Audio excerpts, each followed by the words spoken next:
Here we go. Hey guys.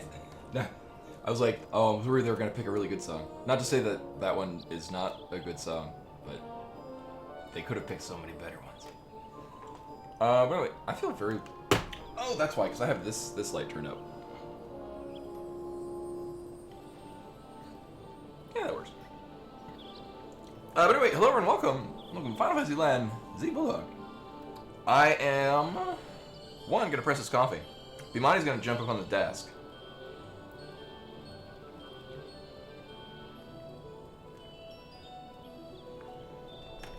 There she is. You're leaving me hanging there, cat bro.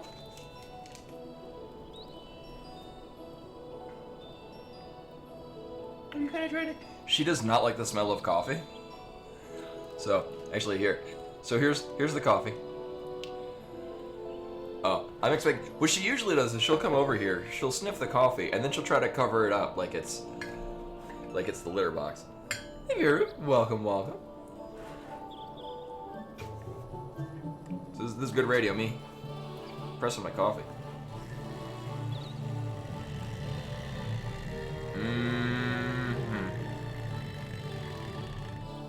Meanwhile, this apparently... this pleases the cat.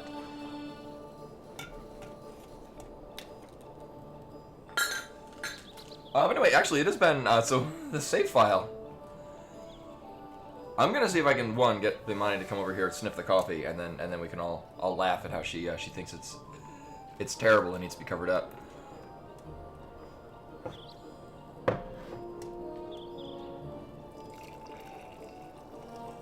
Oh, delicious coffee. Would you like to sniff this coffee?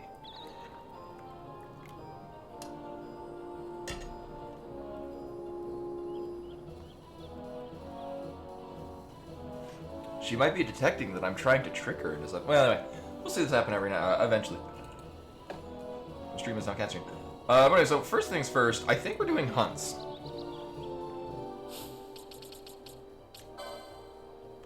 Was I in the middle of one, or...?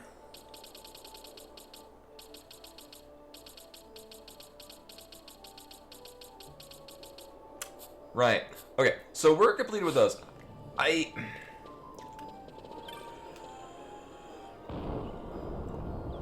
mean, we're here for a purpose. So usually, I do tend to like saving my,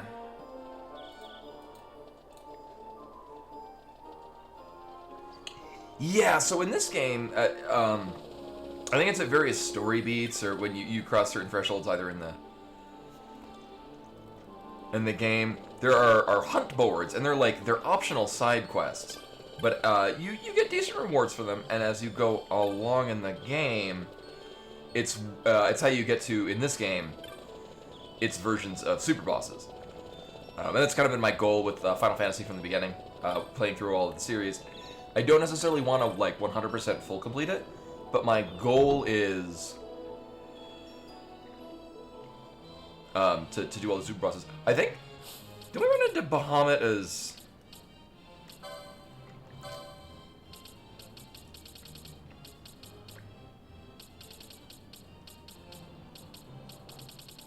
I'm pretty sure we have Bahamut.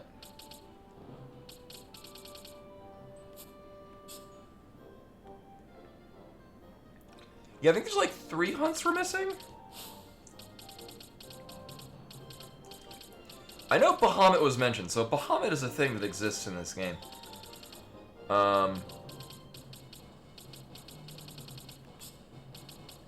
I will say, Ultima has been the only one that I've really cared about.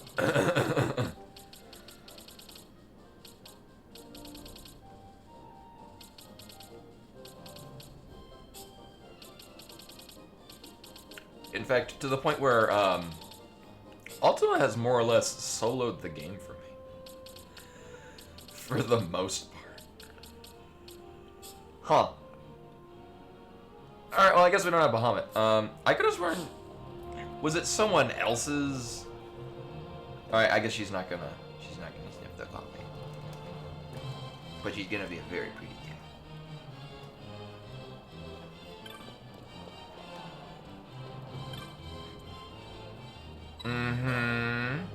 Okay.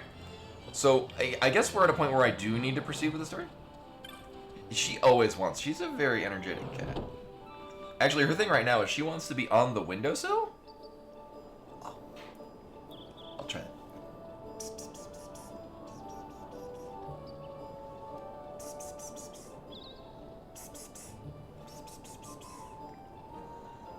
Oh, what a pretty cat. She wants to be on the windowsill, whether or not it's a good idea to be on the windowsill. Alright. We're going to one of those things over there. Oh, yeah. Oh, that's why Bahamut is a thing I was thinking of. It's the name of an airship I guess we need to go to. Right. I've kind of mostly followed this story. So, the story to me feels not unlike the movie Willow, which, although a fantastic film, it's like one big game of keep away, and it's like, well, we gotta get from point A to point here, and things happen along the way. In this case, it's one big, oh, I need to get this magical MacGuffin for power to defeat the Empire, or maybe it will corrupt me. And then we get that, and like, oh, we need this other magical MacGuffin that's like Super Saiyan plus 2.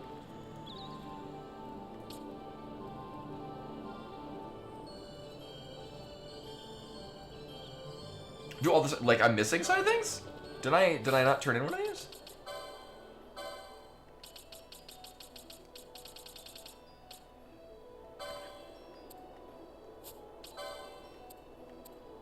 Not reported. Looks like they have complete on all of them.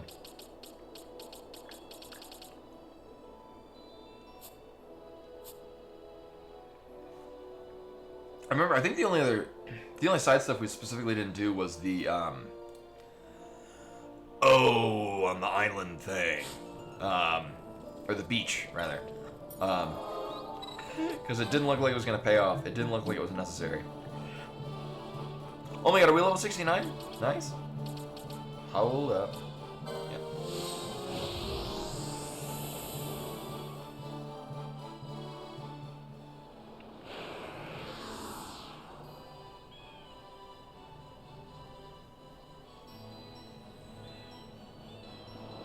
What a pretty cat. Oh yeah, we do. Nice. Alright, so our goal is we need to get everyone to 69 and then equip them with things that make them not gain experience. We have the technology. Right. So we have this board, which is not, yeah.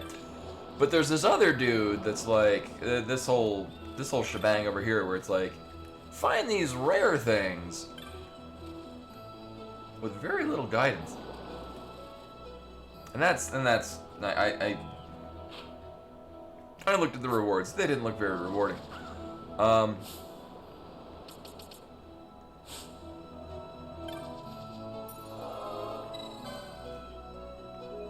not saving him, it's teleport.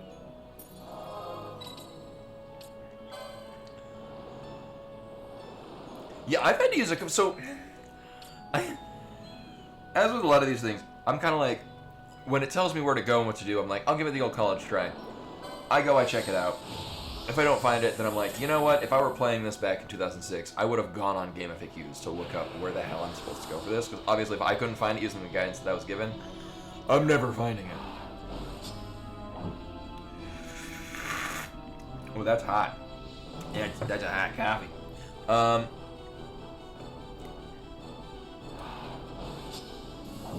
It's like Game FAQs has this like map of all 80 rare monsters, and I'm like, I don't want to do that. And then there's like you get turn-ins for them, and it's like, nah, I'm good.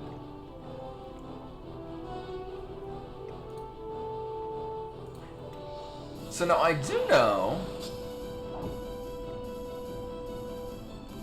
Where is it? Yeah, there's Omega Mark 12, which I guess is a hunt, or maybe not. So on the Great Crystal map,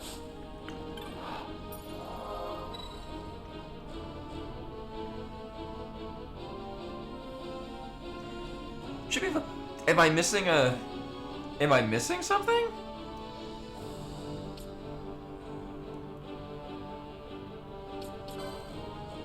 Because nowhere is. Or maybe I have to actually, because I haven't gotten onto a. I haven't actually gotten onto an airship to go to the Sky Fortress. I'm not sure if it's like.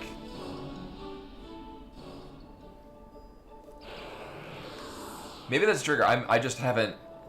I'm at the point where it's we have to go to the Sky Fortress and I haven't done it. So what I'm gonna do is I'm gonna save. Oh, okay. Right, because I remember we went out to where it's supposed to be and it wasn't there. And by optional boss, for me it's a required boss. Gorgeous. Oh, lovely cat. She's a very pretty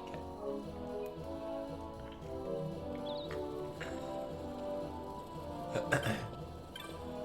And now I would like to go. Oh, we gotta do this one up here. I would like to go fight that Omega Mark 12, but that involves a lot of effort. The act of getting back into the Great Crystal is an event. I mean, thankfully we gotta have more or less fast travel to get to where we would need to go for it. I'm pretty sure I still have the gates set up for it. If I'm not mistaken. So we need to talk. Yeah, private airship? Uh-huh. Uh-huh. Sure.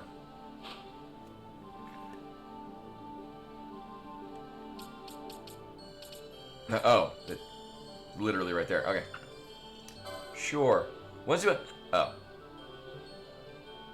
Well, never mind.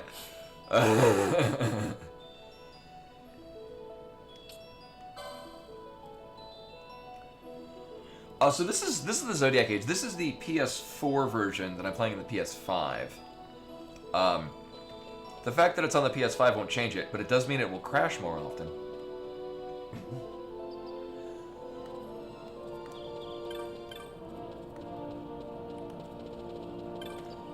Oh, probably. Yeah, it might have been carryover from because that's how they did it in FF10.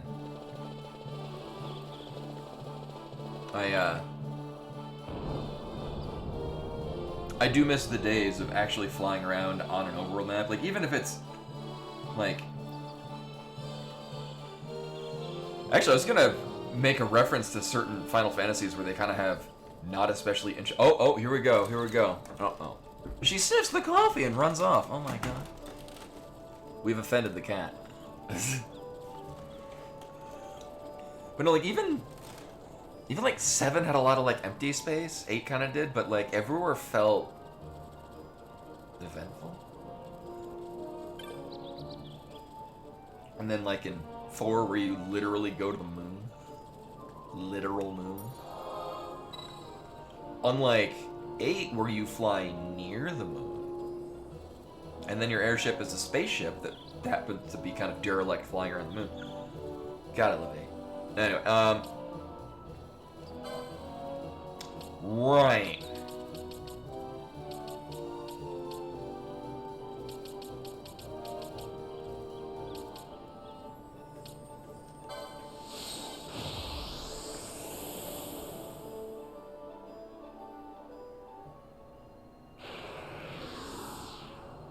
You know, I really should. I should revisit 4.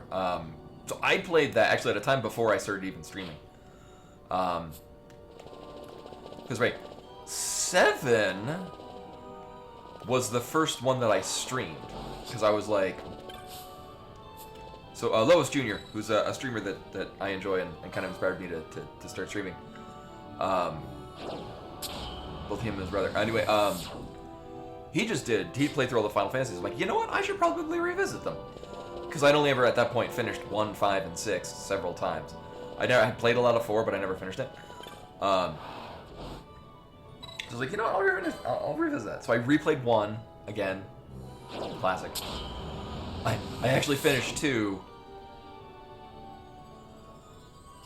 not a classic.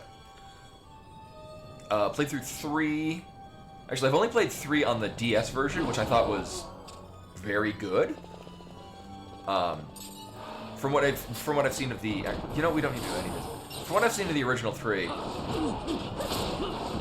I haven't played the Pixel remaster, which I would imagine probably very much the same. But my impression of the original 3 is that like classes weren't as like well defined. Like in the DS remake, like Pirate had an aggro taunt, so that was your tanky character. And I think Thief couldn't even steal stuff in the original. I've never actually played the original 3. I think I played it as a ROM for all of like 10 minutes. I'm gonna estimate 1998. Yeah.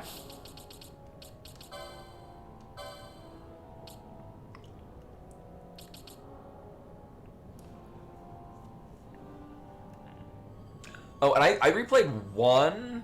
So the one that I had actually... So I played the original 1 when it was the only Final Fantasy. Yeah, in 5, Ferris is the pirate captain. And Lena's their sister. Lena's the other character who's the princess of Tycoon. I've played 5 so much, but mostly just I love 5. 5 is my absolute favorite. Like it's excellent. It's so good. The strength in 5 comes in its replayability, which is not. I mean, you can like do your own thing. I love replaying 5 and going. I think the 4-job Fiesta. Yeah, and it's well. The nice thing about 5 is that I guess it feels less like an RPG, and it plays more like... It's just like, the story is, lower stake. I mean, it's, still got stakes to it. But no, the cool thing, I love playing it as, like, because 5 is very open to doing challenge runs, because it is viable to complete the game with only one character on the least optimal job. It's not easy, but you can do it. You can, I mean, it kind of boils down to RNG if you're going to do single character Berserker.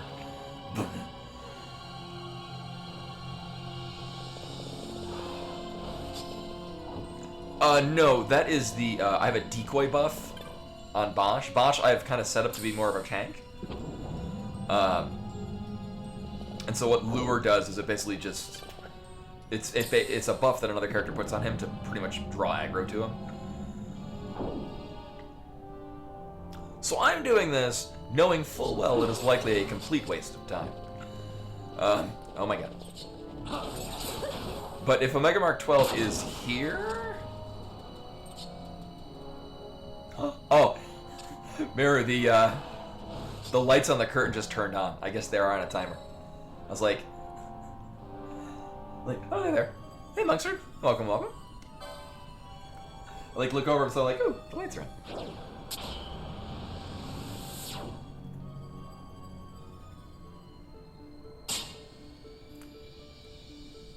So I showed this off yesterday. I finally got around to putting up a there we go, a curtain to block off our bathroom closet area, which both have skylights, which means during the day, which is when I sleep because I work nights, we can't turn off the sun, so that kind of mitigates it. And then we got whatchamething, was it Target for like $17? I think some of them up between $15 and $20. They're like little fairy lights, but they have like 18 different like color settings. I can toggle around. Oh, that's not gonna help us at all. Oh, actually, yeah, Monster. What it probably was. So one of the things I do is you can use channel points, and I'll basically just give a random sub to somebody in chat, and if it says it came from me, that's probably what happened. Which this is an imperfect system, but let's see. I think it was the last person that did a gift a random sub.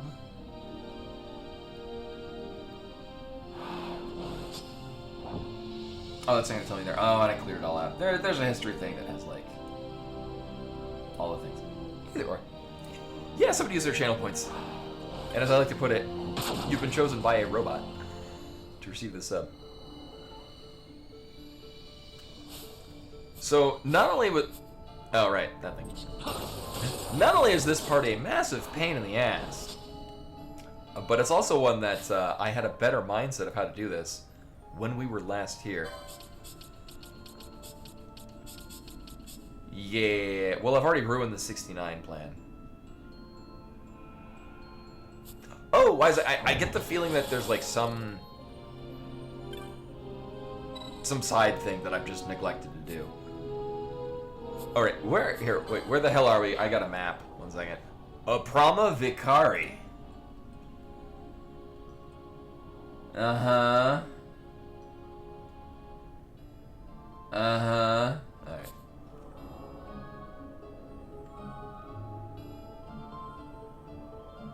This one.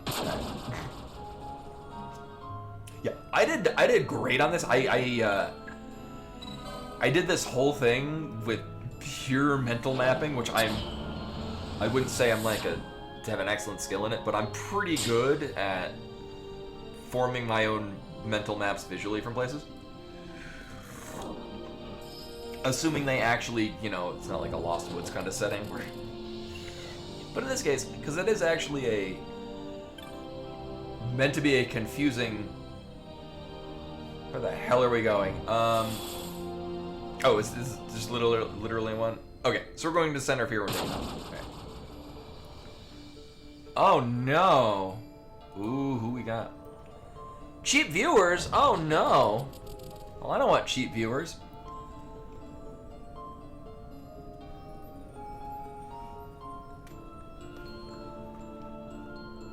Oh, I don't think we have any mods in chat. And I can't conveniently... I can't click on the name, but I can... This is good radio, me banning a thing. Bam! There we go. I don't deal with cheap viewers. Everyone here is valuable. No, this is, I actually got these mugs for, yeah, Mods Away, Post Smooth Yoda. This is a series of 6 mugs that we got at Costco. Actually, because I keep things clean. Here's another one. It's a pug with an I Woof Music shirt. I saw them and I'm like, I like coffee, I like mugs, I'm a furry, so of course I had to buy them. Right, this is the okay, so this, alright.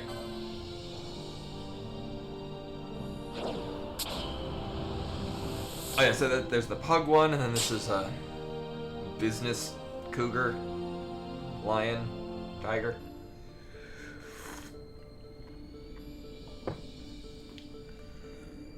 There's another one of like a cow drinking a milkshake. Yeah. Alright, so that took me, where the hell are we? Alright, so we let one exit to Conbrupus. Let me make sure. I guess we're...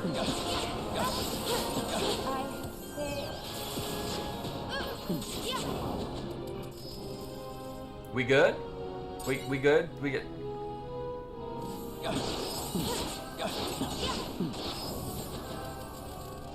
Oh, you know, I might want to check because these are undead. Is Penelo healing them?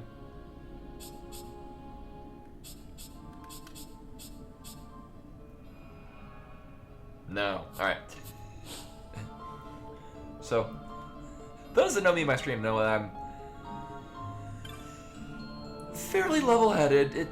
You know, I'll play very frustrating games and not be not be irritated or angered by them. This fucking game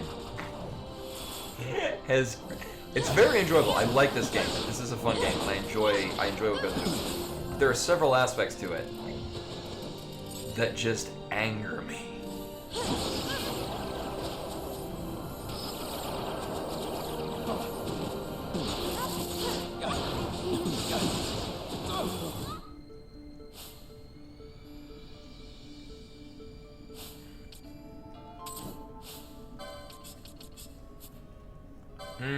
Actually.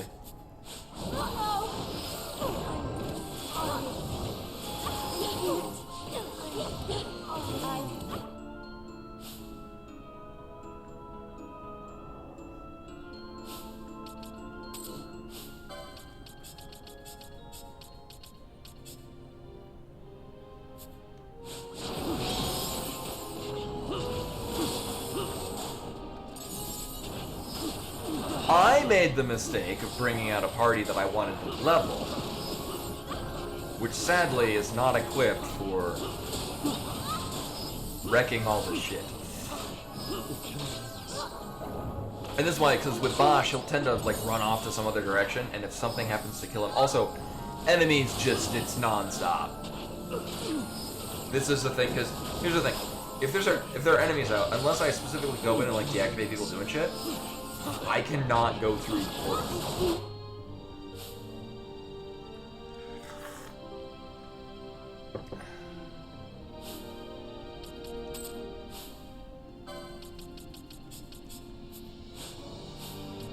Alright, so let's go and bring. So this is the party that I was mostly running through things with, because this is my strongest party. Vaughn I have built to be a really good black mage. Are we done? We good? Nope. Alright. In the meantime...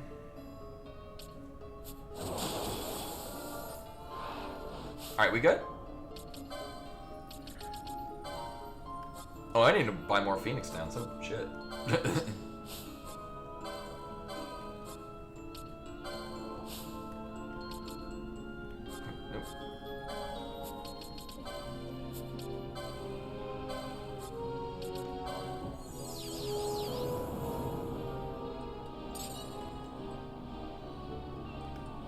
Oh yeah, so right, so this is normal speed, and then there's double speed, and there's times 4 speed.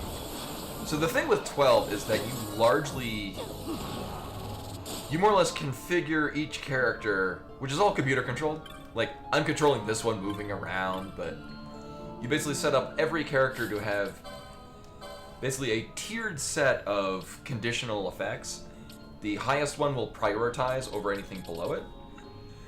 So if you just configure your team to be set to win, yeah, which I really like that. Like, I like from a perspective of somebody who very much enjoys grinding in an RPG, which is a thing that I tend to avoid to a certain extent while playing it on stream. Okay, yeah. Yeah, so the times 4 speed modifier is fantastic if you want to go grind some shit. Where the hell am I? A Vicari can brew. Alright. So we're gonna go down this way. And I'm more or less just gonna veer off to the left and hope that this is set up right. I'm just gonna go straight at...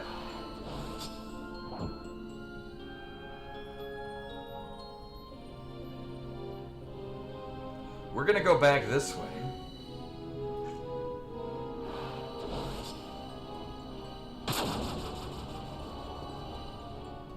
And then hang a left.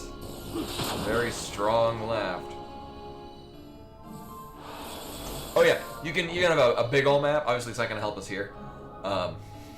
Which renders the areas where like the mini-map is all screwed up completely irrelevant. Because you just don't need to look at it. Okay. So that's the gate. No, that's the gate that I ran into a moment prior. A moment ago.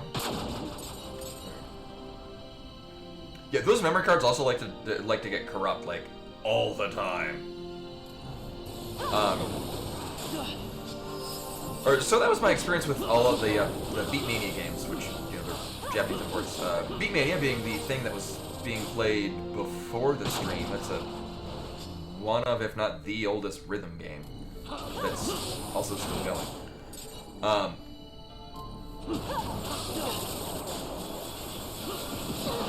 I think we're going that way. You know what? Fuck this. So we're gonna go this way. So this should be Oldabi Pullum Prati D. That is not what that says. Oh, the one that we just came from was that. Okay. I'm behind by one apparently. All right. Just my experience with memory cards, at least with the Beatmania saves, is that they would just... They were not reliable in any way.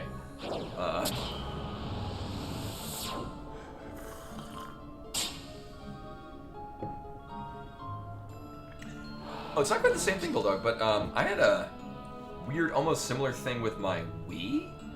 So I had a Wii that I bought on launch. Actually, I had pre-ordered it, and so I had fully paid for this Wii.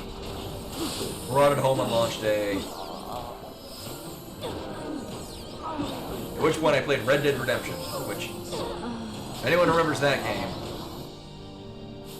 I'm sorry you had to play it too. Red Steel, not Red Dead Redemption. Red Steel 1 was laughably awful. Red Steel 2 was really good. I should probably pay attention and stop dying. Obviously this is not going so hot. Here, I got a great idea.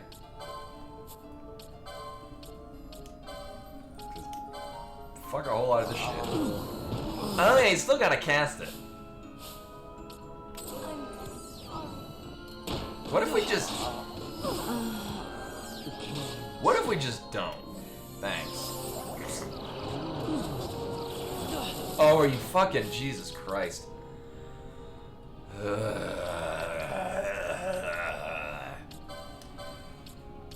Here, I got a great goddamn idea. Where's a don't fall asleep? That's Clothespin in Bravely Default.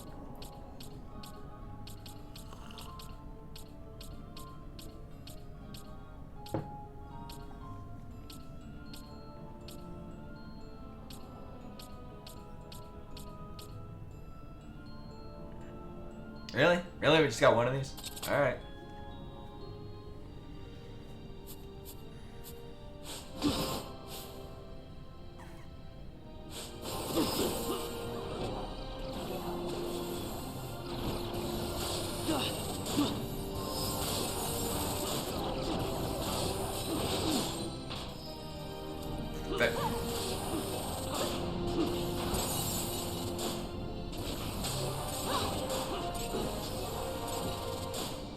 Are we done?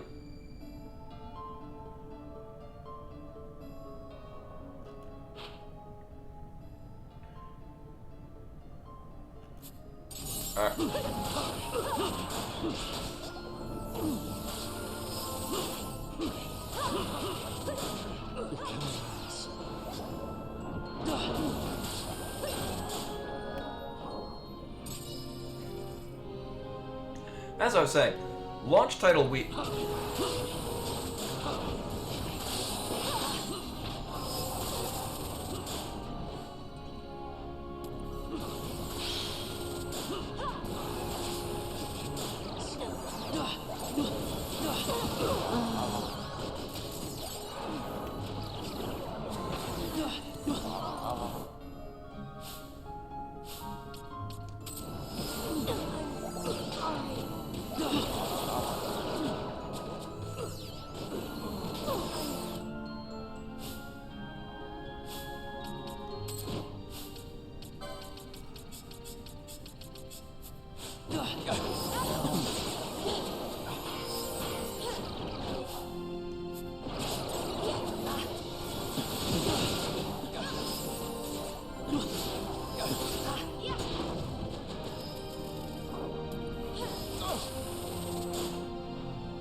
Don't you have a rise? Oh, I thought he got... Oh, no, it's Fran. Fran got... Not you. Fran got raised out of something else.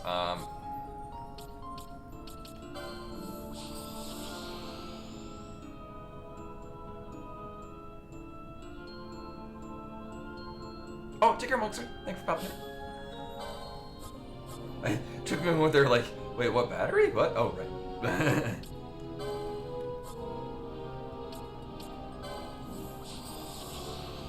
I don't know what they were... So here's the thing that I would really enjoy in this. Is if, like, you could, like... So I'm starting to cast something. If you could, like, look through the combat log.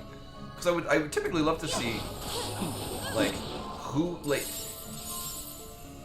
This is another... I guess this isn't a thing anymore. Alright, let me finish my first thought. So, launch title Wii, for whatever reason nowadays, will not play GameCube games. It can play Wii games, and I have several games on it that I bought on the Virtual Console, you know, 20 years ago. Well, 18 years ago. That are still there, because I paid for them. You know, as opposed to borrowing them as they want to do now. I'm a big fan of game preservation. Anyway, so that was that thought. Second thought, I would like it if I could go back and look at, like,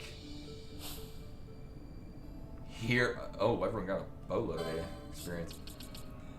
I would enjoy it if I could go back and look at, like, what's the history of things, so I get an idea of, oh, these things hit particularly hard against this.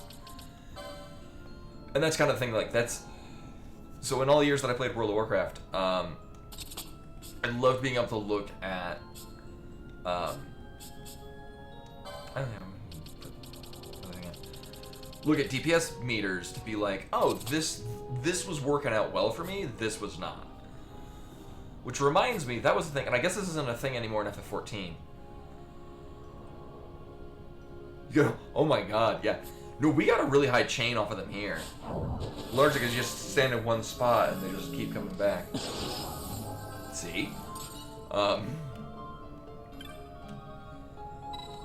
there's the thing I remember in FF14, like, you were not allowed to use damage meters. This was also right when Stormblood came out. I guess it does have a damage meter, what, in the game? Or, I know that they like, it was against the terms of service to have, like, add-ons. I guess it's a thing that's been added.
Well, that sucks.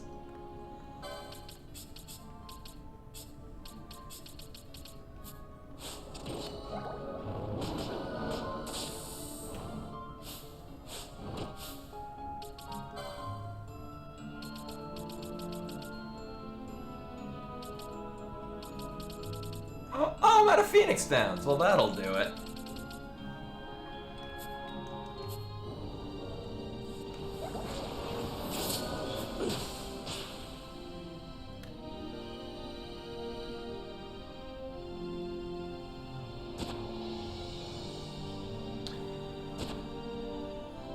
Alright, so here's a fun thing that we can do. Oh, he's just disabled. Alright.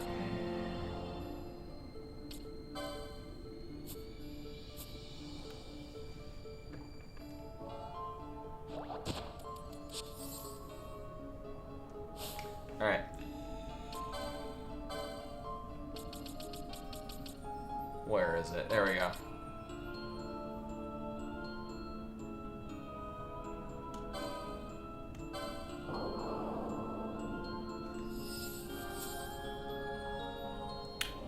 this is also not the first time this has happened. Also, Van does not have a revive.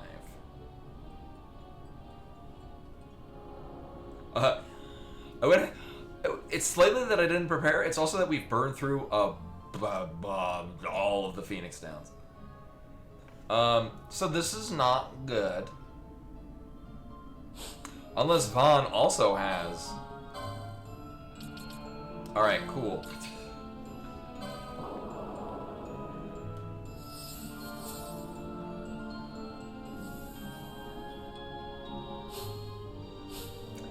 Who will I select for the party leader?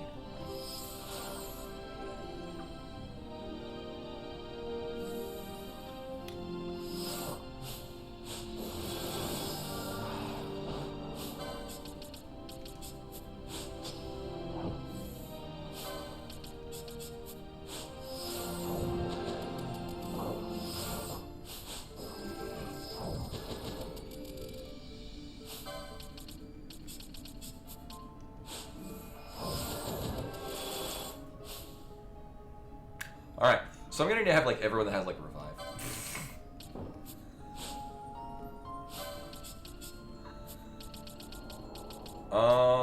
Here we go.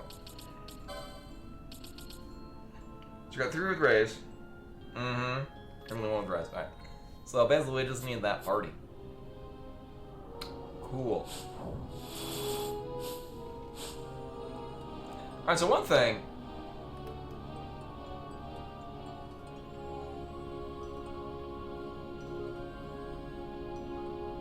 Well, I'm glad I came this whole way to find out that we're not getting anything out of it. Yeah, we're Debon Jalam. Oh, Ava. Oh. Oh, I just scrolled down. Okay.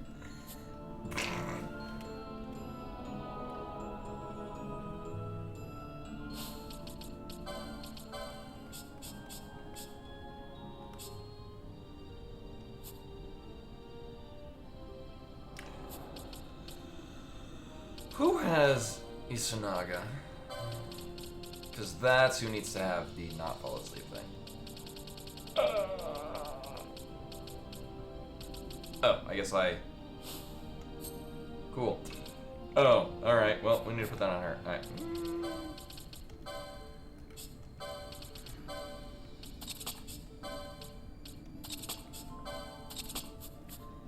Snazzy, okay. So one of 2 things is going to happen. One, we all die. Which is fine, because then we just go back to the save point. Or 2, we win. Yay. I'm sorry.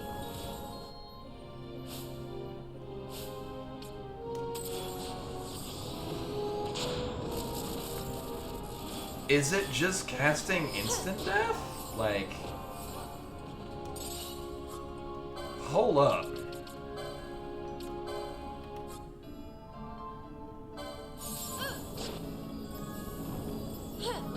Oh, it's just casting death.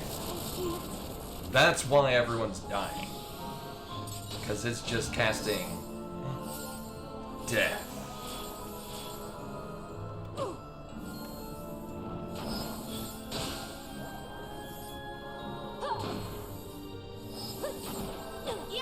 I mean, thankfully Ash is equipped with a Excalibur. So...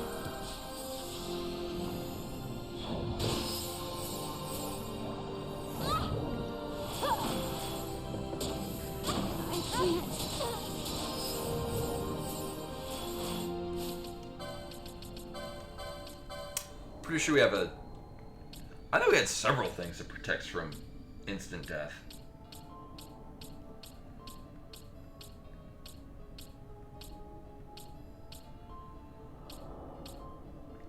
Also, this is the dumbest thing in the game. That is all.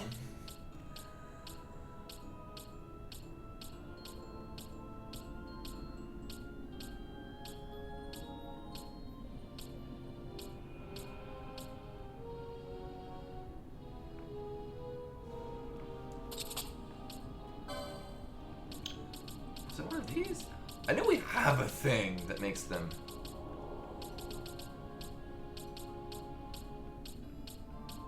Did I pass by it?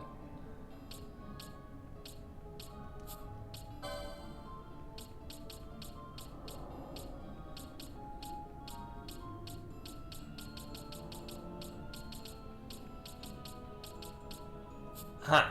Alright, well. Well, I guess Ribbon doesn't protect from it, but whatever. It's got like 1 health left. Can you just hit it? Can we just... Is that a... Thank you.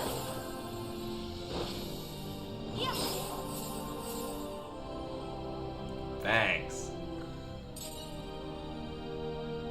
Alright. Oh, crappy. No, I'm good.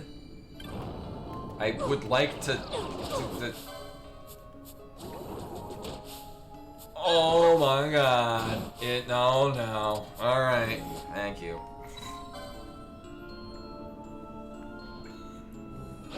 The last time I absolutely lost my shit in this game is trying to use the Waystone to get the hell out of that particular probably room. Same enemy setup. And it would just not. Alright. So that said, we didn't get a whole lot out of here, but we did get like 2 or 3 levels. And gained a few gray hairs.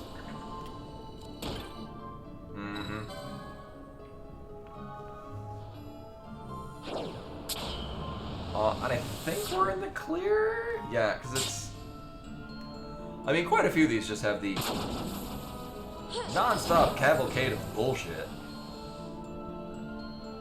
That is whatever the hell those things are called. Forsaken.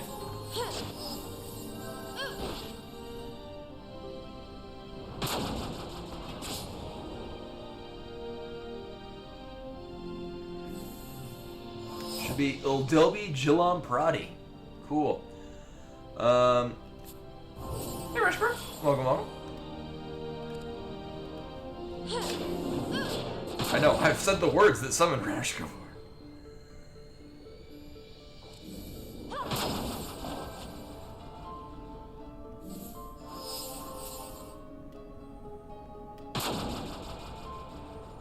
I think we're very doubling back to the right.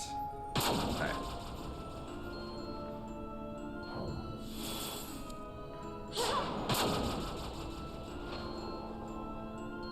So, as you can see, we're back at the best part of the game.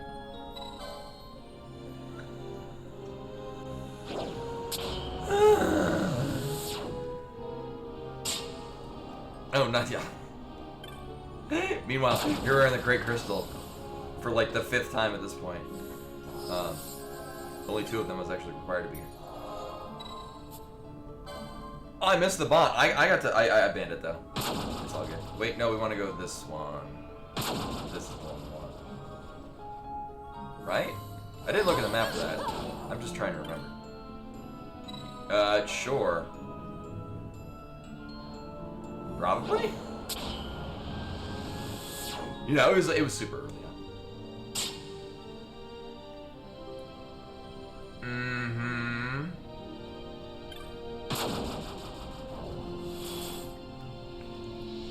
Alright, where are we at? Diban Jilam Prati D.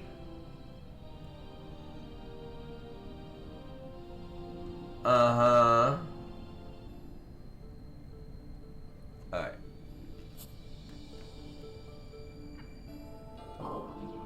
Not that one, but this one. Oh, but, so, Len, you're saying that, I'm missing... There's one that I'm missing? Do I go somewhere particular for it? Am I missing a triggered event? Because, Moblong didn't have anything, and, Huntboard didn't have anything either. Oh, there's only one exit point. Okay.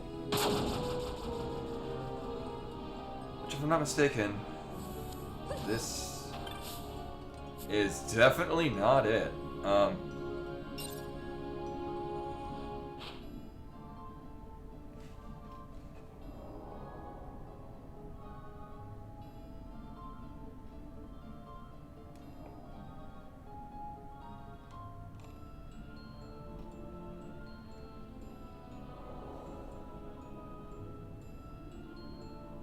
Oh, where the hell did I go? Oh. Oh. Oh.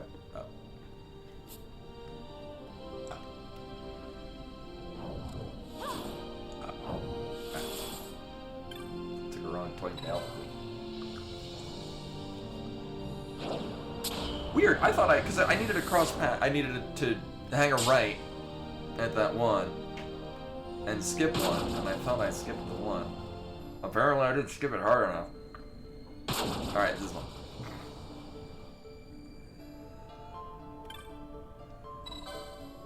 This was fun to puzzle out on my own the first time I did it. Every other time is just... glad there's a goddamn map.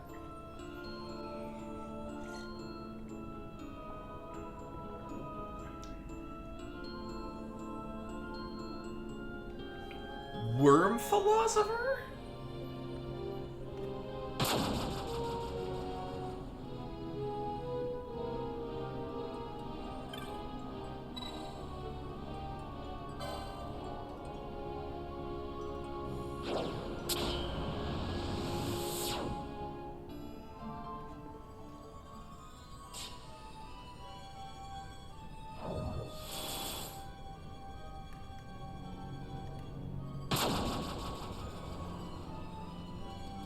Is it like an NPC that I have to talk to at some point?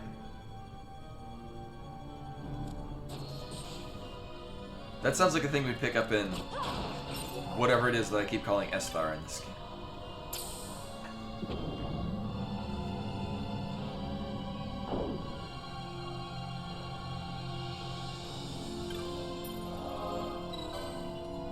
You know, I think I will save the game. Thank you.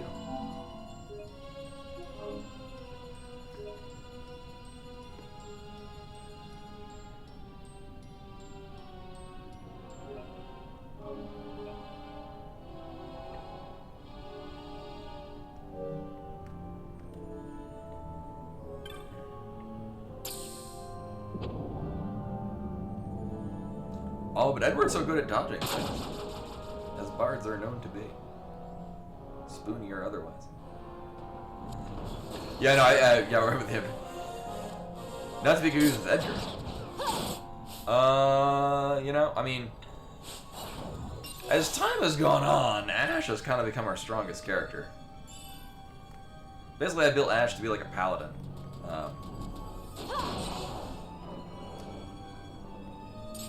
So she has like the strongest light magic stuff.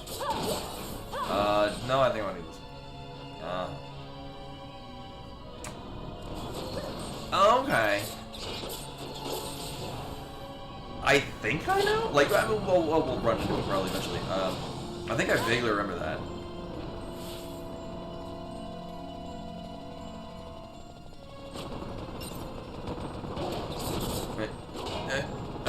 Thank you.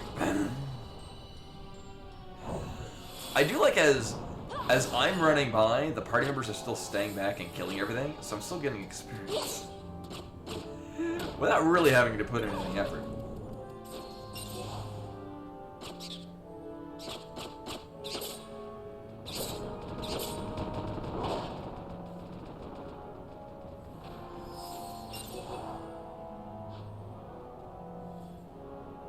And we're good. Okay.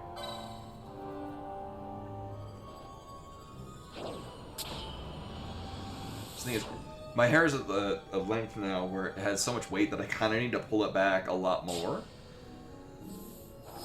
Because otherwise gravity's going to pull it down anyway.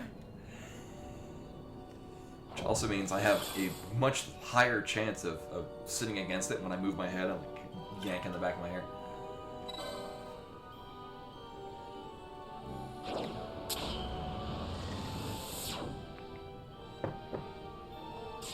And Bimani remains completely disinterested in sniffing my coffee. Alright, we made it. We're gonna save again for good measure. On a different save file.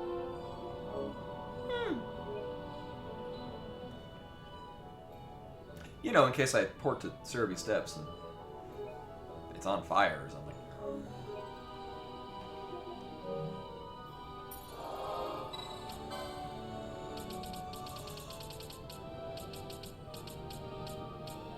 Oh no, I gotta look up how to get to it. Oh man. Ah, jeez.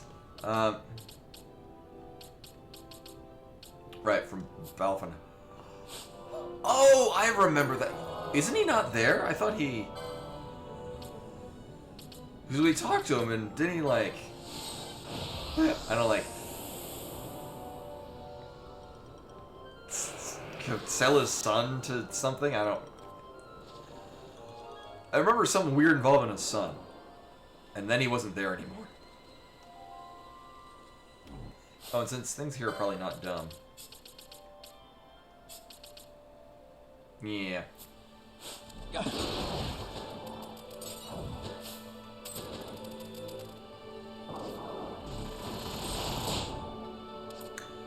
No, I remember this dude. That'd be really weird, because I remember going back to talk, because he gives you a not hunt. I guess is the best way to put it.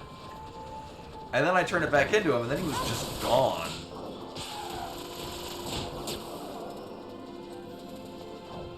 From this point. Oh my god, what?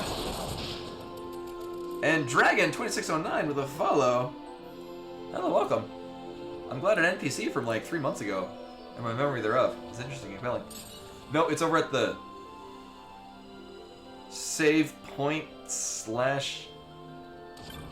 Oh, it's an anchor, right, because we can get onto our airship, which...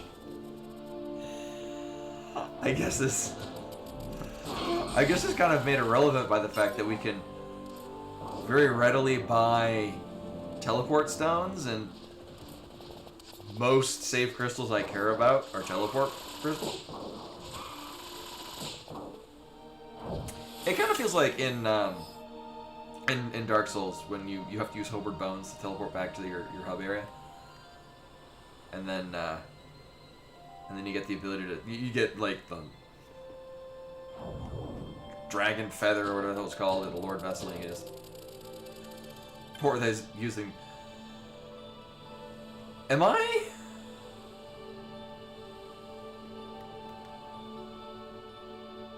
I maybe moved to this area I haven't been to. But no, it just kind of feels like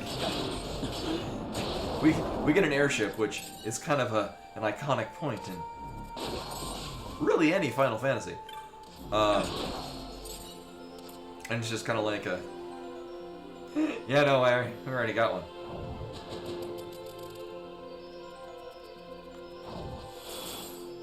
Alright, so apparently... Also, thank you for finding who apparently I was missing.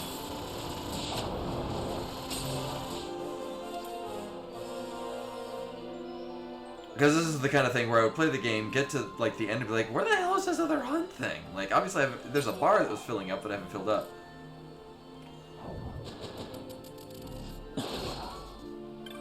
So I remember the NPC that we're looking for, if I'm remembering the right NPC, was next to the save crystal.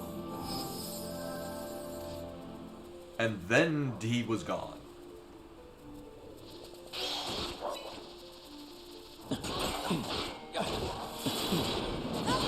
Also, considering the fact that I'm basically running by just looking at the map, there's a very high likelihood I will just straight up run past him and think nothing of it.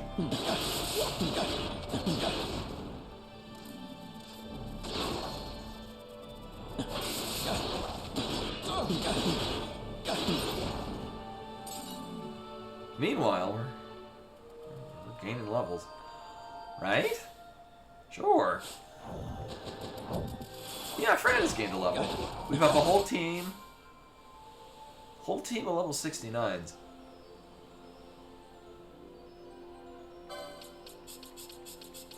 We need to preserve them in amber. Besides, this team is gonna just wreck everything so much easier.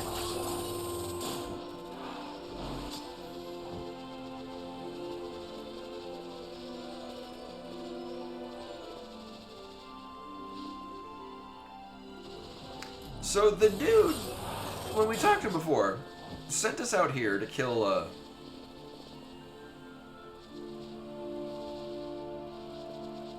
I don't remember. But we killed it. It was my first time and only time at that point using a summon. And it was so lackluster, I decided I would never need one again. Then we got Ultima, and that's kind of like all we need. We had to kill a thing out here. And considering this architecture is still functioning. Oh! What the fuck is this shit? Hello again, Kubo. Got us working on windmills now. I'm in charge of number 2 here. We split the 10 mills? up among the league. I gotta find... I'm assuming I want to do this.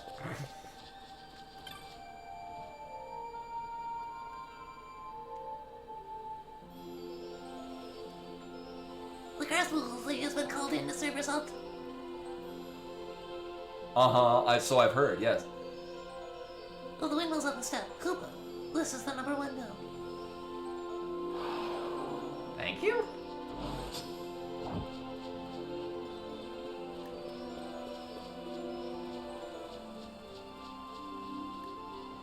Oh, he's by 10? Okay. Is there any reason for me to look at all 10 of them? I'm hoping no.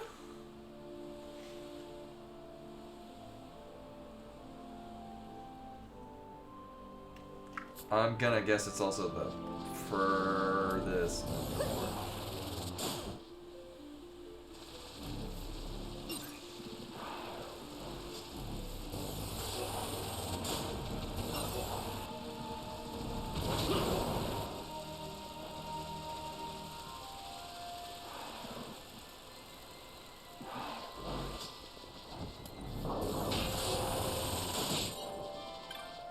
Uh-huh. Cool. He's gonna pop out wearing like a Moogle hat. Or the Moogle suit from FF5. That'd be even better. Don't mind me, I'm just here servicing windmill number 10, Kupo.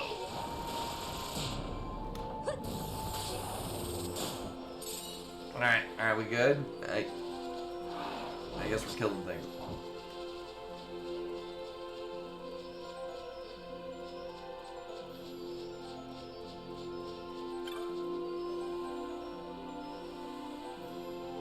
Is it the dude in the Moogle suit?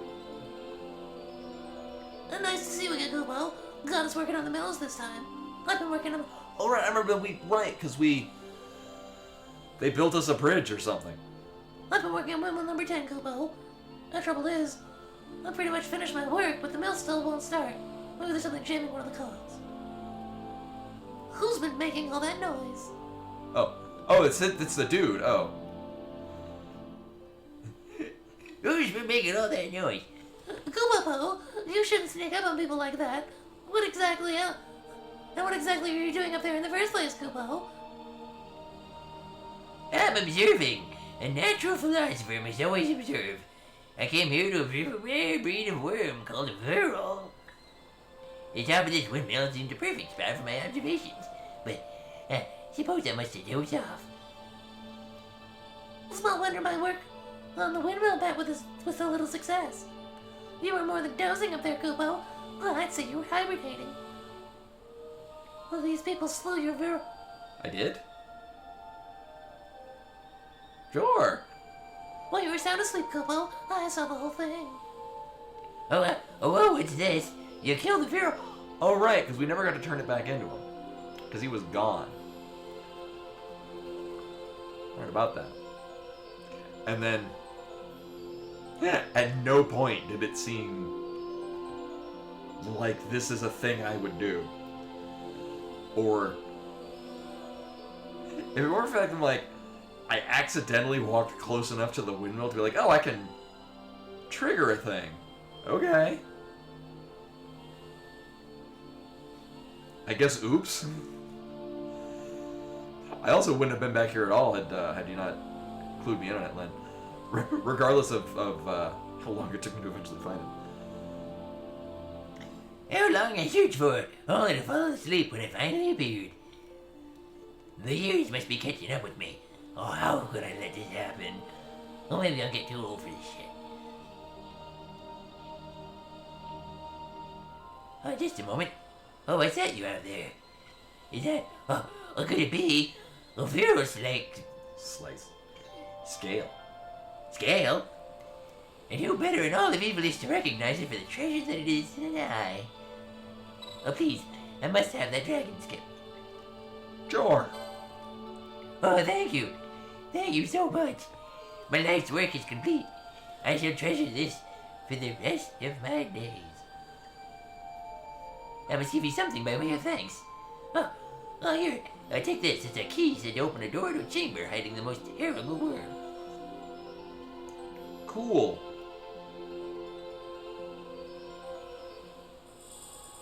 Great. The legendary makes mention of the worm's ferocity, But of course it doesn't tell me where I'm going. but not its whereabouts. I'm sure one who could find and slay a Oh, Jesus, no. I'll give it the old college try. will have no difficulty finding and slaying this worm. Pray let it be a glorious battle. Farewell. Alright.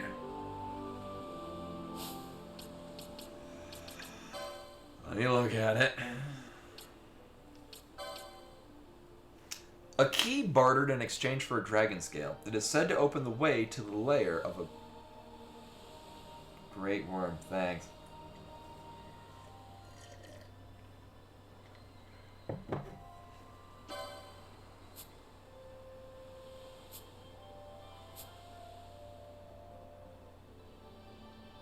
Oh yeah, you can carry like nothing in for her.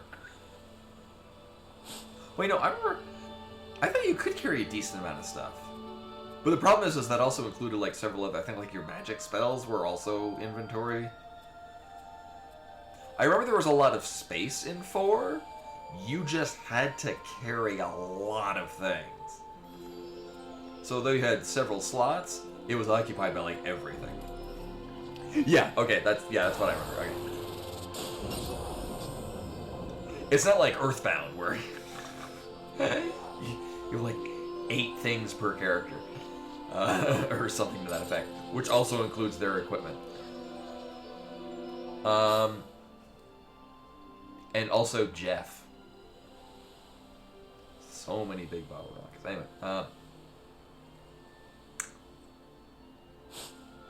oh, yeah, right, in Dragon Quest. Right, I remember that too, yeah.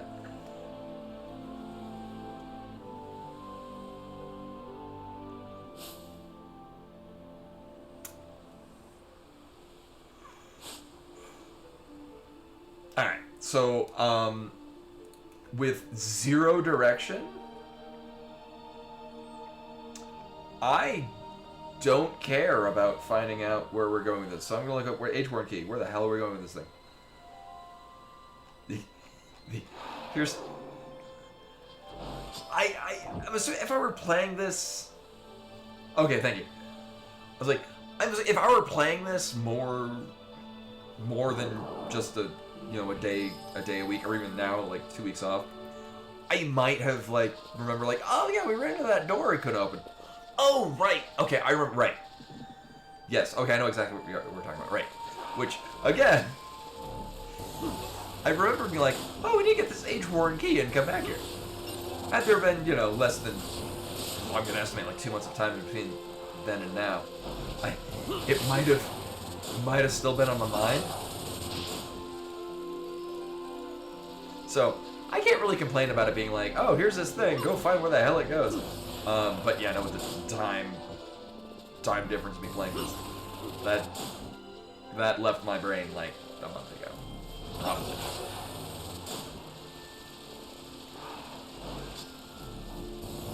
Which is to say, I can't fault the game.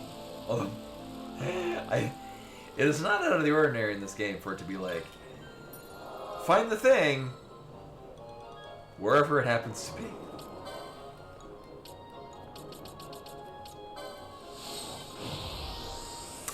Oh, or also in this cave palace, the really weird. I don't remember what we got out of it.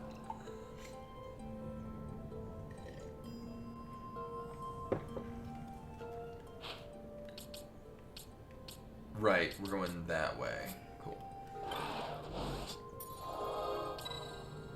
Also, I need to buy 99 Phoenix Stones.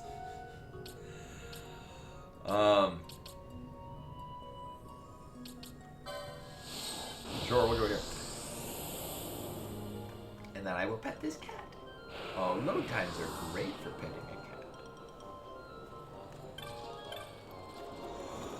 cat. I strongly assumed this guy would sell it.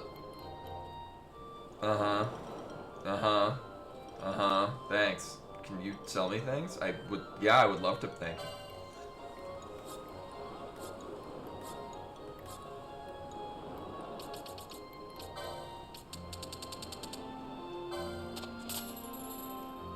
You don't sell X potions though? Huh. Well, that sucks. Oh, you're mostly just selling low-level stuff. Oh, yeah, that's... He's probably from, like, really early in the game and then just happens to be here. So we need a real shop. One that will let us down.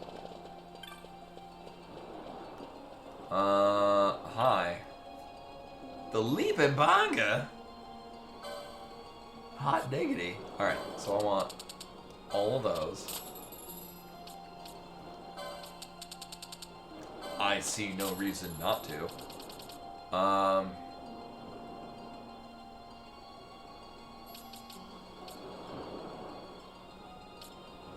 Oh yeah, no, I think I know where we're going. I just I realized, wait, I never went and bought all those Phoenix Stones. I was gonna need those. Oh, I might want to sell. We probably have several of these that we're just, yeah.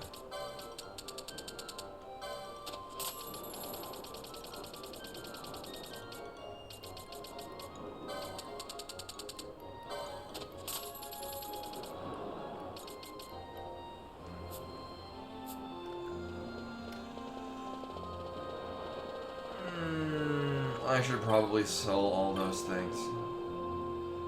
No, I probably wouldn't. Would have come with a very harsh realization that, oh yeah, why can't Vaughn resurrect people? Oh yeah.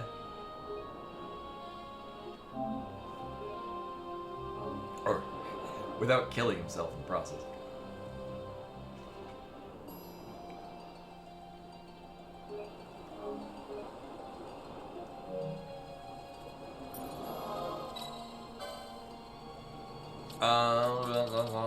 Yes, okay.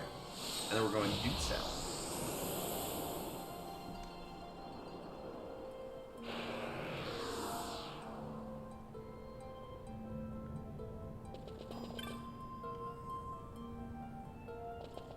Oh no, we're going down an elevator. Right, okay. And then going south.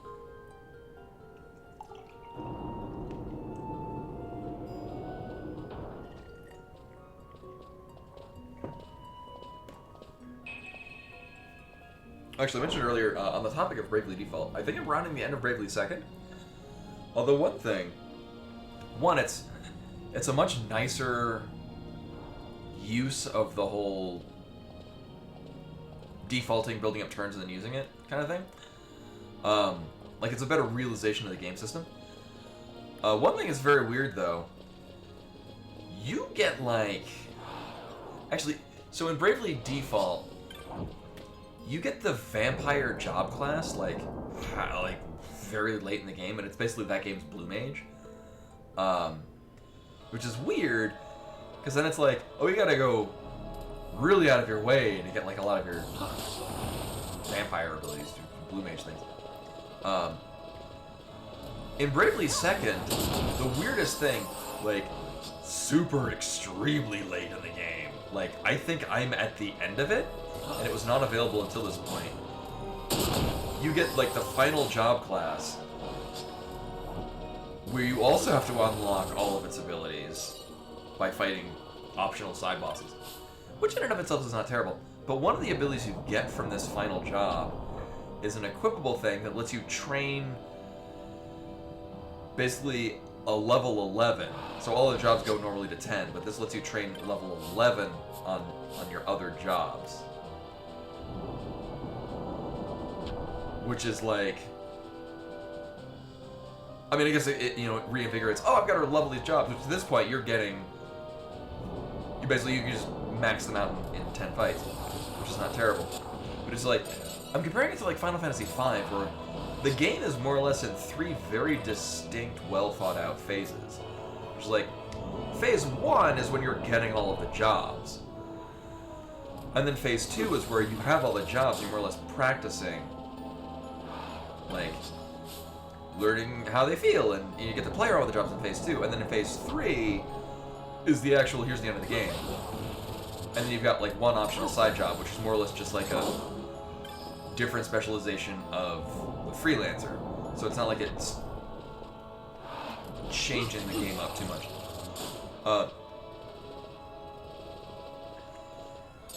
Oh, so where we're going is, I think this is the Age-worn key? I forgot about this, yeah. Right, I'm going to get the final hunt. Is this the thing? Okay. Right, I remember this, but it's been so long that yeah, my only experience, I've played Dragon Quest 1, and then 7. Oh, hi. Mike's... XII?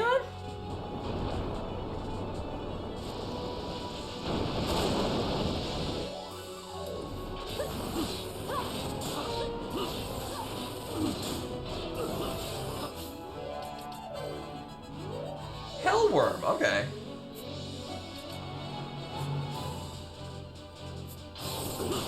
I mean, we'll see. I have saved recently. This Hellfire is giving me Kingdom Hearts vibes.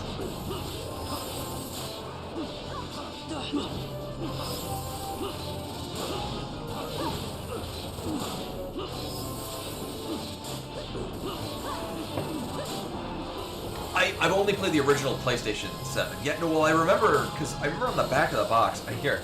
Well, this is going, let me see, I think I have it right over here. This is good reading.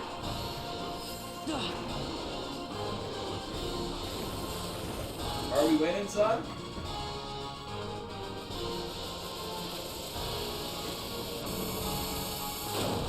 Well, that sounds bad.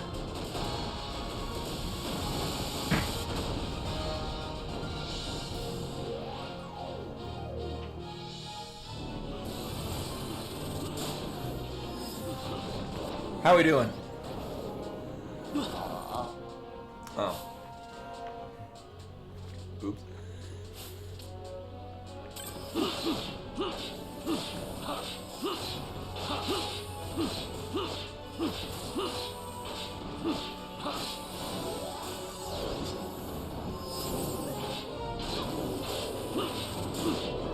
Right, because boss should have aggro.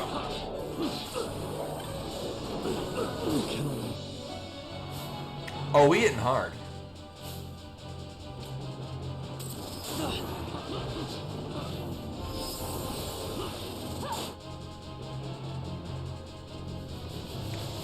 But no, I remember on 7 on the back it talked about the job system.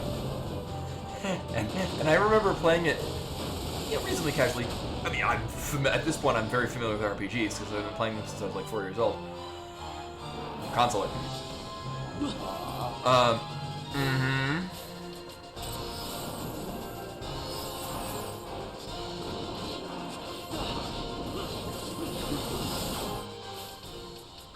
Ashes Hill have a ribbon. Okay, Bubble Belt and Citron. Okay.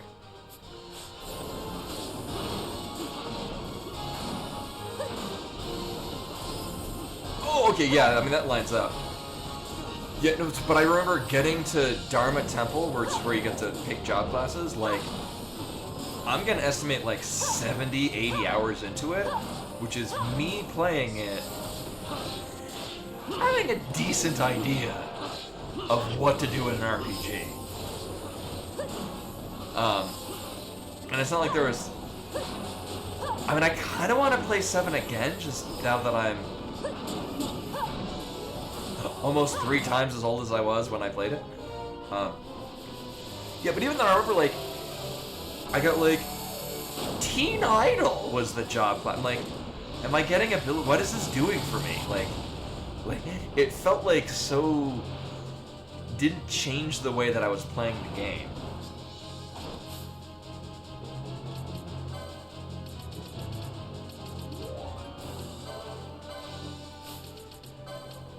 Actually, we're gonna need to... That's probably gonna be a thing we need to do.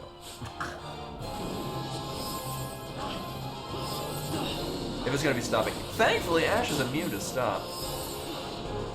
Alright, just to switch things up,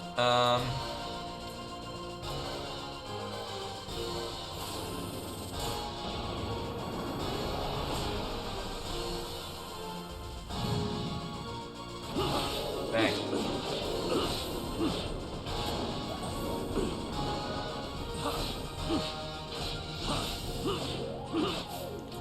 I need you to stop dying. That would be preferable.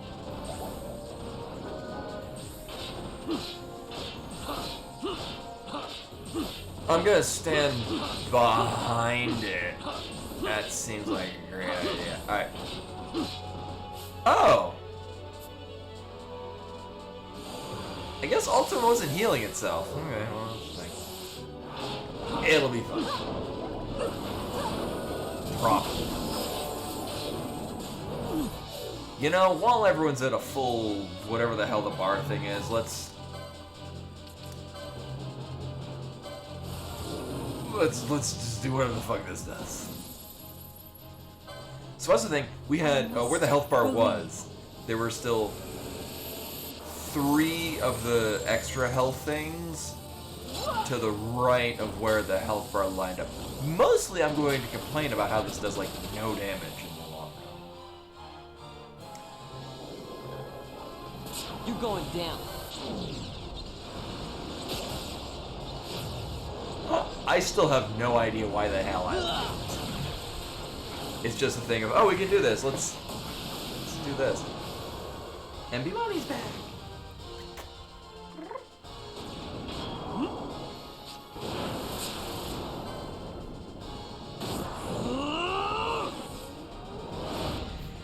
Yeah, one thing I don't remember, and from what I remember, Dragon Quest VII is an extremely long game, which was also why I was so interested in it. Because at this point, I was kind of jaded on Final Fantasy, because I felt like it was being too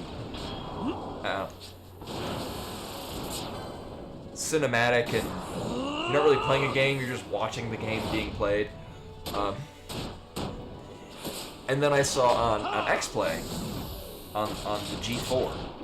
No, it was before it was G4. This was Tech TV. Back when I watched TV. It continued on G4. But, they were advertising about how it was using 2D sprites in a 3D environment. I'm like, that is exactly what I want. I don't want cutscenes. I just want... Yeah. But that being said, alright, how much not damage is this gonna do? 2,000.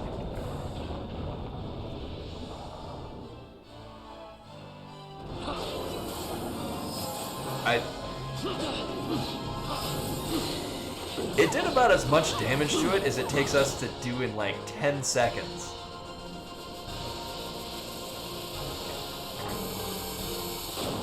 Oh no. I don't know how we can look at this and not think it's XII. Alright, XII? That's from here. Ixidor? No, that's also from Magic.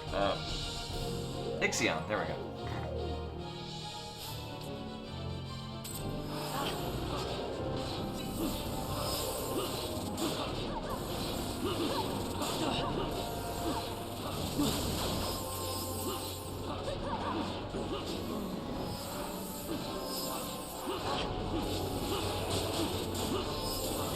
So basically the way this is playing out with this team that we have set up, Bosch, basically everyone's going to be chucking heals at everyone until Bosch is holding aggro. At which point, everyone else can start dealing damage to it. In the meantime, I'm also going to, where is it? I mostly just need you to be doing that. Like, we're gonna help you on the aggro.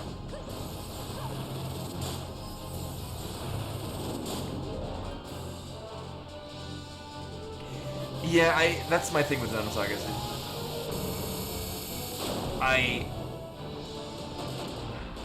For similar reasons why I love Final Fantasy V,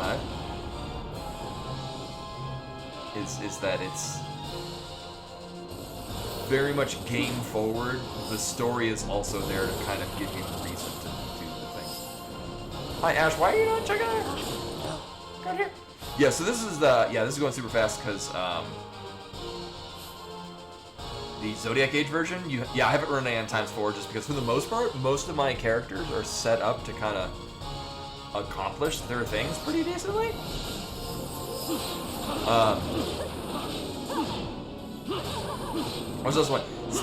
I mostly play this a lot like I play Final Fantasy XIII, which is largely setting things up properly so that the game will auto-run well. And I do like 13.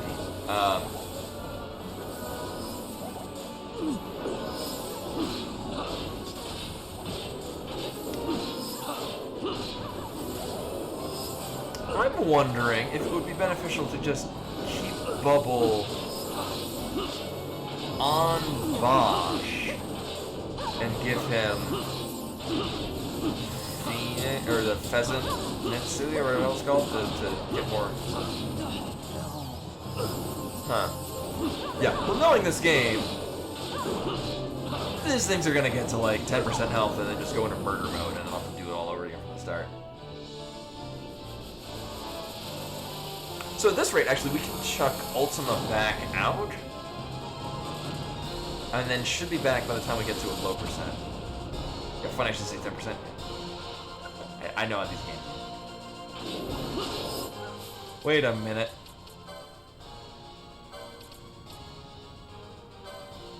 I mean, considering it's a Hellworm, I might want the demon thing. Although he's not absorbing it, so...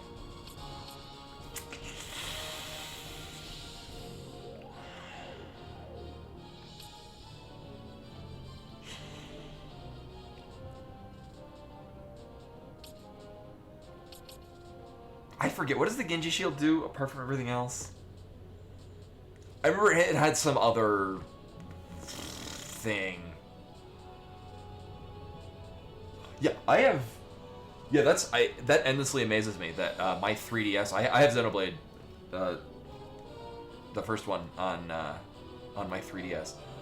Actually that's close on my list of not to play on stream. I need to finish Xenoblade Chronicles 1. So that I can then start Xenoblade Chronicles 2 and then move on to 3. I hear that 2 and 3 are vastly better than the first one. But it's so weird because I feel like my thing. I really enjoy Xenoblade Chronicles, but I feel there's a lot of mechanics that I just don't understand how they work, and I'm just kind of like, oh, that doesn't think like. I feel like I'm struggling to like critically think of how I want to set things up, and it's more of just this sounds powerful.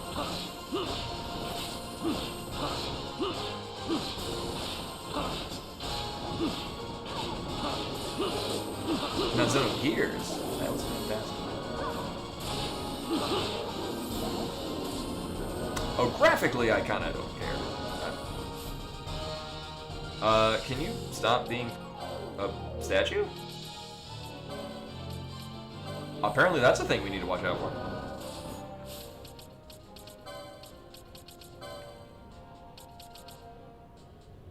Can he not cure that with remedies?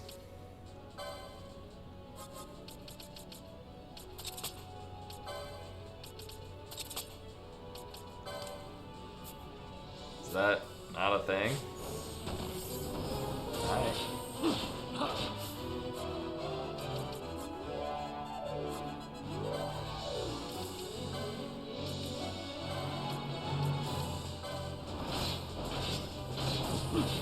Actually, I should probably set up Ash to also do... Oh no, she set up to do decoy. Why would she be doing attack when Bosch doesn't have decoy on him? Huh. Oh yeah, so the I think it's Xenoblade Chronicles Deluxe. The version I have the original. I think it's Xenoblade Chronicles X, whatever the 3DS version is. Actually, let me get that one second.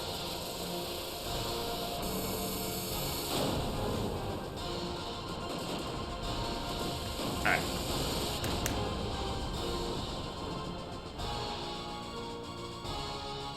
Xenoblade Chronicles 3D, whichever. Or this will be backwards. Whatever this version is. I think, because aren't the more recent ones built off of Xenoblade Chronicles X? Yeah, I know, right?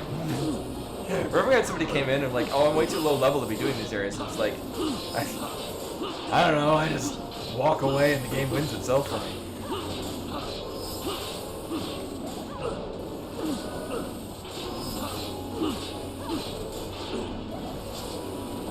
I guess I found the winning team combo. Oh, okay. Because that's the one that I'm most familiar with, is the Switch version.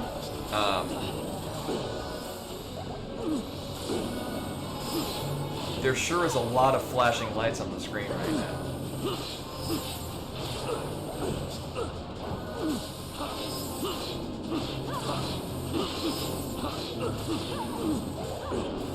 Should I put like a seizure warning like we're fighting Crocomire with plasma charge?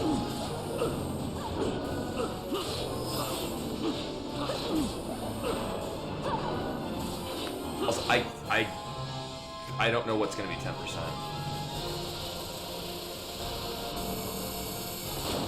Oh yeah, better the one room at Animal Well. Oh, I'm still looking forward to playing more of that game though. That was so good. You know, aside from the one room that for some reason the scan lines decided that it was going to go into berserk mode on capture. Oh, flash the color first. Are we in murder mode now? I feel like we're in murder mode now.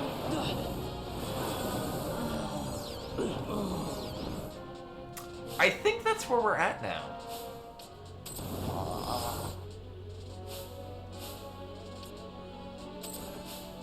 Yeah, you got all the HPs.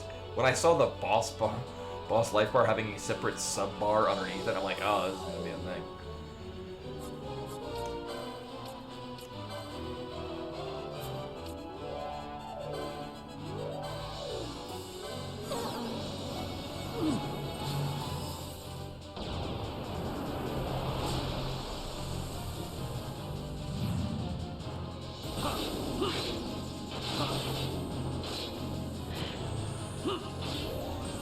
I'm gonna want to pay attention to what's going on, probably.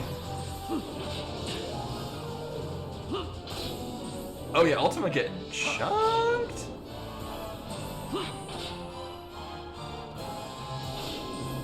I'm gonna keep... The thing is I don't know what type of damage it's doing.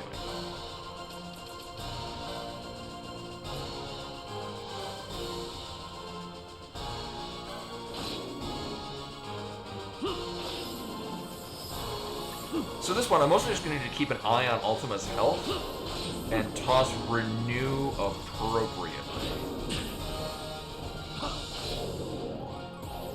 I'm going to say anywhere between, or anywhere approximately a third remaining health.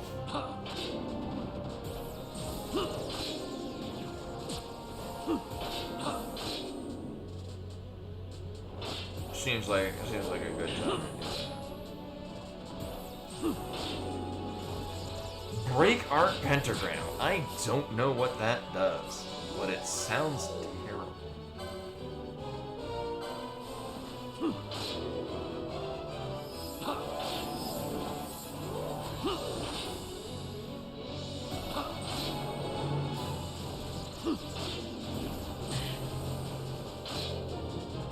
Now the concerning part about this is I don't know if we're gonna have Ultima out long enough. I mean, at this point, it's going to take a large chunk of the remaining things, because we're going to still be dealing with murder mode when we leave this. We are a little little over halfway through having Ultima out.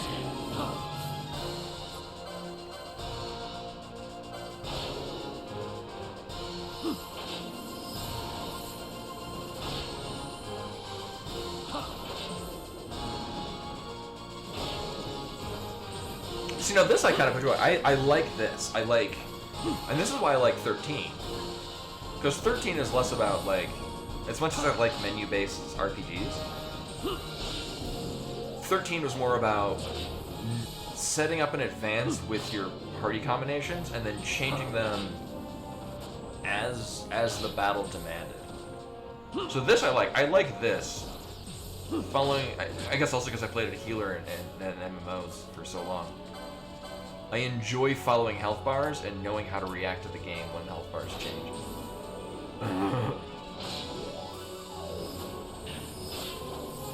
That's actually probably why. This is probably just a setup for Yasmin later.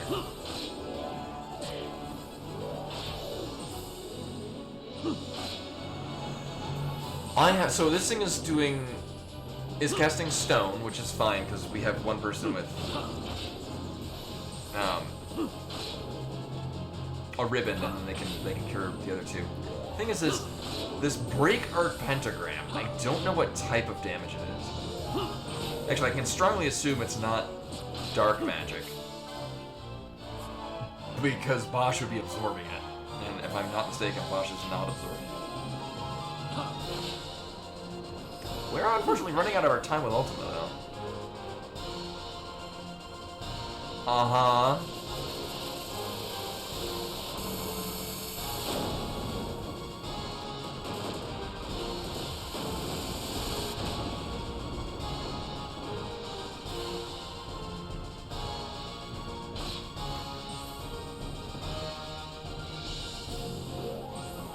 Sure. Oh, I can use items. Sweet. The other nice thing about having a ribbon is, fixes that, dude. Whoa, hello. No, I don't like that. No, sir. Well, Ultima's dead.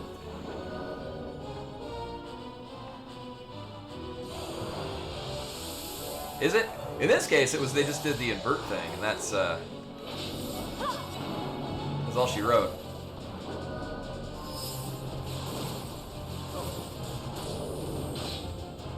Yeah, I mean, it's kind of okay, because we were sort of running low on Ultimate. Wait, doesn't somebody have, like, a fancy summon?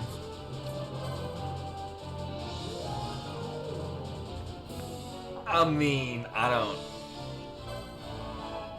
It says a 3. We'll see how this goes. I don't know.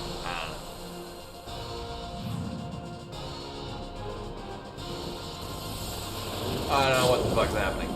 I don't know what does Chaos do? Uh-huh. That's dumb.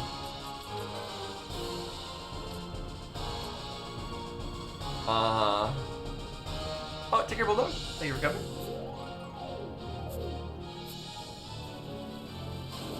So is it like evil Ultima? Oh, he's gonna do the windy thing. Actually, this is probably for the better, because, oh, well, you need to not be dying. That's important.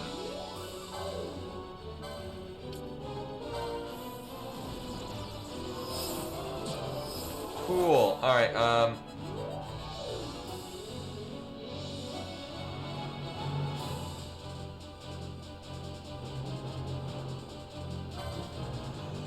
so Chaos does have Reflect on it, which is...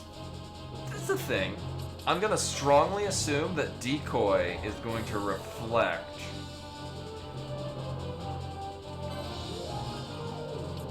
But that won't do anything, because we're aiming towards it anyway. Unless it puts it puts Decoy on Vaughn, and that's not good.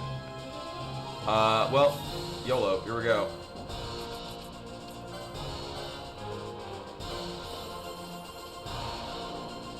Or it's reflect in a different... Okay, well that's cool. Because we mostly just need Chaos to be the one getting hit. Vaughn will be...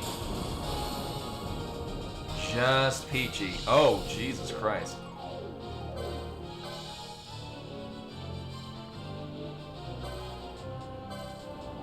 Oh, we get chonked hard. I probably need to pay attention.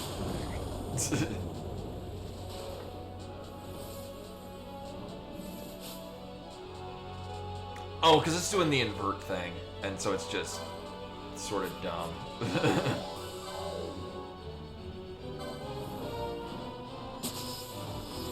Could get lucky, alright.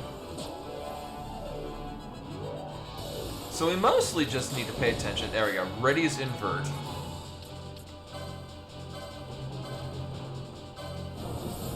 So get that prepped.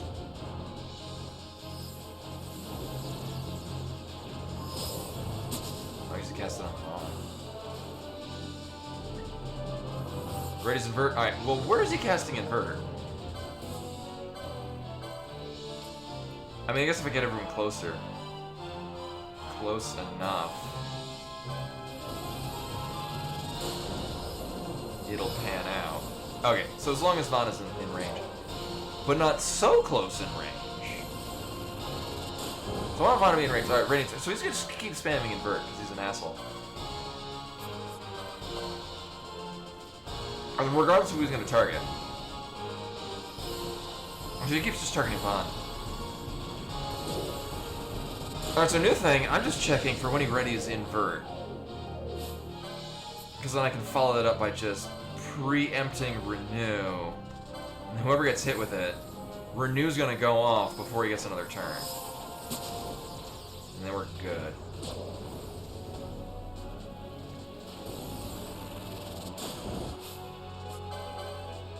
I have no idea how much MP Chaos has.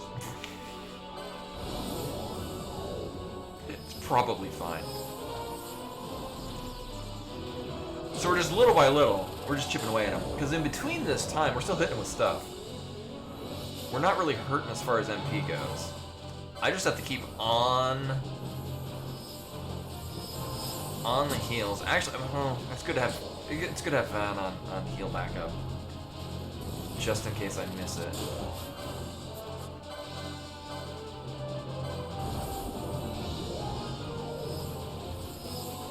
No, I like this. I like this. This is. I mean, it's kind of a. It's sort of changing the way we're playing. I think I might have missed the thing. It's changing the way we're playing because we're working with the we're working with the summons.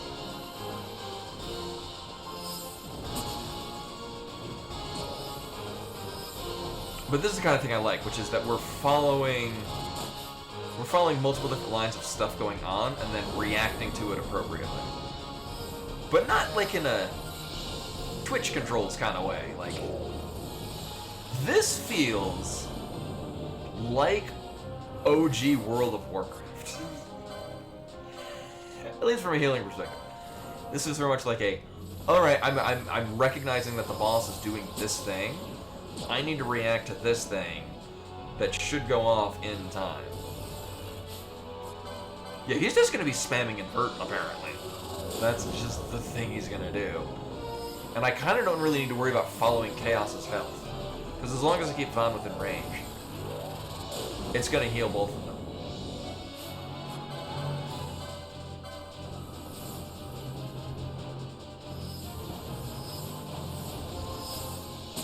Yeah, so when he pulls up invert, it's basically dropping Vaughn to, I mean, it's giving Vaughn all of his MP back.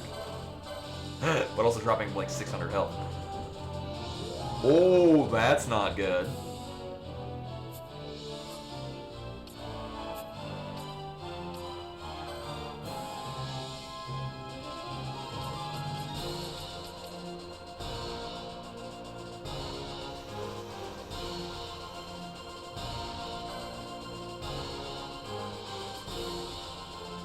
I'm doing it.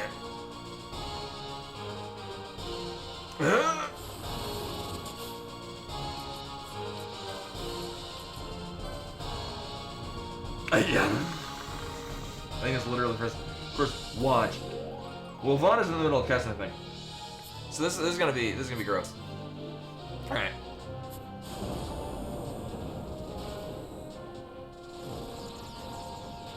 What? What the fuck, Vaughn? He's just standing there like an asshole. He sat there doing nothing. Ah. Alright. I mean, sure, because he was... Here's the thing. I told him to use the elixir while he was in the middle of casting Scathe. Now, my experience is that gets him to stop doing the thing he was doing.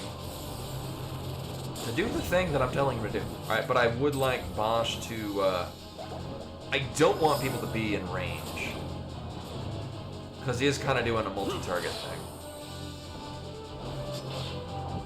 I mean, sure, you can cast invert all you want. Right, so we don't want our characters to be close to one another.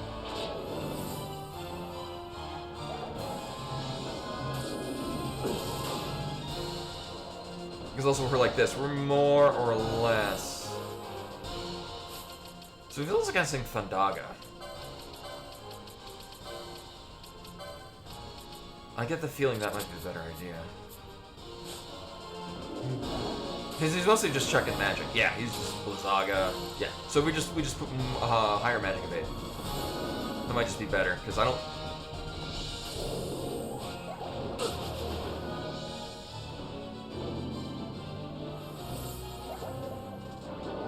Hi Ash, is there a reason you're not healing Bosch? Is there? Did he say something mean about you?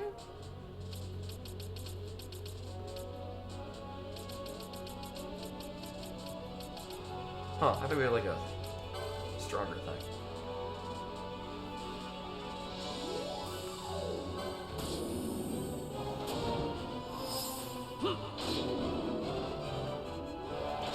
Is there a reason that Ash was still attacking?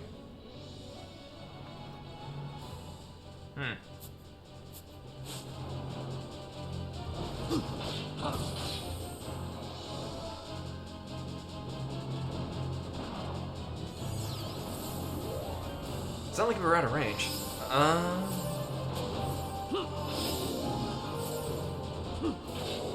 Oh my god, Vaughn almost has enough.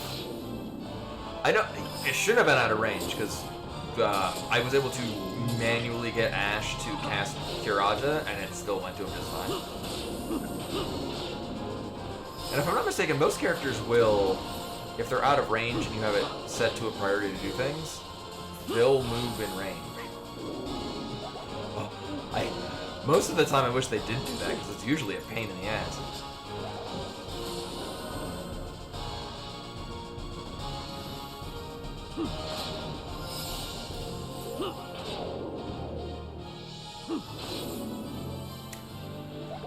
I wonder why Bosch's bar is feeling significantly slower than Vaughn's. Is it because Scathe is hitting harder? Because, I mean, Bosch is mostly just doing, like, tanks.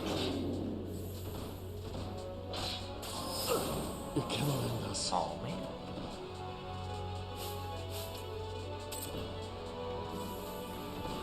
Yeah, but I mean, we had,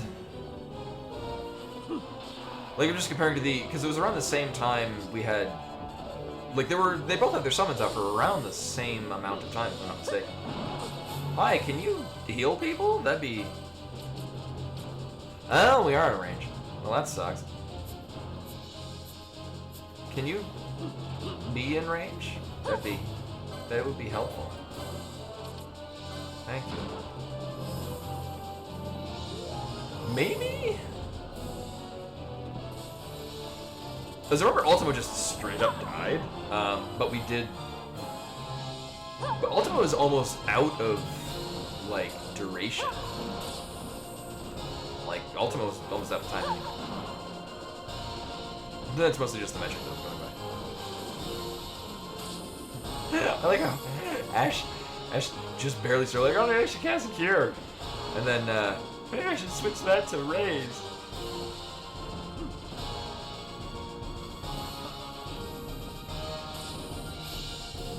Yeah, that invert sure is a pain in the ass.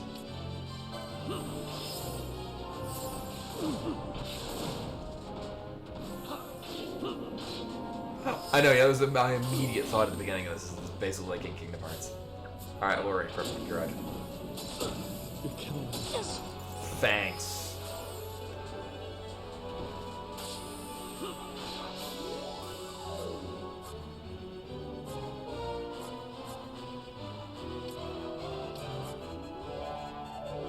Oh, am I just not within range to even control Vaughn? The hell? Huh.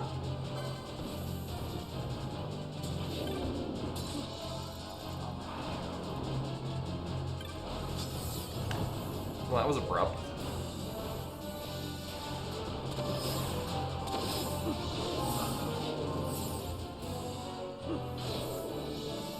Oh, right, yeah, no, I guess that was the last full bar.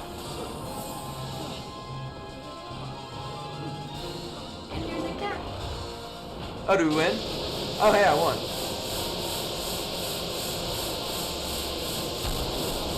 I do not like that sound.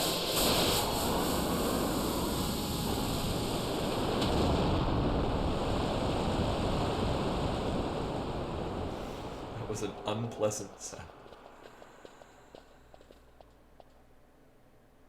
Well, that happened. Then the game crashed.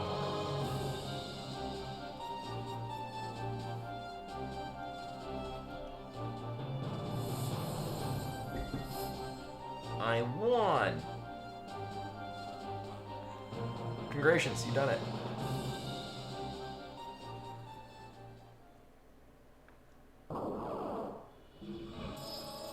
Well, that was certainly a thing. Uh-huh. Really?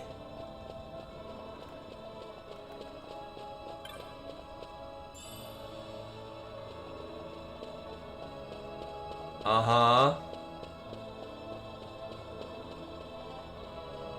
I slayed a hellworm and all I got was a stupid t-shirt. Or is this a thing where I have to keep walking in and out of this room several dozen times until I get the lucky spawn where the actual item appears? Is this one of those things? Or is that all we get? Or I guess that unlocks Yasmin. Is the other best thing I can tell.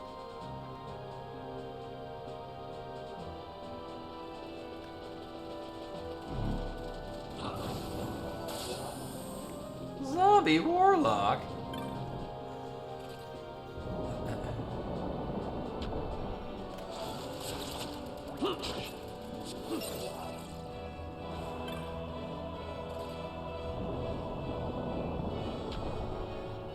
Right, No, we would have had different and more fanfare if we happened to get another Esper off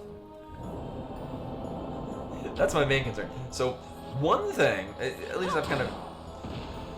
The big thing that makes this game crash is when you bring up the license board and it adds a thing to it. But only like the first time you do it. Best I can tell. So I'm assuming I'm gonna check the menu once we actually get to save the game first, just in case. So the way this is playing out in my mind is the first thing I'm gonna do is I'm gonna go back and talk to the worm dude, our worm girlfriend, and when nothing happens, when nothing happens with that, I'm gonna go back and talk to Mont Blanc and be like, oh Kupo, you Kupo's the thing, and go fight this other Kupo. And then we'll go fight the other Kupo. Which, if my understanding serves, I will need to be at max level, or we'll need about 1 week of real time.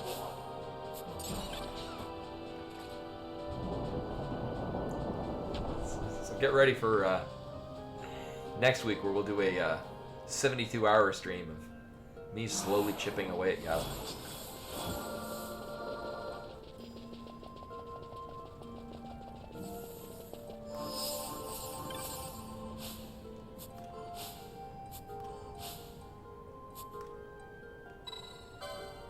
Uh-huh.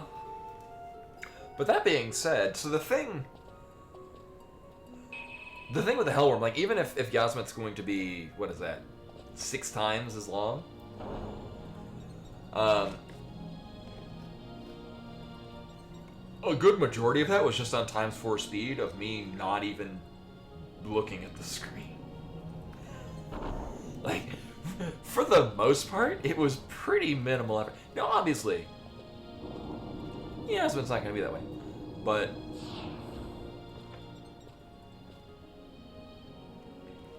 What a random number.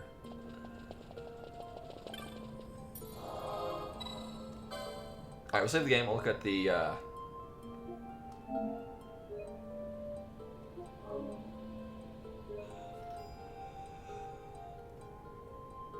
Yeah, Devin. Oh, yeah, but there are... I haven't really used gravity. Most things are immune to it. Yeah, if I remember, and this is just me overhearing things, people talking about the Yasmet fight back when I was in college, and this was new. God, I'm old. It sounded like you largely, because the health persists, and it's like in a big open area, right? So you can kind of go in, chip at it, run away, and then come back. Yeah, I was under the impression of that as well. So it's not like that where we're trapped in a room and we kind of have to do... Yeah. Oh, we'll be doing it probably soon.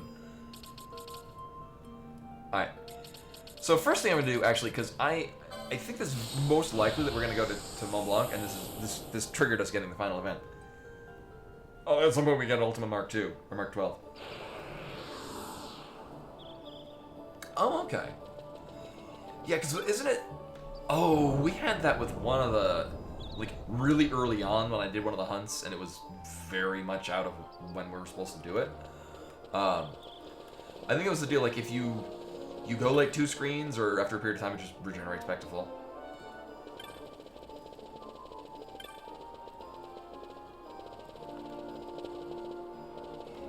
Maybe, I mean, that's almost too reasonable for a Square Enix game from this era. 30... Oh, okay. Okay.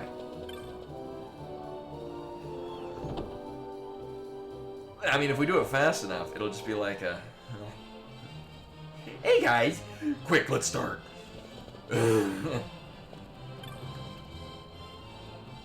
Here, you defeated the Hellworm. Impressive, Kupo. I give you this with my compliments. Well, I'm beside myself to have a member of my clan accomplish so great a feat, Kupo.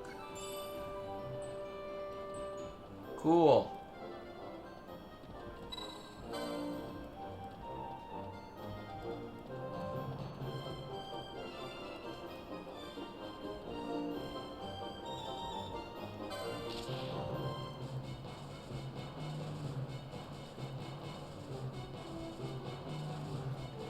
No creature more foul walks this Ivalice, Kupo.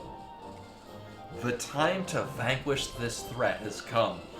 I await stout-hearted warriors to meet this challenge. Will you go and speak to the petitioner, Kupo? Oh, he's talking to... Oh, okay, I thought that was on the sign. You'll sign under the hunt? Well, excellent. I'm counting on you, Kupo. And the petitioners...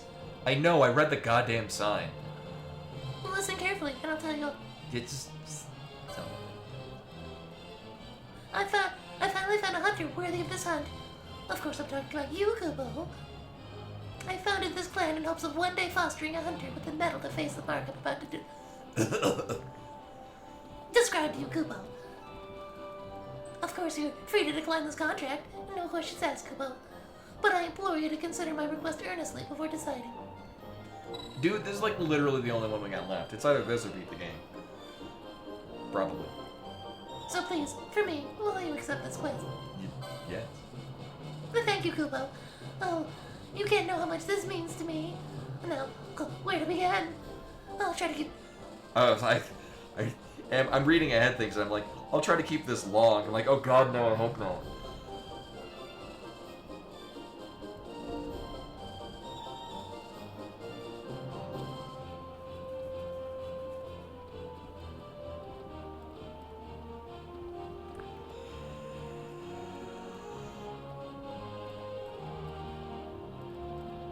Oh, well. I also get the strong feeling that being at level, like, 72 is not gonna cut it.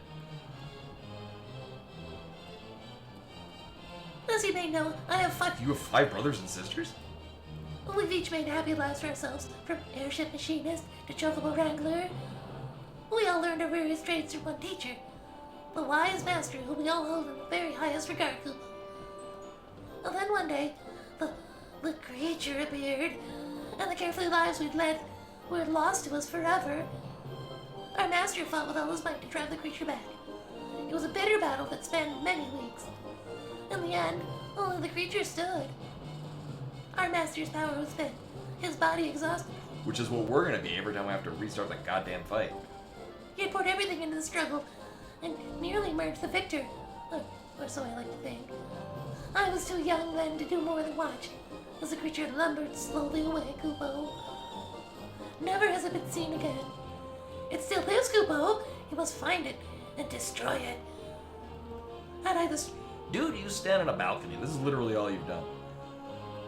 Had I the strength, I'd do it for myself. But this creature is powerful beyond words, unrelenting, merciless, the terror of all evilness. But should you fight it, you may very well die for your efforts. Even so, I must ask of you. Rid us of this creature. Vanquish Yasmin. Uh-huh. Oh, it takes it serious. Well, I'll give it the old college try. Good luck hunting your Mount Kupo. Each kill you make wins you greater So we'll have the most renown possible.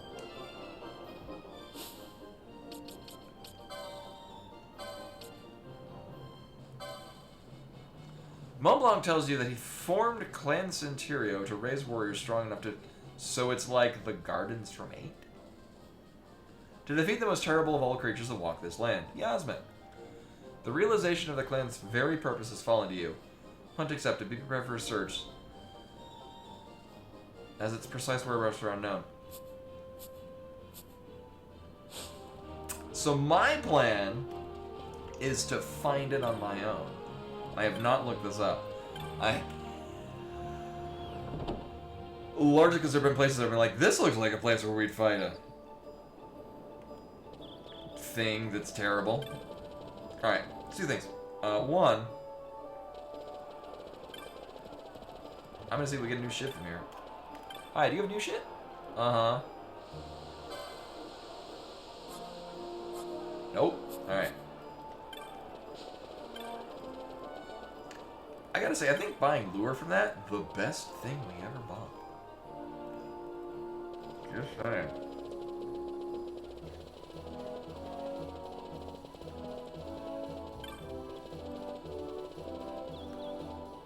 So you know what would be the funniest place to find it? Would be if it's like literally adjacent, like the start of the game. Like you go here and that's where he is. So this whole thing right here, this expanse, was like a big ol' empty spot, and that's higher on my list of places we're going to run into this thing. Okay, as long as I hit up a save point, because I'm probably gonna not pay attention and run into it and die. That's pretty on brand for me. But that aside,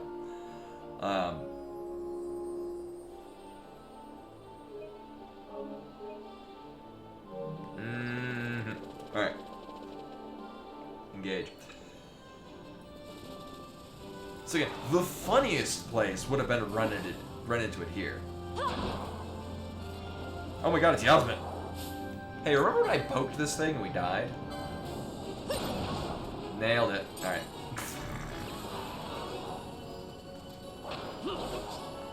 The beginning of the game where I'm trying to figure out what I can get away with. And that right there is why I love RPGs. That right there.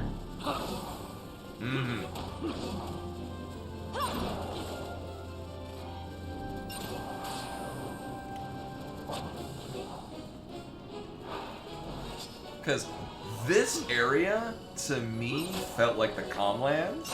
Like, the way you walk in here, you go down this pathway.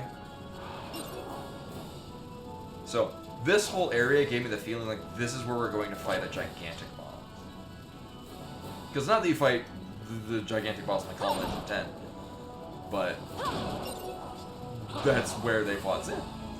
So that, it makes sense that this gigantic expanse that feels like the Comlands is where we will later fight a terrible monster.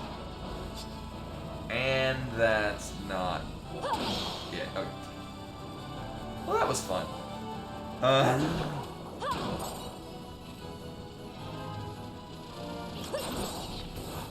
Alright, next up on our list. Actually, I should probably do this thing. Right.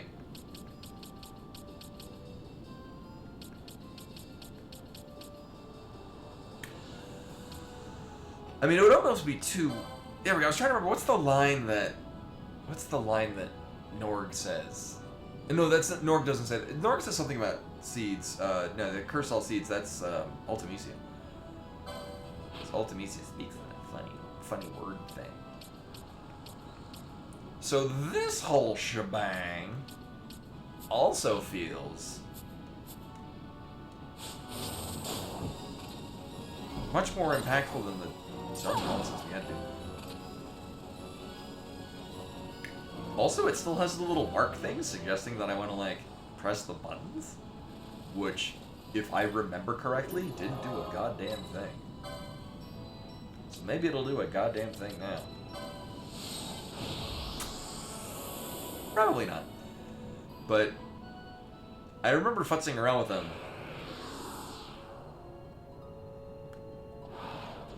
Norg is a national treasure. You take that back.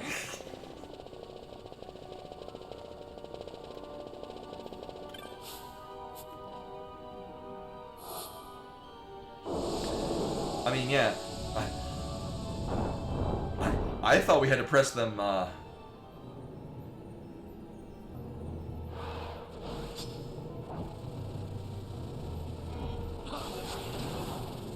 thought we had to press these in a particular order in order to open up that gate, which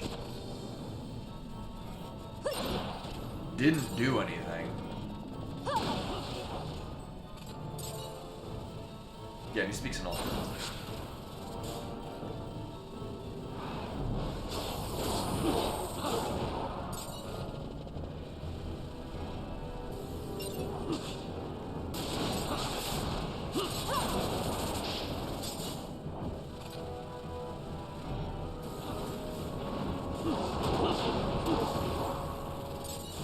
So this is kind of my power team. Like, this team is probably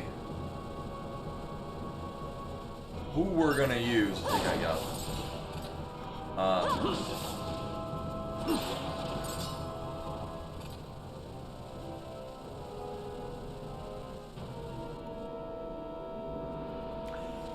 And that's the thing. I guess,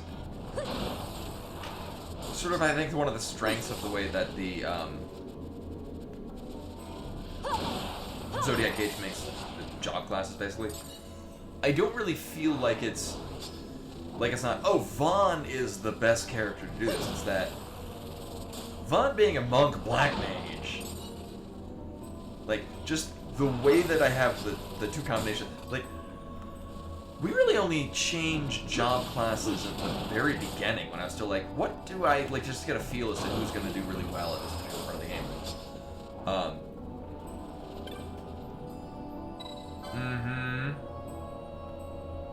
In the sanctum shall the pilgrim find truth and illusion, both illusion was, yeah, that's right. Right, and then it glows. I swear to you, it glows. Right, yeah, it does that thing. But this one does not do the thing. Right.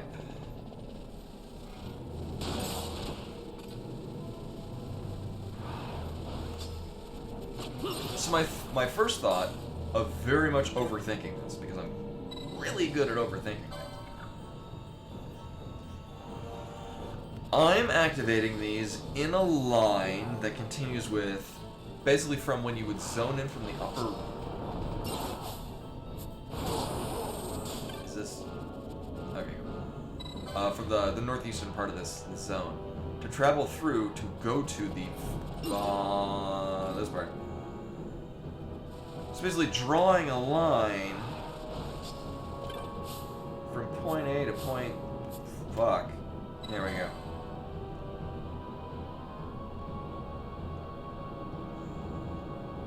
Yeah, I mean, I didn't expect to use really Vaughn much at all. Actually, Vaughn and Penelo wound up just the Time Mage Red Mage was.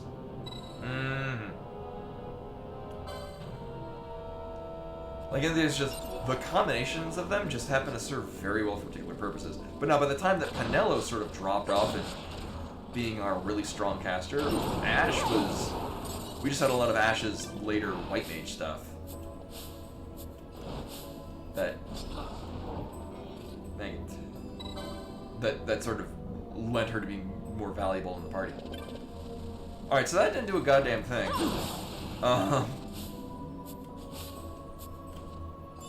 Thanks.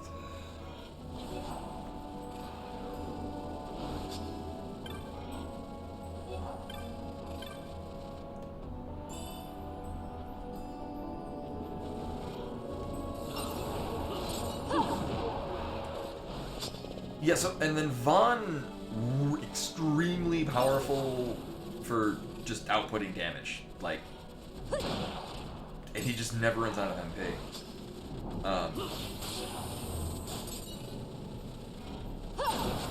Which is great.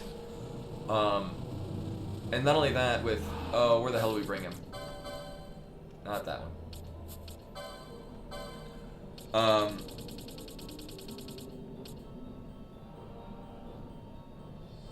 Was that the only? Is that the only thing in it? I could have sworn. Oh no, he got an Esunaga from. Yeah. Oh, we haven't even found Holy. Oh my god. Yeah, giving him Chaos, which let him get over here. Him having Esunaga and Kiraja is just. Yeah, having primarily focused black magic with just enough white magic to be good utility-wise. Alright, so unless I missed something, that's not what we needed to do. Also, opening this door was so dumb.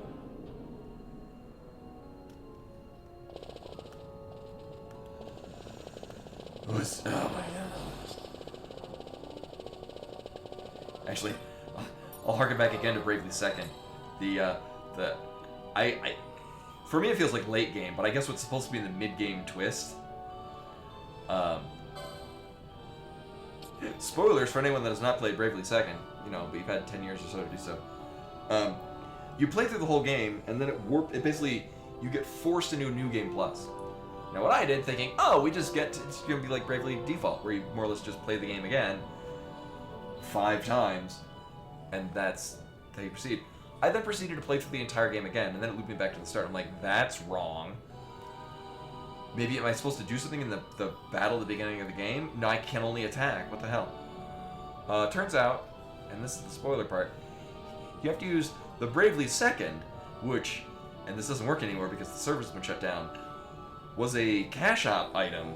You gained it very slowly over the course of the game, but it was a pay $1 and you can get your gauge filled immediately, which means I never used it in the game. So when it expected me to use it as this allows you to proceed with the game normally, I had to look up a guide. I had to use the thing that I've not used because they wanted to try to hawk it for $1 a use, and I can't anyway because the servers are off. So it's a good thing I'm not using this at all, because otherwise it's extremely dumb. Yeah.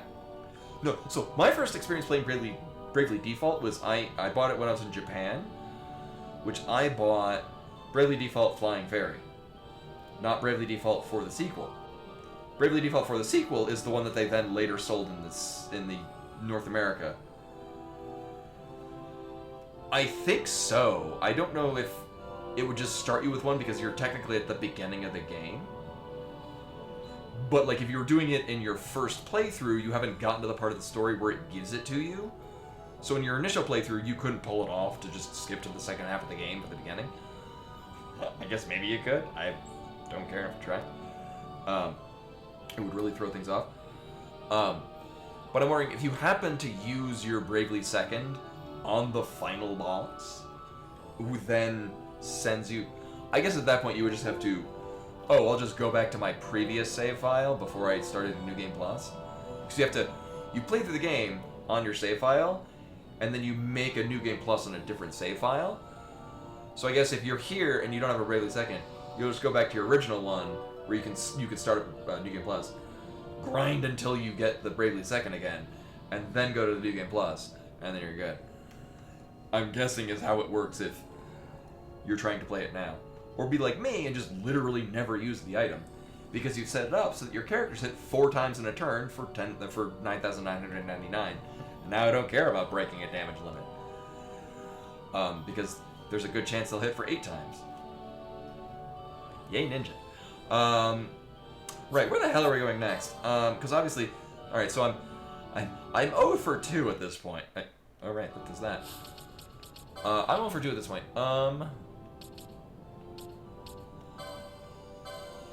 Yeah, we haven't been here in a good long while.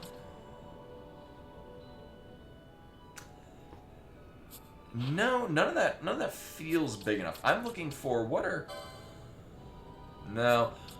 some really big open areas is likely what we're looking for. I mean, at this point, I guess I can just kind of roll through.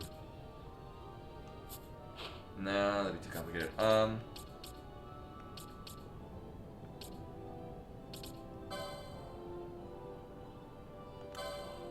Or is it the other one?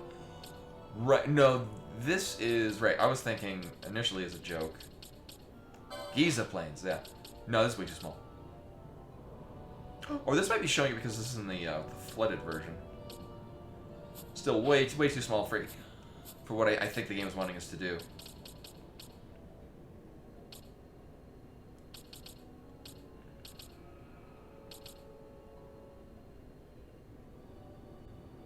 I mean, actually, if I had to venture a guess, it's probably because... These look sufficiently large. I'm also guessing that Yasmin's going to come in and fuck up those windmills, because the windmills seem to be tied in. It's getting to this point.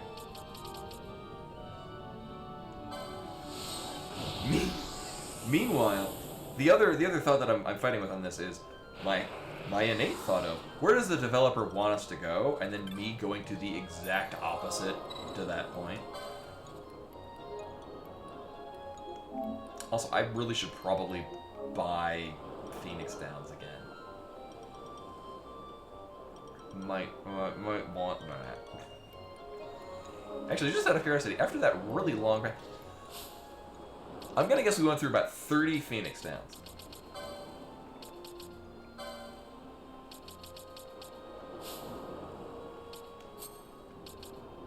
Wow, we only went through 13? Damn. Although... So I have Bosch set up to largely be tanking, and from what I have been led to believe, healing is a big aggro draw in this, like in the case of most MMOs. Unless you've got like actual tank abilities, which there really are no tank abilities. Like there's no like this draws extra threat kind of attacks, because I would probably be using them if it did. So the best I can guess is that we're just chucking lure on people, and that's our tanking ability. I probably want more of these. Oh, I thought we would have gone through a lot more of these, because we're getting slam-a-jam to a stop. No, we're good. Get these. Sweet. You know... Yeah, which... Actually, this kind of harkens back to when I was talking before about Final Fantasy III on the original version versus the DS remake. Because I remember that was a big way that... Well, then again, the Iron Giant, or Iron Golem? The super boss in 3, I don't think it was in the original one. But basically that's how I beat it, is just by hardcore tanking out a pirate. and having them just spam threat.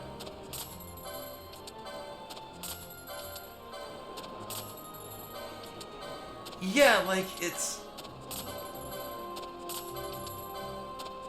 Like, Lure gets them to have... It seems like to sort of have, like, a preference on threat. But as far as when that's not running... Like, when we summoned Chaos, Chaos was still hardcore wanting to kill Vaughn. Until I stuck Lure on Chaos, and then had Chaos serve as the healer.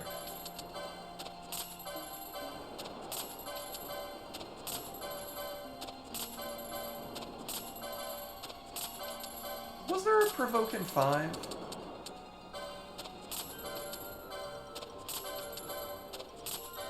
Actually, for the longest time, it was characters that were in... Oh, no, it was in Final Fantasy 1. Depending on which party slot they were in, determined how likely they were to get hit. I know, and now we're going to be talking about Final Fantasy 1, where we can also bring up Chaos.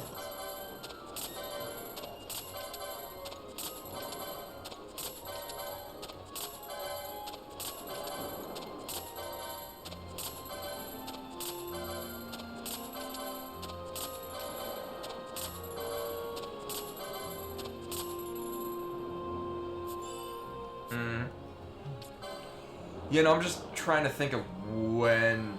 It's very... A cruel blade forged for battle, its very shape of violence.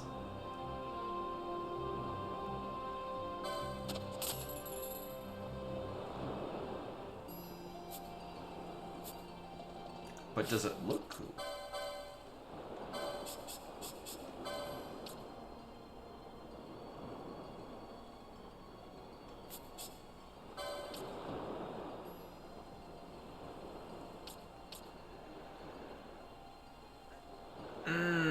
I mean, visually, that does look pretty sweet. Oh wait, hold up. I do want to see what it looks like. And then we're going to immediately take it off, because it's vastly inferior to Excalibur. And even then, Oh, I guess kind of the best you can do in 5, or even... What if 5 was the first one that did this? The whole trick, if you, especially in a 4-job Fiesta, where if you've got a knight, you just have everyone else at critical HP, and then you have your knight spam guard, and then they take no damage and will absorb, as long as the enemy's using nothing but physical attack. Yeah. Oh, but I was kind of mentioning this before. I saw a thing. It looks like I'm not sure if I want to get back into an MMO, but it looks like Final Fantasy XIV has made a number of changes that is interesting to me. And it looks like... So I watched a long play video. Wait, is that literally just a baseball bat with nails in it? Oh, it is a sword, okay.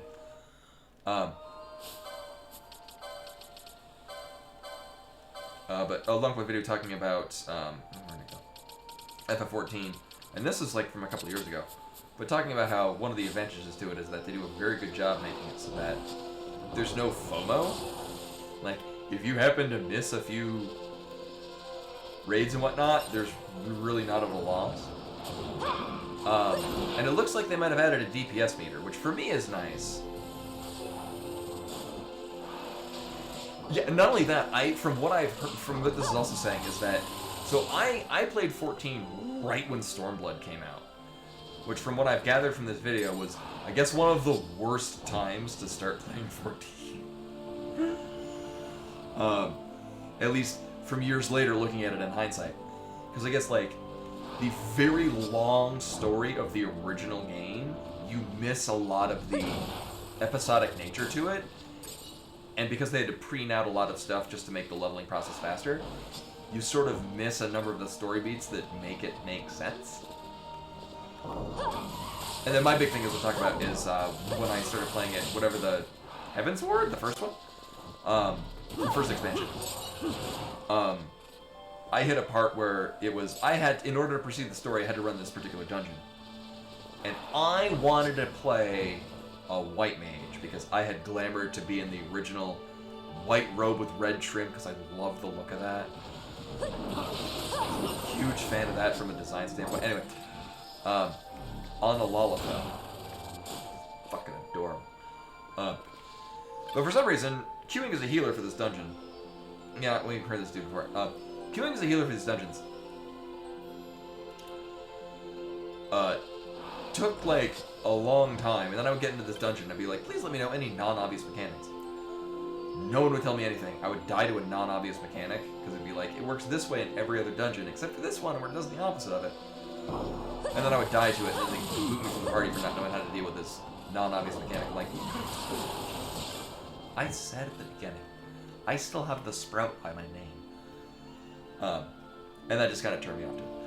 Which again, is not the fault of the game, but more of just the fault of the, at this point, 3 people I had run into at the time. But I just didn't come back to it. But the other thing is as I was mentioned before, I didn't want to play a DPS class because I'm very big on, just like in an RPG, knowing, oh, when I do this, the number is bigger than when I do this other thing. Can I make that number bigger? How can I optimize this damage to be even better? Which at the time they actually had blacklisted, like it was against the terms of service to use add-ons that would give DPS meters. But I guess that's a thing that might even be added into the game, or maybe they just let you use DPS meters. Because I'm very interested in knowing, am I doing the rotation correctly? Or is there...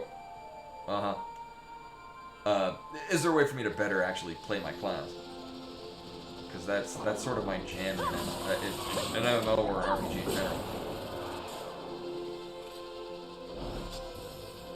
Thing is, though, I don't know if I want to invest that much time into playing an MMO. Well, it sounds like it's not the type of MMO that really demands a ton of time investment.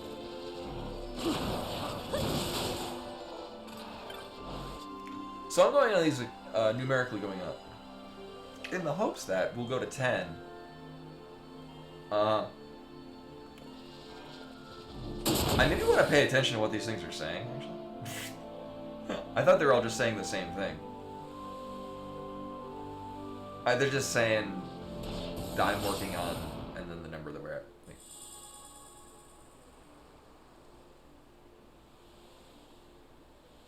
What? Oh, right, the Hunt Brothers. That thing, okay.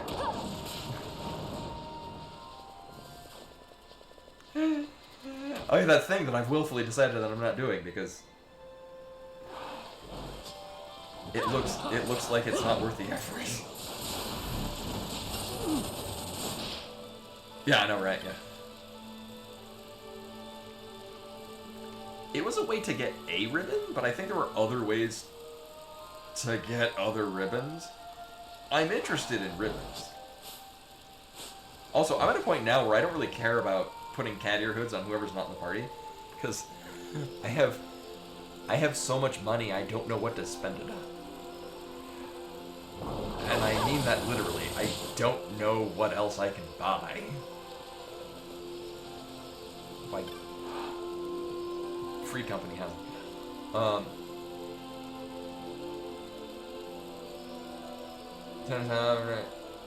At last. Oh, right. Yeah, where'd he go? Small wonder I couldn't repair the windmill with him sitting on the wheel. Him sitting on the wheel the whole time. Of all the places to sit, Kupo.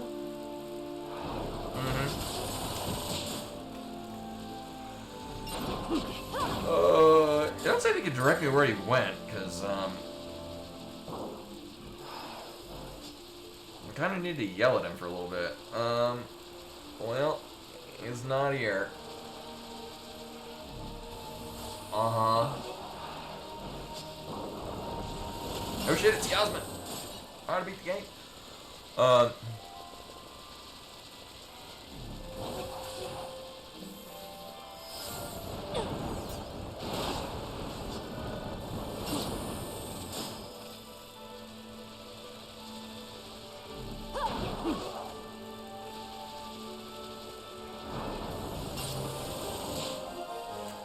So my thought there didn't turn out to be the right one. Now, this whole area does very... strongly feel like this is where we want to be and what we want to be doing here.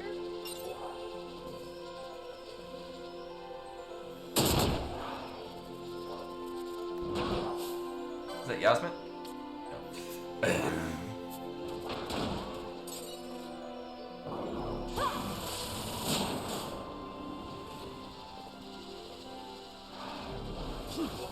Alright, I guess it would show up as a really, really big dot on the minimap.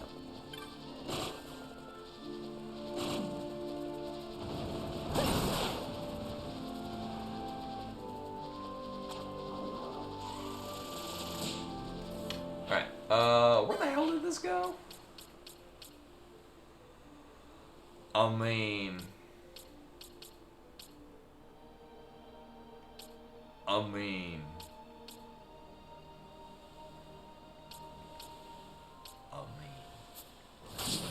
This is also a place that I remember being very large, in charge, and also not a place we've been to in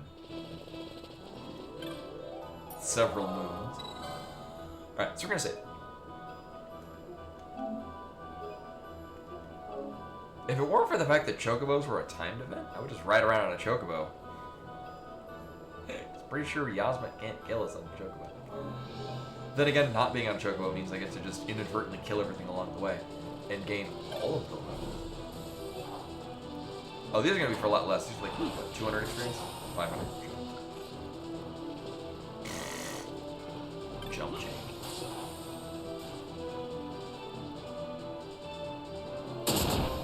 Uh-huh.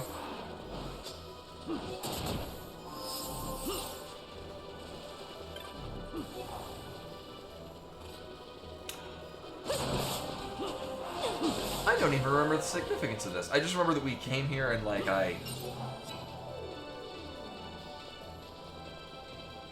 Oh, I don't even remember what I... Right, no, we ran a really... Alright, Knife King. Welcome, welcome. I remember we ran a very long, convoluted pathway on a chocobo to get across the bridge before it was repaired. At which point, I went to... Elfenheim? One second. Yes. Only to find that there was nothing there. That is, I am, as someone who is terrible with names. As mentioned before, I worked at Starbucks for nearly a decade. Could not tell you the names of most of our customers, but when they walked in, I could tell you exactly like their crazy ass convoluted drink order. No clue.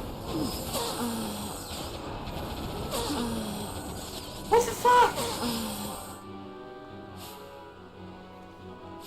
I just hear Ash, like, violating the Twitch terms of service, and... Like, oh, it has oh... That's what happened. Oh, is it first Final Fantasy? I remember this came out, so I'm playing on... Oh, well, that went a whole lot better when I had... Right, it had Reflect. Well, that went well. Who's killing Ash? Oh, I'm killing Ash. Oh, so this is the Zodiac Age version that I am playing on the PS. This is the PS4 version on the PS5. The PS5 part is only relevant because it means the game will crash for no good reason. Wait, and you're. And actually, yeah. So if you're already very familiar with this game, we're at a very important part. Because we're at this part. Or more accurately, I'm going to die to this, and then we'll plan what we're doing after that. Yeah. At this point, I'm still. Yeah, I had the opportunity to play, like, actually, I'm talking about, I was talking earlier about how I remember when this came out when I was in college, because I'm old. And I remember, and this is kind of the last, actually, this is true. This is one of the last games that I remember literally, most of the things that I know about this game, literally just because of word of mouth between friends at school. I mean, then again, after I finished college, I wasn't going to school anymore. And then, you know, once I became an adult, I didn't have friends anymore. Not really. But, it was sort of right at that point where it was still, you'd be playing it, like, there was no, yeah, 37 years. Here's the thing, my benchmark of not being too old is in line with, in Monty Python and the Holy Grail, with the, I'm 37, I'm not old. So, I'm 37, I'm not old. Well, in about 5 months, I'll be 38, and then I'll be old. Yeah, no, but so I remember that, yeah, I remember people talking about their efforts to do the Yasmin fight on the original PS2 version.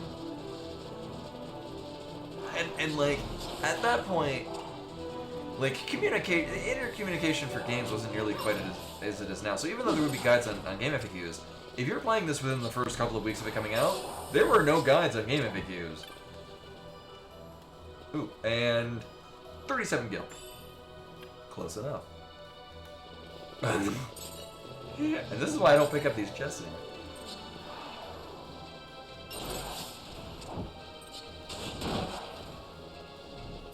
Wait a minute.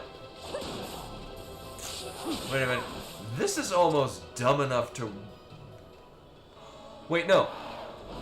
It couldn't be here. Because we can't get to a safe point. And this room isn't that big.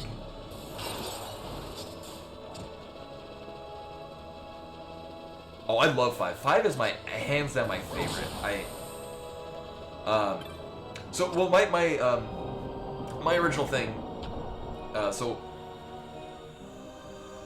oh geez, nearly, not that I've been playing these constantly, but it's almost a decade ago? No, this is in, like, late 2016, early 2017. I came to the realization, oh, actually, it was in time with when I dabbled in Final Fantasy XIV. I was like, you know, I've really only ever played Final Fantasy, or I had only ever beaten at that point Final Fantasies 1, 5, and 6. 5 and 6 several times. And then I had played all of the other Final Fantasies, but never beat them. Except for 12, which at that point I had never even played at all. Yeah, so I went through, at that point, and this is before I started streaming, I played 1 again. I finished 2. God, did I finish 2. And then proceeded to play through all of them. 7, when I got to 7, I had just recently started streaming, so I actually streamed myself playing 7. And I remember many a time playing most of 7 with literally 0 people in chat. Me just talking to myself about, like,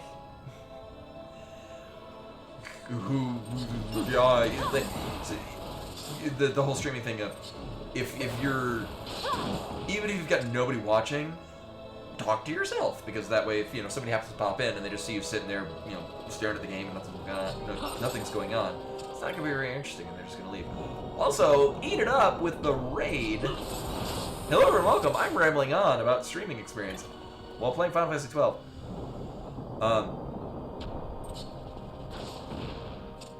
Yeah, actually, SkyTech, that's the other thing. Right, because I know we have a number of people that played 14.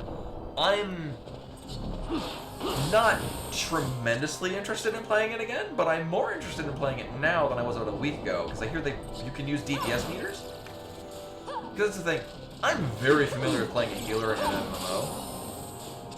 If I'm playing DPS, I kinda need to follow a DPS meter to know if I'm doing it right. Alright, well, Yasmin's not here. Oh, right, and actually, there was a question I had before. Do I just have to keep coming back in and out in order to get a chest that's actually worth picking up here? Wait a minute. Yeah, I'm not sure how accurate that is because I played right when Stormblood came out, and I was told at the time that having add-ons, especially DPS meters, violated the terms of service because they didn't want to have people. Oh, okay. So you're not supposed to. All right. Let's see. Yeah. What's? Oh. Unofficial sequel to Maze of Gallus. Well, that interests me. I was going to ask, what is this? I'm interested. I'm interested in this. Okay, because that's the thing. I don't care about. I mean, I kind of do care about being like I'm the best DPS. So I played. I've canceled my World of Warcraft account just because. One, the server that I played on in World of Warcraft Classic, which is the one that I really liked, died quite some time ago, and then they had us merge with another server, and I didn't really like that server. That server's died, and now they're merging it with one of like the mega servers, and I'm like, I don't want to. I like playing on a medium population server where there's a community, and you go with it. You get in a dungeon group. You're like, hey, I remember running a dungeon with you the other time. That was fun. Let's reminisce on that while we're doing this dungeon. Great. That's what I love doing in an MMO. So yeah, I canceled my World of Warcraft account because. Sadly, I have no interest in retail. World of Warcraft Classic, the second server that I've been on has died. It's now on a mega server, and I'm not interested in playing Cataclysm again because I didn't like it the first time. And not only that, they're going to nerf it, I guess. Anyway, point being, I'm not playing World of Warcraft anymore, but I am playing Tales of Maj'Eyal, which is not an MMO, but I'm approaching 1,000 hours played on it, which I guess is high praise. Also, I should probably stop wasting people's magic. I came here. Wait, where the hell are we again? Sochin Cave. Because I'm looking up a map. Not because I want to find out where Yasmit is, but because I want to find out, is there a random item that can appear in this room? 22. Oh, literally the balance mote we got? The balance mote we got was the thing we get out of this room. Really? There's something else? Huh. Yeah, that's my thing. So, yeah, going back to the thing with DPS meters. I'm used to playing a rogue, and I'm very good at playing a rogue. You know, an orange parsing rogue for those that follow World of Warcraft. And it's always satisfying to be like, I'm doing literally 3 people's worth of DPS. Yay. But largely it's because, well, if I'm not doing that, what am I doing wrong with my rotation? How can I improve this? How can I be better for the group? Oh, okay, so I'm looking at one of the original ones, because the...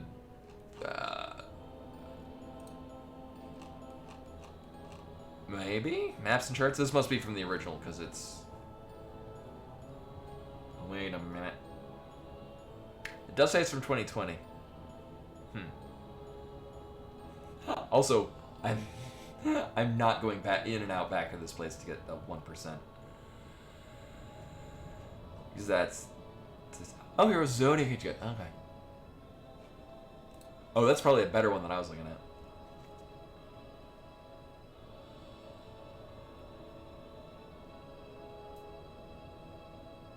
Uh-huh.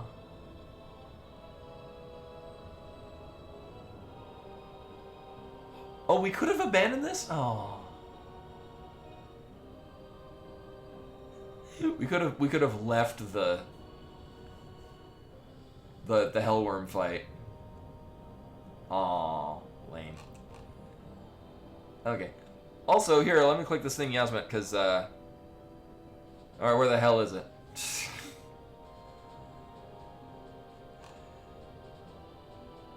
Ridorana Cataract. Oh, that's his Coliseum. Uh-huh. Alright, I'm gonna laugh to see.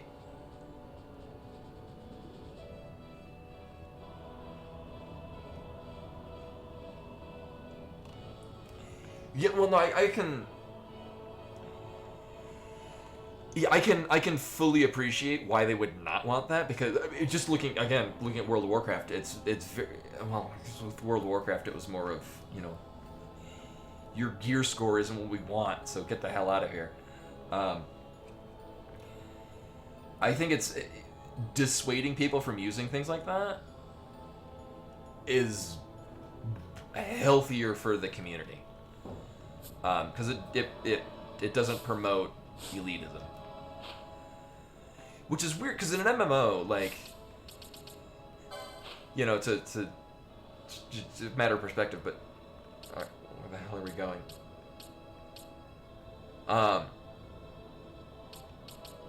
Oh, this is the last place I would have gone. Holy. Oh. Oh.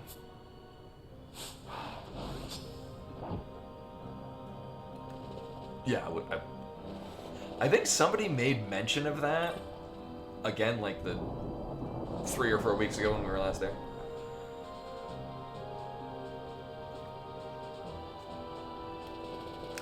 Yeah, I suppose they probably can't really check if you're running an add-on that does it, but yeah. So, but the thing with an MMO is that, I mean, then again, if you're in a guild that's trying to, free company, that's trying to accomplish goals, there's, like, that's the thing in an MMO, is that not playing the game well is doing a disservice to your group. And that should be discouraged. Like, the presence of, like, a DPS meter or checking to see how you're doing is allowing players to become better at it, while at the same time also fostering an idea of, I need to be better than the other players. It really just depends on how you look at it. Oh, you're right, Rash. Right. I'm so caught up in just backtracking where we came from. Right.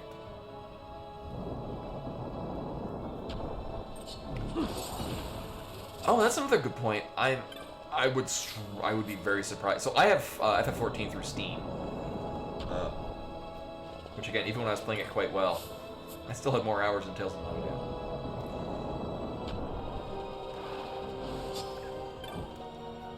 I still both want to and don't want to do like a single stream, you know, demo of Tales of Maj'El, just because it's a very good slow pace. Because if you're doing it too fast, you gonna die. Because it's turn-based. And certain enemies can pull off several moves in one turn. If you walk too close to them, you get slammed like 8 times and die. And it's a roguelike. So it means you're dead. You start over. It's funny, I was going out on yet another tangent. I remember, this was before I started, like, actually streaming, so I was like, doing art streams and stuff, but occasionally would just stream myself playing games if I didn't feel like drawing, and, you know, like, 3 or 4 people watching. I remember I had just got Tales of Maj'El, and I'm like, I'm curious, this looks like Castle of the Winds. I really like that on Windows 95. Windows 3.1. This looks like, and it in fact is, very much like that, but better in every way. And I remember doing the tutorial area, which again, I was like, oh, I gotta read all this stuff. This is not very good for streaming. So I ended the stream saying, I'll have to revisit this on my own time, which I wouldn't do for like another year or so afterwards. But I get the feeling this is the kind of game that I'll really like. And as mentioned, 1,000 hours on Steam, and only like 200 of FF14. Even when I was playing quite a bit. I got my... Actually, that's another thing too. I remember, and with Stormblood, I wanted to play a white mage, because again, I wanted to have the white robe with red trim, especially on a long film. So I was primarily playing as a white mage, and then with Stormblood's change to things, one, they got rid of like the cross abilities, which I really liked, largely because it was tying it with FF5. But at that point, it's like you're just changing so that, you know, everyone had protect at the beginning of the dungeon. It was a nice idea, but I just remember it not being very well implemented. Yeah. But I remember at the time, I think Astrologian was changed, and people were like, oh, we only want Astrologian as a healer. We don't want White Mage. But they were like, well, White Mage is the best DPS output for healers. And I'm like, well, I don't want a DPS as a healer. I want to heal as a healer. Although I guess nowadays it's less of a thing because it's not like classes are homogenized, but more of like they've done a really good job with class balancing, I've heard.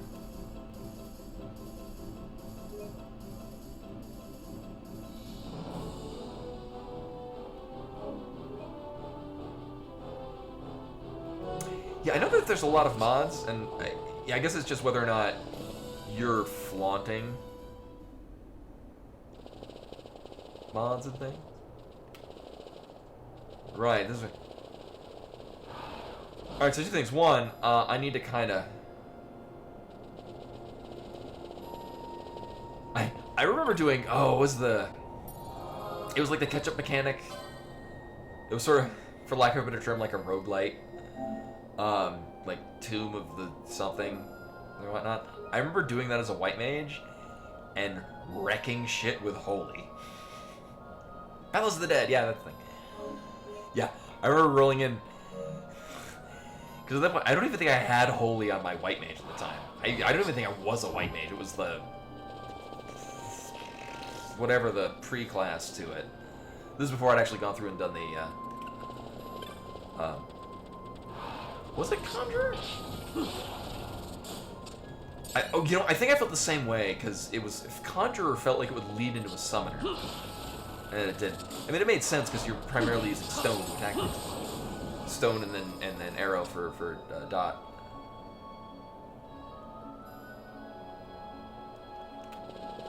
Yeah, I know. I mostly remember a lot of the mods because people are like, you can make a character nude, lol.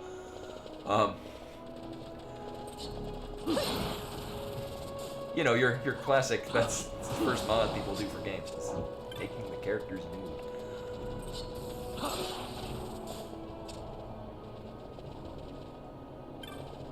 Yeah, that's another thing. Alright, correct me if I'm wrong. For FF14, aren't the devs more active in the game? I guess that was more of a... Was it 11? Which... Oh, was it 11 where they were gonna...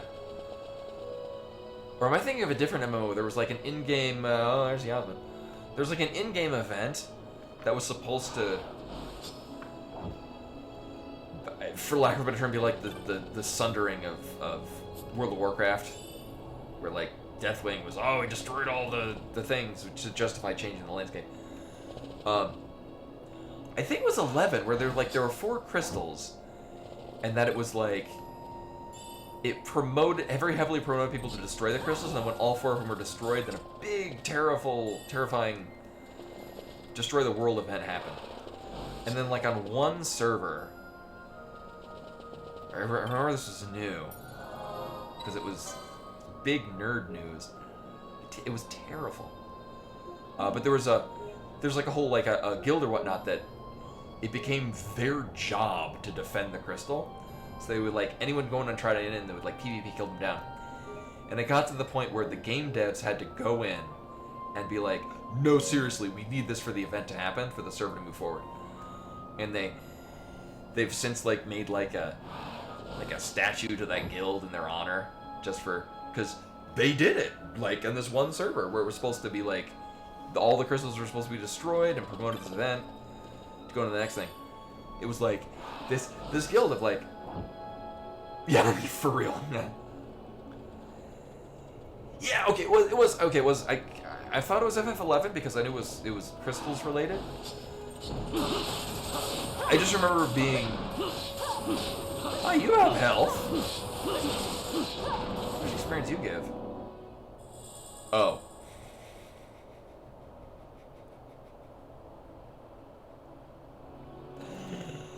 Okay.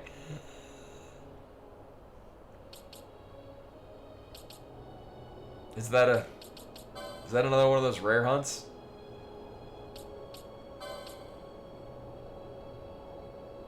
Oh. Alright.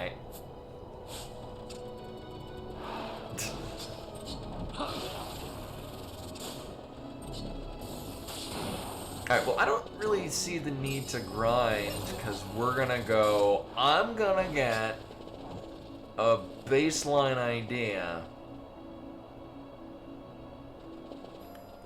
of how not great this is gonna pan out. My guess is that that answer is very...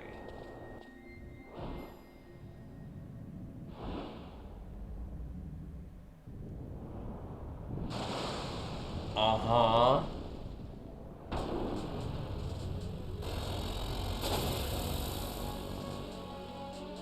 Uh-huh.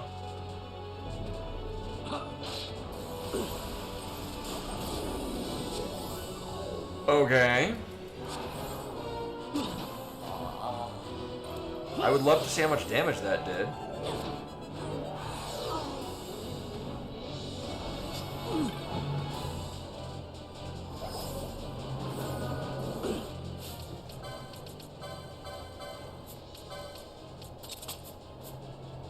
Actually, Demon Shield is higher evade. Yeah. Unless some of you remind me what does the Genji Shield? Because the Genji Shield in like FF5 and whatnot. I've heard stories. And like the Genji Shield in FF5 prevented like some amount. I honestly can't tell you offhand, just because in a 4-job Fiesta I'm so rarely getting it. Also, I see White Breath and I immediately think White Hole, and we fight next to him. And like the Genji Shield like prevents like Petrify and Poison or something. Oh, does it have 5% instant kill? Yeah. Yeah, it's a thing.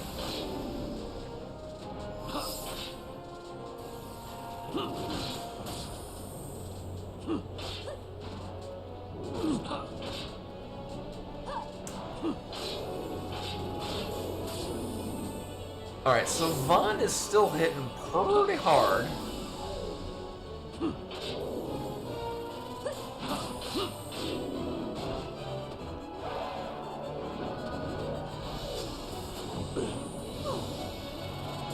Alright, so we're gonna stabilize. I'm gonna test the thing. Camera bliss. Holy shit.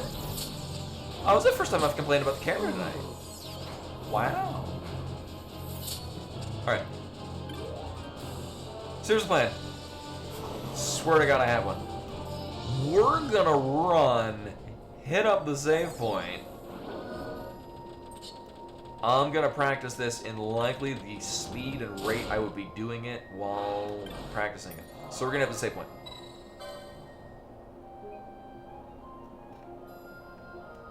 I'm gonna use this save.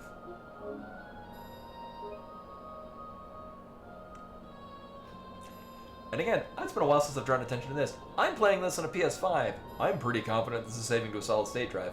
Why does it take more than a split second to save? And then we run back.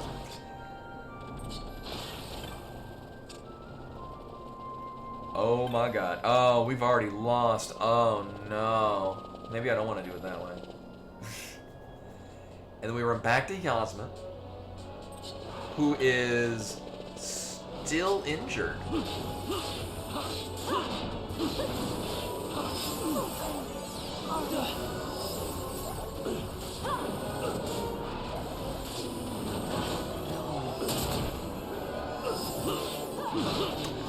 But really, I mean, apart from the fact that I can save the game and come back another time, what purpose would that really serve for us? Also, why are you healing?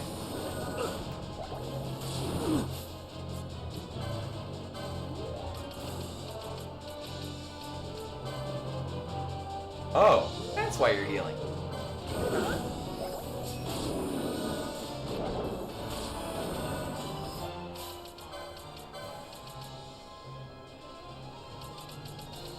Oh yeah, I've heard stories. Foe exists. Alright, yeah, I am not paying attention to when those things happen. Also, knowing these pan out, we really... Well, now you have no excuse to not put. Oh my god. Oh. Well, I don't want it to be at the top. That's the thing. Right. Put it up there.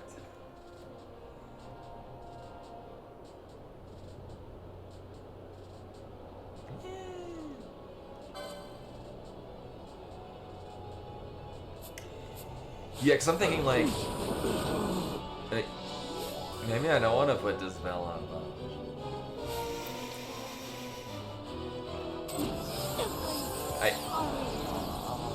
So...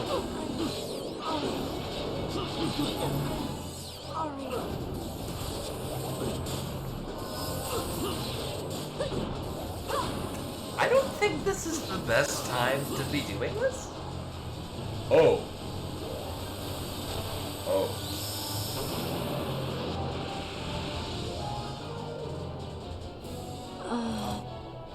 Oh, yeah, that's the thing.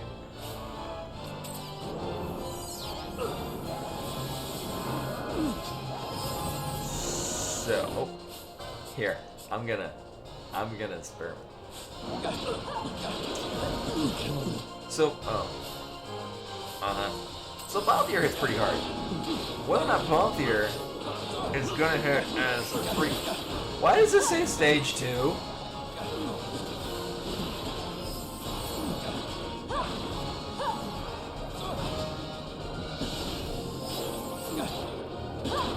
Should I be worried about it saying stage 2? Also, I feel like Balthier's doing much. So Balthier's set up very nicely. Let me just show off this great Balthier. Look at that.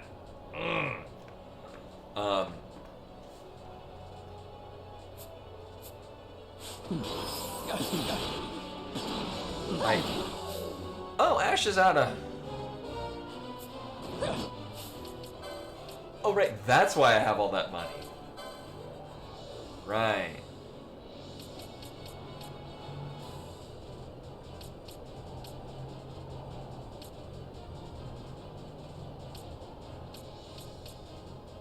Alright, where is it?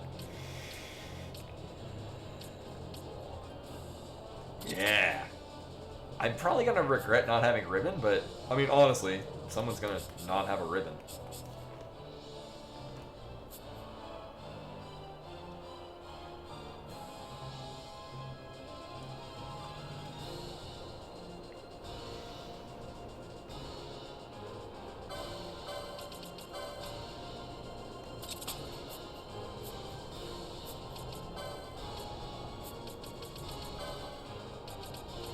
Meanwhile, I'm spending so much time in the menu, it's gonna heal to full. Bubble is a... Oh, right. Green magic thing? Yes. Alright. So that's not a thing that we have on Balthier. You know? Why? That pans out pretty well. Actually, because now we don't have backup healer out of Vaughn. That's probably gonna be better. But I would like to constantly have bubble on Bosch. Now Bosch is configured to chuck egg potions on himself.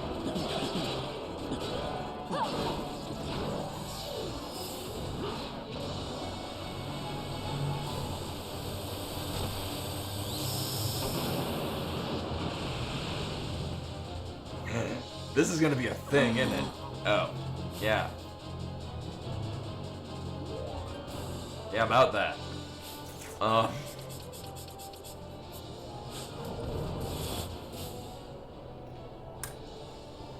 don't think I want to be in here at these levels.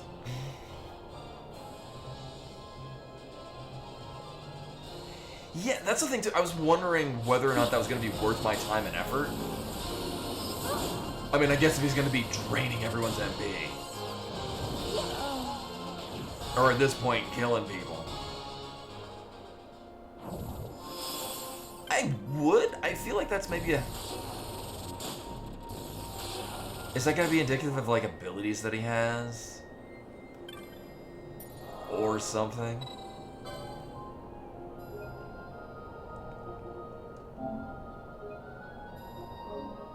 Yeah, we don't need to be the staging area of the losing minds.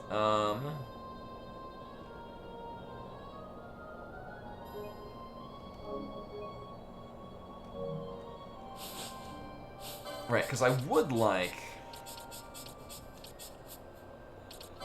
Bosch to always have the bubble belt, just because we don't worry about him losing that buff. And then and yeah, if what is it, despair or whatever that drains all of your MP, if that happens, we'd back out, get all of our stuff back.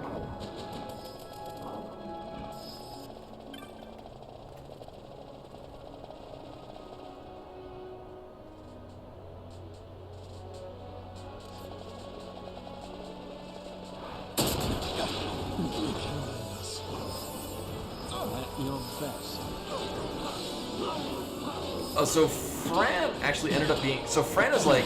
Her primary thing has been our potion chucker. So for like fights where there's a lot of silence or they're really adamant about draining MP, she's set up to... Because she has the highest, like, potion...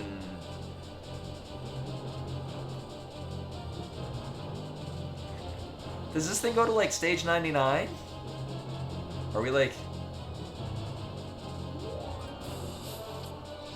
ramping up like a...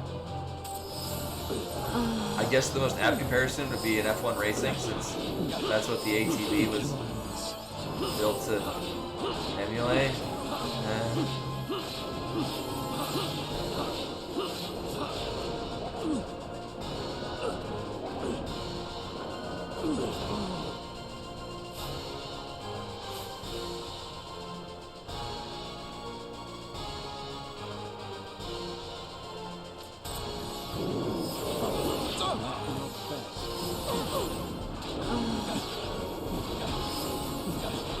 The biggest problem is I'm gonna run out of Phoenix Downs in the middle of this.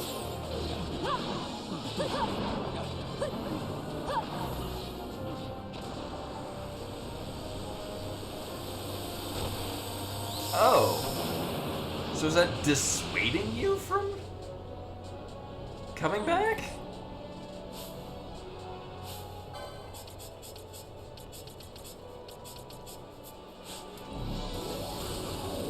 Or is it like I did Yasmin on stage 1? The best player in the whole game.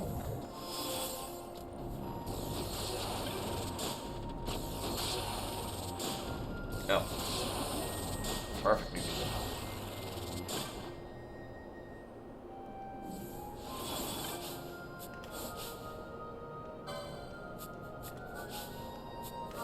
Can we use the it's right, it's dude, it's literally, it's right there. It's right in front of you. Can we... Oh, thank you. I mean, the better question would be, is it dissuading me from leaving and coming back? So this is our original one. This is when we first came in. I'm mostly just juggling back and forth between these in case.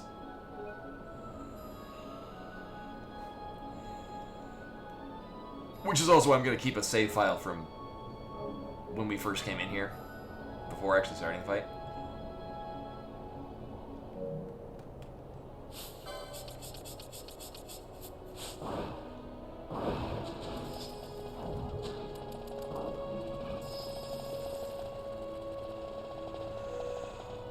And I guess alternatively,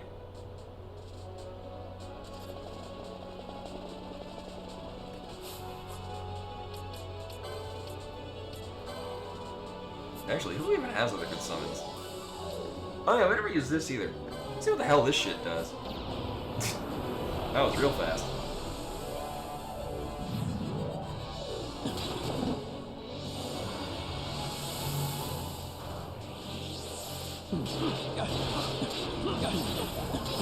Oh. Oh. Sorry, I blinked. Did it vanish it?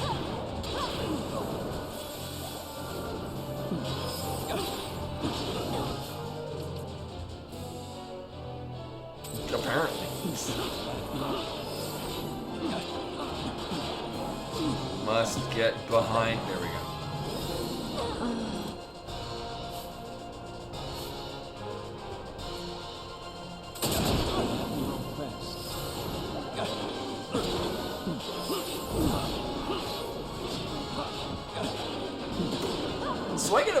strong feeling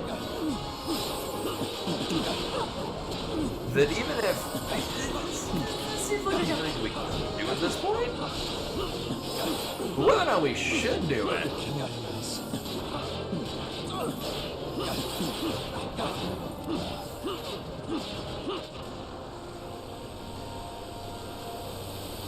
That's, as opposed to the classic RPG thing of leaving, getting some levels, and then coming back.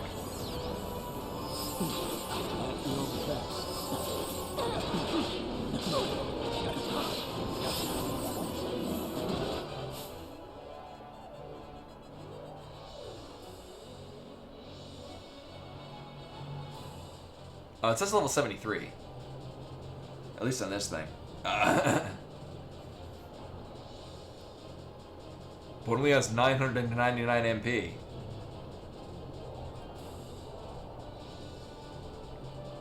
So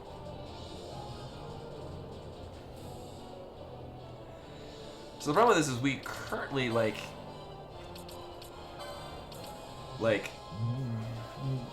we're burning through these at a rate faster than what we can feasibly handle. Just saying. Yes, wait a minute. That's a thing we can do. Don't have a moat for that.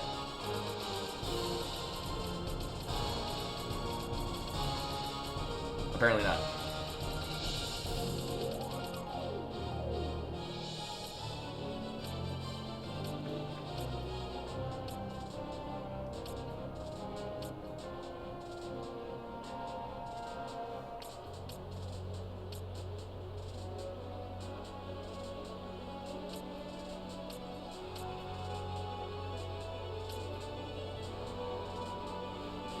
Oh, okay.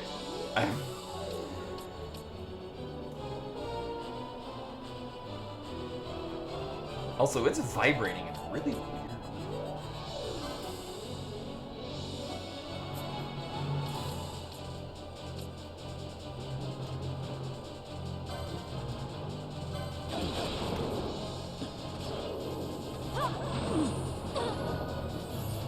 I think it said immune.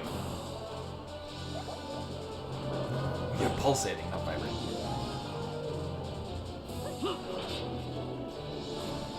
Also, Belfier, why have you not been casting haste on people? Isn't that your shtick?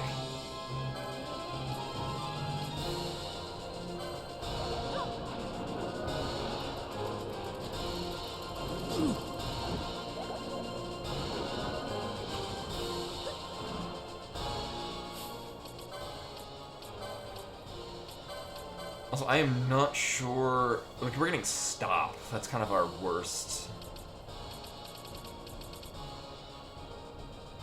Yeah. Stop is kind of the worst thing we're getting. Where is the thing? Gold amulet? This thing? No. No. That thing. Yeah, there we go.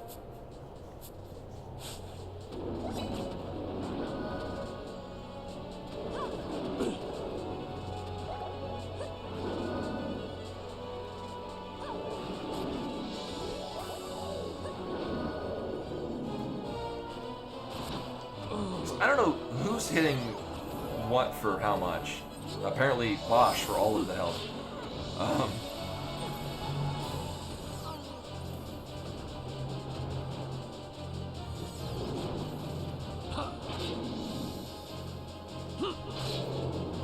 So over a period of time, this is just not gonna... This is just not sustainable. Because eventually we're just going to straight run out of the Phoenix Downs. It's almost to the point where we want to go in with 2 characters that have a revive. Well, at this point it's 3. Fran, Ash, and Vanello. Hey, good man. Welcome, welcome.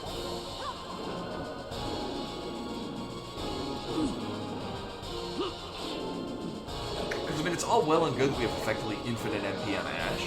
The problem is that when Ash dies, and we're out of Phoenix Downs, we're kind of stuck. Also, I'd say we're not nearly going at the same rate of killing as we were with the Hellworm. But this thing also has, what, 6 times as much? Sound like that? Also, let me see if I just didn't blink and miss it.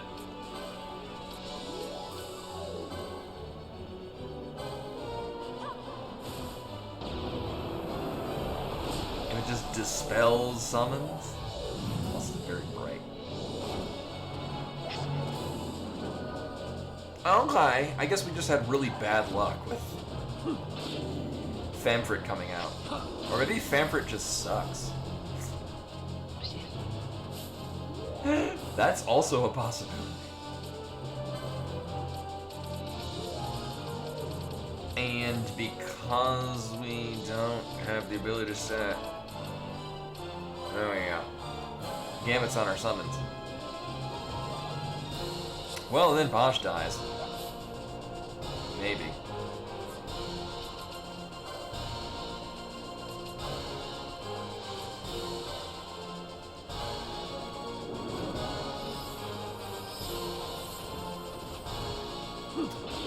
Alright, so I need Ultima to have the aggro. Please and thank you. Because at the very least I can maintain that. Where? Alright, you're on the other side. So we need you to turn around. So this is bad because I'm pretty sure this is all of the health everyone has.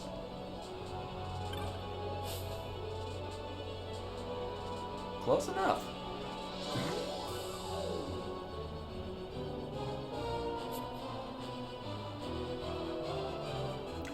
Oh, that's bad. Here, we just need to get range. There we go. Alright, we're good. For at least the next 10 seconds.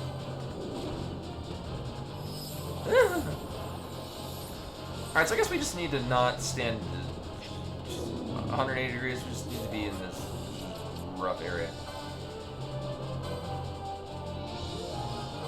You know, were it not for the fact that we kind of need Bubble Belt on him, I'd have half a mind to put Ribbon on him just to keep him from getting fucking stopped.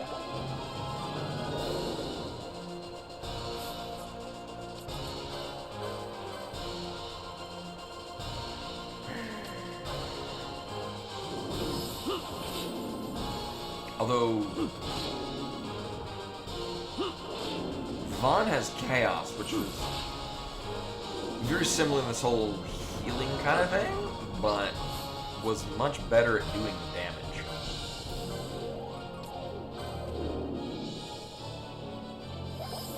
I might want to swap to that after this is over.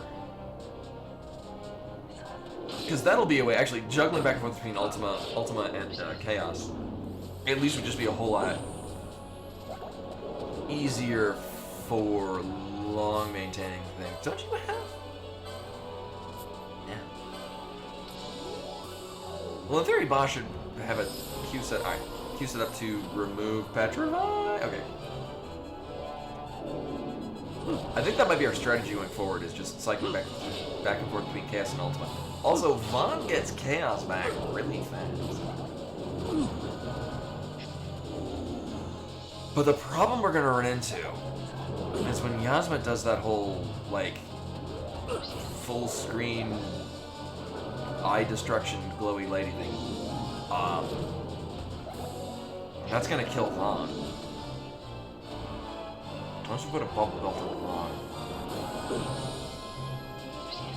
Which is the thing we can do. Oh, we need to stop dying.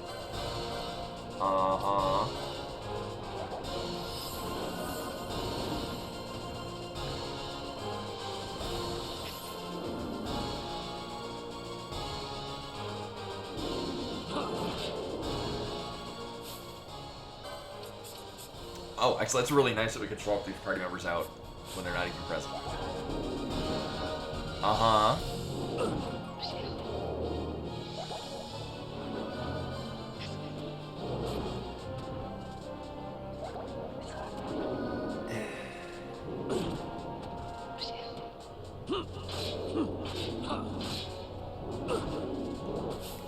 The thing I find concerning, though, is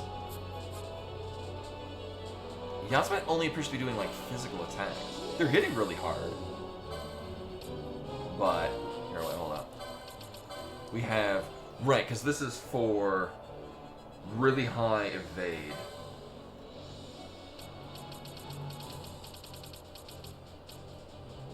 Uh-huh. Oh, my. Oh, my.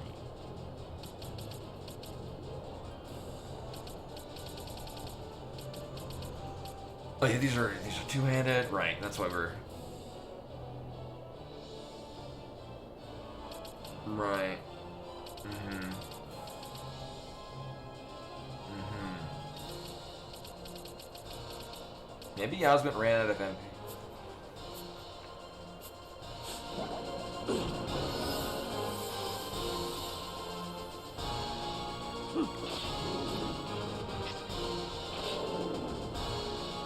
There we go. Alright.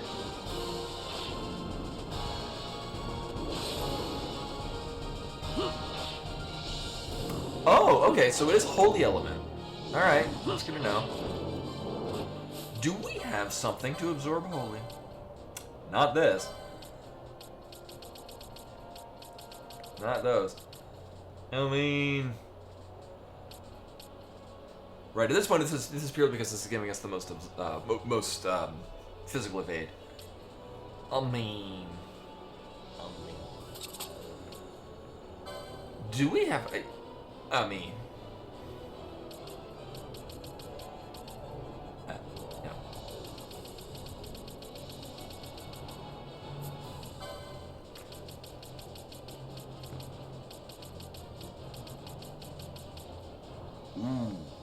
Well, that's not good.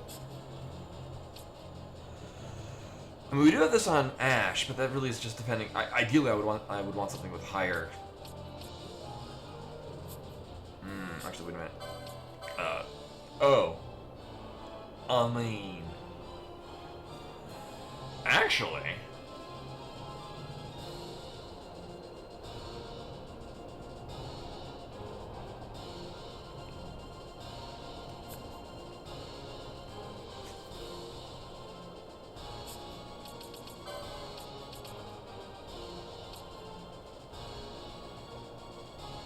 Oh, this is the first time we got one of these.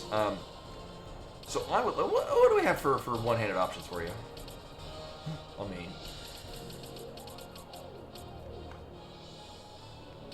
because we should be able to, and I'm not sure if this is just me overthinking things.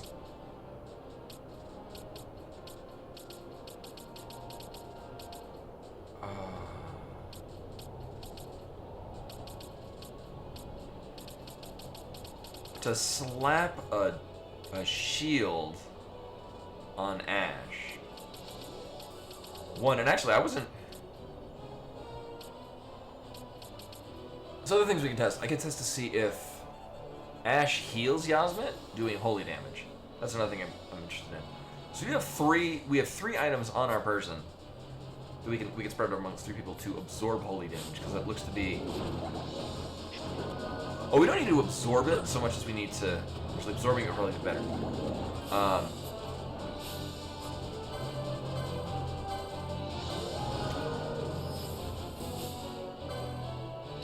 Oh no. Wait a minute. Do I have a dispel? No. I should have money on them.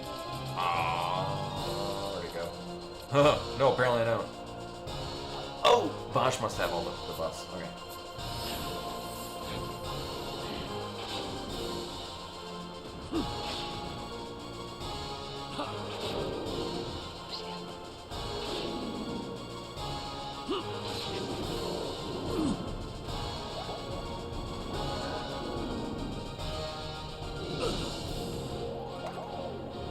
Actually, I guess the other thing to test is if we do a summon, we bail out, hit the save point, so I think we get all of our summoning powers back. Because although this is certainly slow, it is getting the job done. And actually, Eskata. Oh, right. I was like, what the fuck is that? Right. Is our thing. About that. I guess we're done with all time.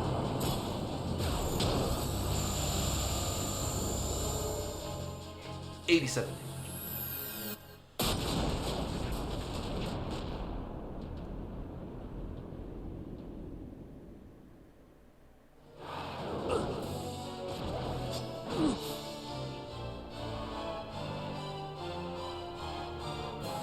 But it's holy damage, so it healed him. Alright.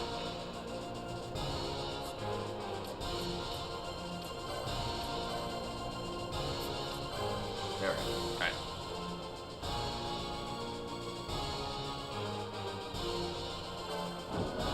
Alright.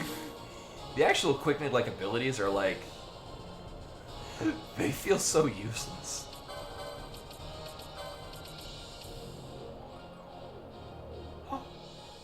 Actually, if he's doing holy damage, no, because people were getting wrecked.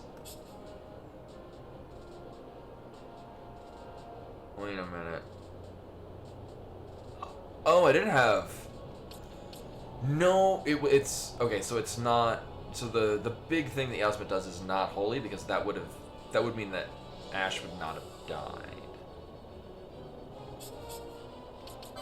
Which means to me, I want to slap a bubble belt on you. Just so you survive. Oh well, Chaos is gone, so. I guess Chaos left the top mob. And very quickly.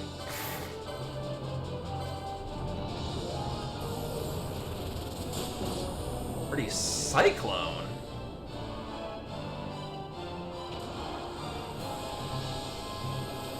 Also, I do like how Vaughn does not have double health at this time.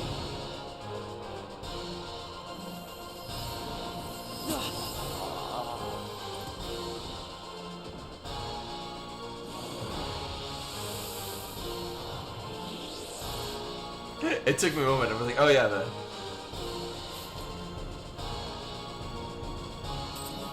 Wait a minute. Were you dispelling these?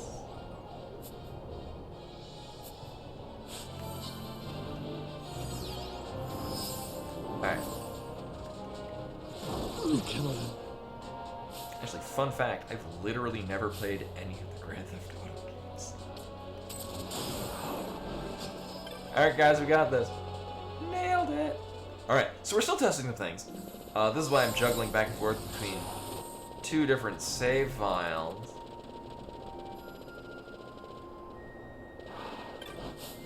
It's right there. There we go. Nailed it. Alright. Actually, you do get to steal chocobos in this, come to think of it. But do you get to sleep with prostitutes to get all your... Is that what's in the crystal?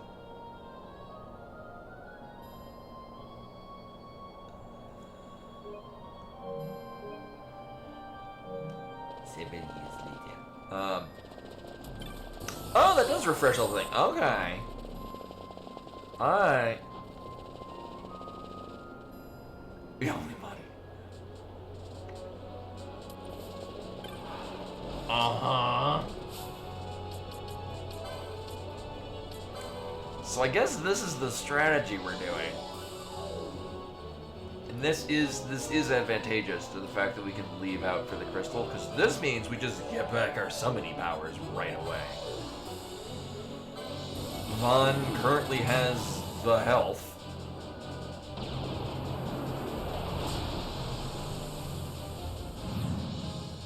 So ideally, alright, so we're not gonna go breakneck speed. Sadly.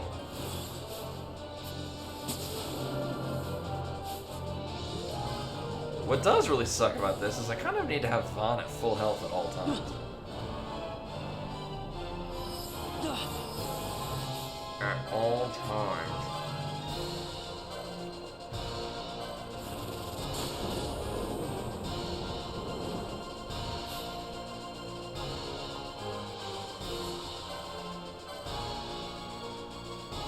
Right, and the reason why this ends up failing is because Chaos runs out of MP.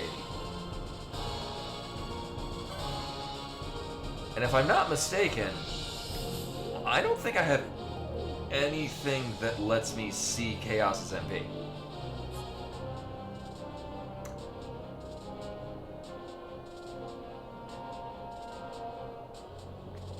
You know, in this day and age, I wouldn't put it past it.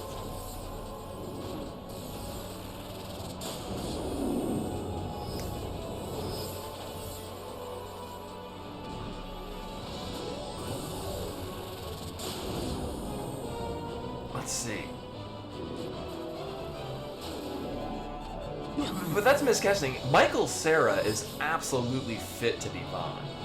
Like... oh yeah, no. Well, so... And here's the other thing. Considering Square's history with Spirits Within, that's why they hired, at the time, effectively no name... That's why at the time, they hired professional voice actors and actresses to play... Oh, here's where we died. Right? No. They just hired voice actors and whatnot to do 10 because they spent so much money getting, like... Gillian Anderson? Alec Baldwin, there we go. Oh, well, that sucks. They got so much big-name talent for the Spirits Within, and it tanked. And they wasted so much money. They're like, well, when we have to do actual voice acting in a game, we'll just get, at the time, relatively unknown voice folk. Yeah, they just...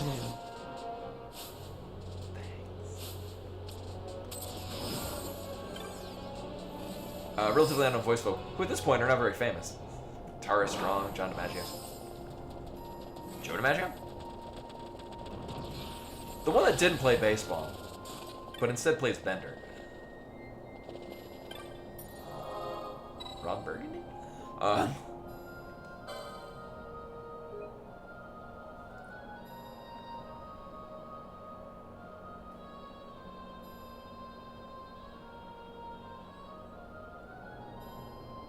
I know, right? Plays Waka and Kimari, and I think like a random side character in 10. And then also, yeah, I'm talking Waka,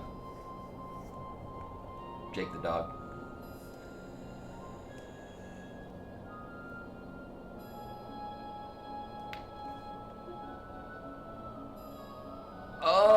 Oh, which one? Alright, we're doing this. Any non-item related gambits? Not sure I follow. I can show what gambits I have set up. Largely at this point, I have like really our only, like most of the characters are. Hold up.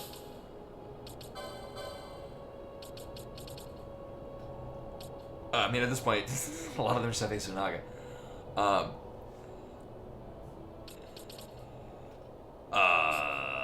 Yeah. And really, I mean, at this point, again, it's mostly just Remedy, because Fran can heal everything with Remedy. Fran was really our potion chucker in this game, just for at times when enemies would be really heavy on the silence. How are we doing? All right. Actually, one thing I was gonna check is, does Ash heal Yasmin? Oh, she's gonna be too busy healing people. Yeah, it's... I like the way that my gambits are set up, but, ooh, okay, so we can't use that. So this is what I love in MMOs. In RPGs, is failing and figuring out what we don't want to do. So Excalibur is going to be the opposite of helping us. Do we even have... Not that one. We got nothing else. Right. And at this point, it's just...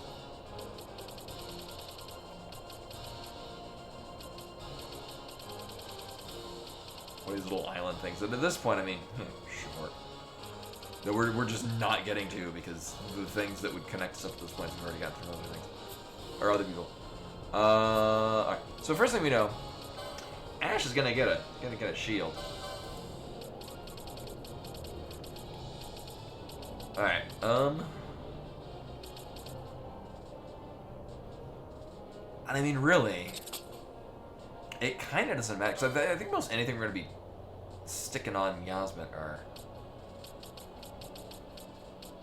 Do that.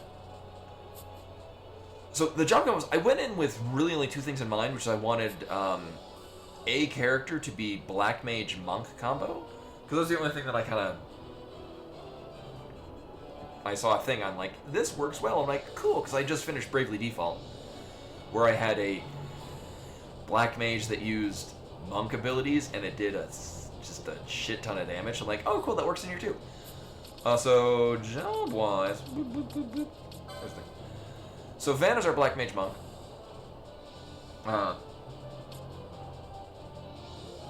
I'm looking for it says job, because that's what it'd be like in Final Fantasy V. Balthier just happened to be this. I forget what my thought was with that. Fran, I noticed, because we started her as... I mean, it felt kind of one note and obvious. She wound up being the archer for whatever reason, but like all of the really good, like item usage things were very close to her beginnings. I'm like, oh cool, this is a really great thing for the start, just to have a potion chucker, as I often do in a Final Fantasy. And I think Ulahan just was like, cool, we'll put armor on her. Penelo started out as the red battle mage, and that worked great. And like, you know what? Maybe we'll just give her with time magic. It worked out great. But really, the other thing is, I wanted a monk black mage, and I wanted someone to be basically a paladin. So that's how I got to this. Everyone else just kind of. Oh right, yeah, because Len mentioned Balthier with the Bushi setup. Right, that's how Balthier ended up this way. The machinist also kind of wound up being well, we don't have one. I guess Balthier is falling into his OG archetype.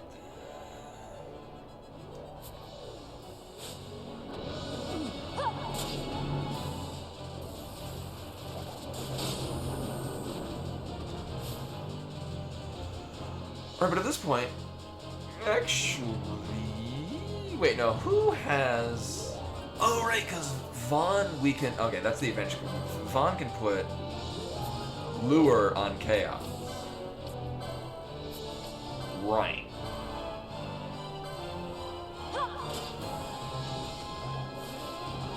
Oh, I think somebody mentioned that. Like, really early on. Yeah. That sounds like... Yeah, that... I forget the context, but it was, yeah, one of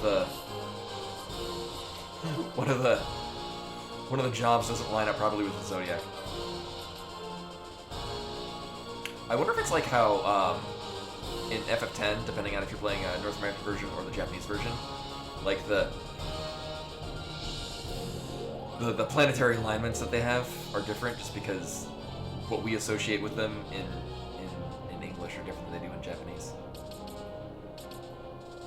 Because they're the days of the week. Or like Jupiter is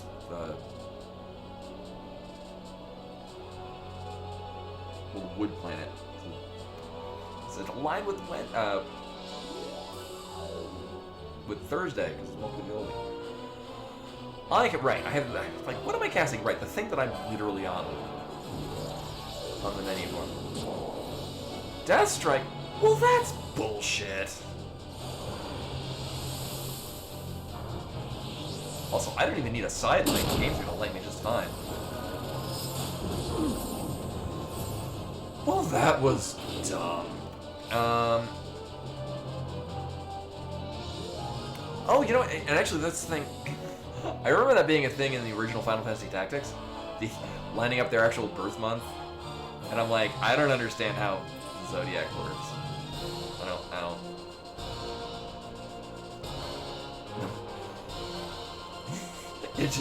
I was like, okay, I guess we're gonna hit for less damage this time. Which is funny. Just the other day,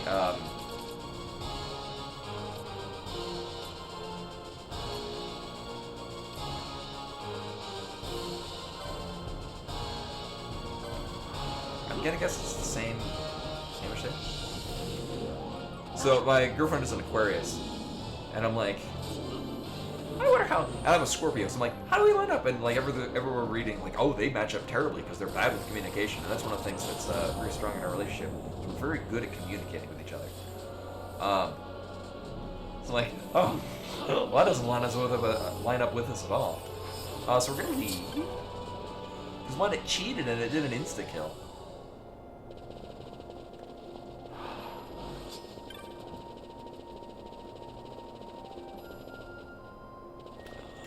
Oh, wasn't it?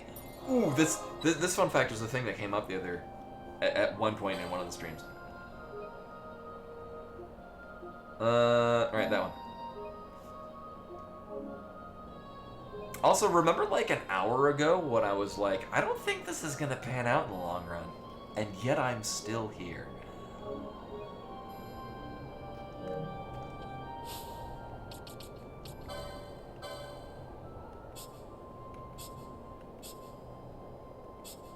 Oh. Right, because I think this came up at one point, yeah. I could not guess who, because I literally could not remember anyone's picture in this. Because I go into here and it's purely like, alright, where do I line this shit up? I wonder if that's... Is that maybe... Like, you know, in like Final Fantasy IX, how, Garnet goes to Dagger and her character portrait changes over the period of doing that. Because again, it's also been quite some time since Ash first joined the party. Especially with how I've been playing this for several months at this point. Because Gay Strat. Actually, for the longest time, I was playing this twice a week, just because I was very into it, very curious to see where it was going. Right, so we need that on you. So we can do not having Vaughn die.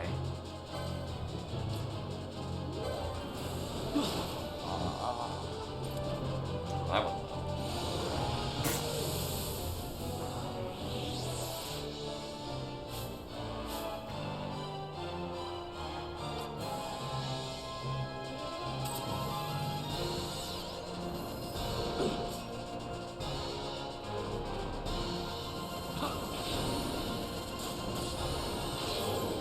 So, I mean, well, one, how are we doing on X potions?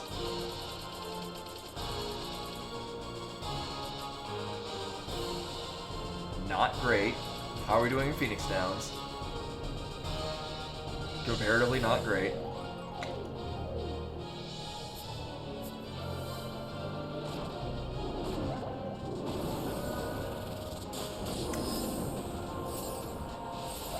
So I think we're gonna take a mulligan. It's not working out in our favor. Well, this one. Okay.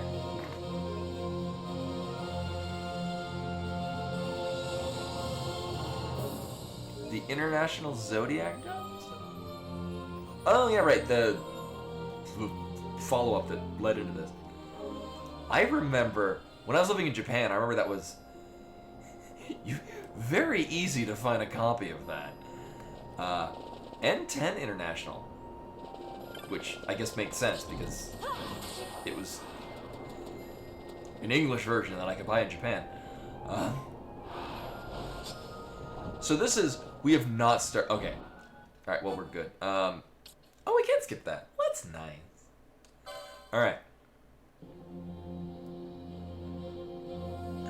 Yeah, and isn't it like a tower defense kind? I know it's like a totally different genre. Oh, I've been looking around. So I had a copy of Tactics Ace 2. I guess they couldn't call it Advance because at that point it was on the DS. I remember having a copy of that. I have no idea where it went because I mean, it was a DS cartridge, so it's yay big and falls down most drainage pipes. So I've been looking to get another copy of that because I probably would enjoy it again. Right.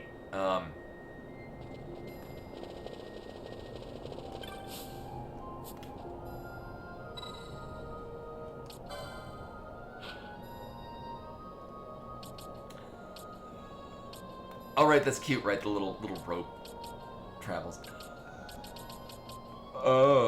Can we not go? Oh boy. All right.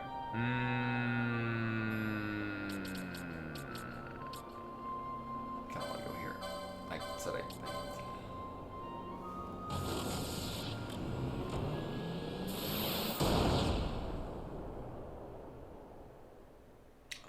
You know what? Oh, I forgot that. Also, that's. Maybe you'll be able to know more of this than I do, or at least remember this better than I do. So my memory of Tactics Advance, which I played most recently, like 2 years ago. My impression is that the world of Final Fantasy Tactics Advance is because the kids find a magic book and they're like, "Hey, remember Final Fantasy Tactics? That was a great game. Wouldn't it be cool if we lived in that world?" And then they get ported to it. And, like, Mute's father is like the king, because Mute's the one that, like, his wish is what happened, and so his, like, deadbeat father is the king and actually loves him because it's a very sad story.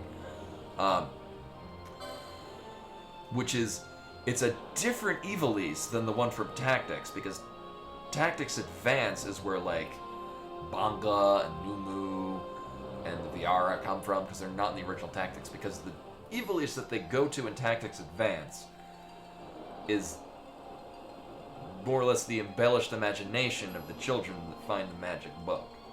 So the one that we're in is that Ivalice.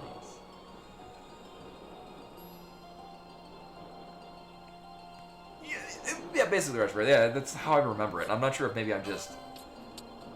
Oh, yeah, right, this was before we... Right, so I went into that fight with 97 X potions, and we were about, what? 90% health on Yasmin, and we were out of X potions. Which is not a good exchange rate. Yeah, I had 2 on our person when I decided that this isn't gonna work out great. So things that I think would work better is if at higher levels Vaughn would have higher health, because I think our winning strategy.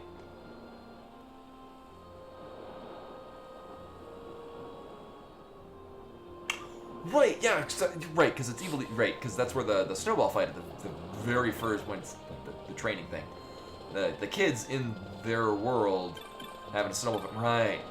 I forgot about that part.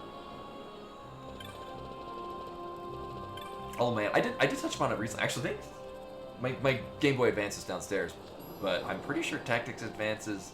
No, Link's Awakening is in there because that's my favorite Zelda. The original Game Boy release too, but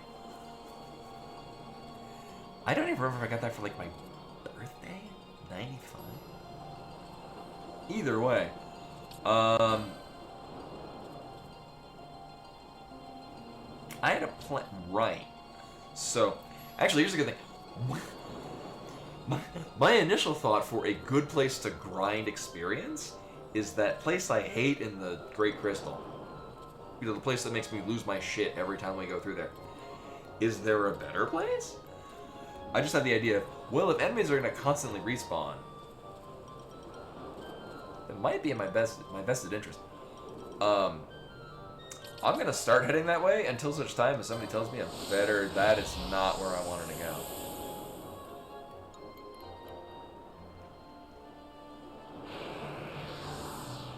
Well, apart from the Game Boy cartridge is gray and the Game Boy Color one is black. The Game Boy Color one is Link's Awakening DX. And then it adds like the color. Obviously, it's in color. And then it adds the color dungeon and adds the photo booth thing. What's relevant for me is that in the Game Boy Color version, they fixed the map warp glitch. So if you're playing the original Link's Awakening, is if you bring up the map as you're doing the screen transition, Link stays in the same place, but the screen still transitions. So if Link's walking all the way over to this side and you hit the screen transition, everything would pan and Link would be here to keep going. But what you do is Link's going, hits the edge of the thing, you pause the game, it pans over to the next frame, and Link's still here. And you could do amazing things with that. It is so much fun. But they patched it, and it doesn't work in the Game Boy Color version. I think it still works in the million seller reprint of the original. I don't remember. I only have my original copy. Right, this is where we're going. We're going to You're a Vegetarian. There, this one. And Buffles with the raid. Welcome in, everyone. It's very bright. Hopefully the stream went well. Welcome in. We're kind of rounding the end of this, which is to say, we're gonna go. Is that still better? I mean, I would imagine so, because those things have, like, no chance of killing us.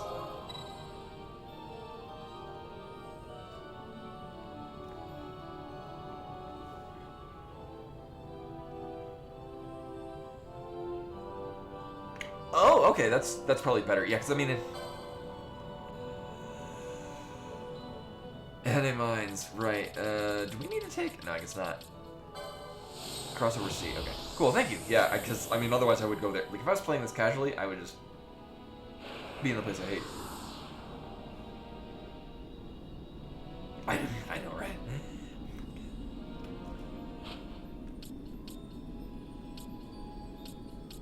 Oh boy. Oh, did I ever go with it? Huh.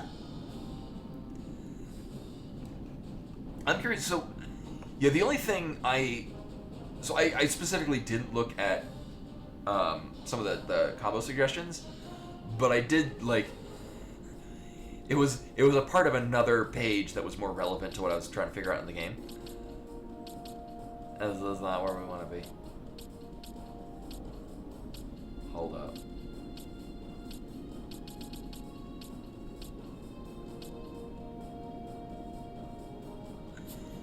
So the only one I saw was the Black Mage Monk combo, and I'm like, oh, that's the thing I would like.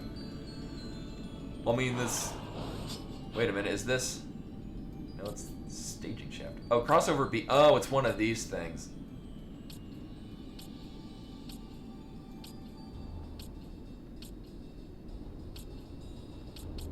Oh, God. Oh, jeez. Oh, so it's just the one we haven't been to.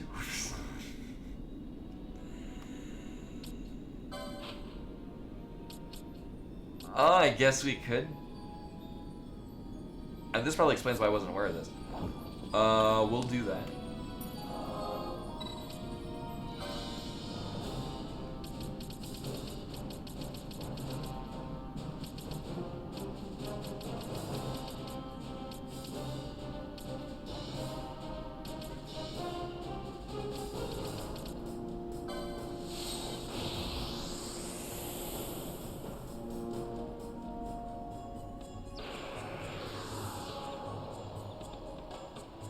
That was kind of the... Yeah, so from... The only thing that I looked into was the whole Black Mage Monk combo, because I guess Monk fixes... Monk provides a whole lot of HP to better balance out. Also, did I go to the opposite end of the goddamn world? 1 second. And also gets a number of quick... Oh, I'm just great, aren't I? Yeah. Oh, I did want to go to Galway. Okay. I thought these were opposite. Okay.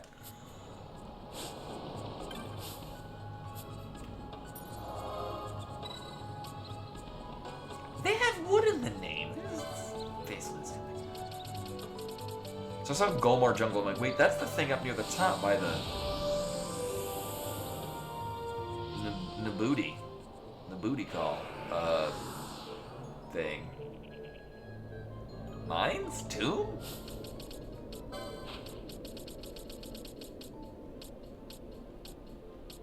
Necrohall, you know. I use that word all the time. I have a language degree. Right?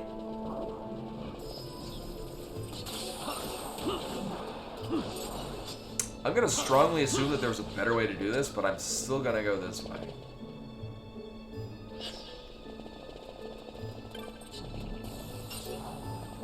I would say at that point you should go to NA, but that's Narcotics Anonymous, and that's a different thing. That's also legal.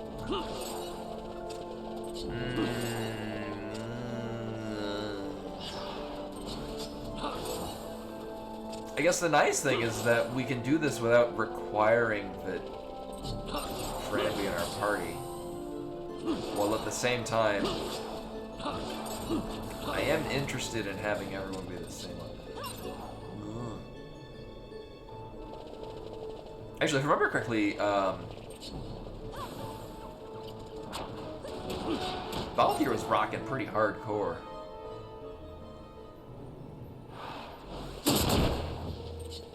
Good work, team. And also not dying, which is a tremendous benefit. Brothers, the less we have the actual party members on screen at any given time,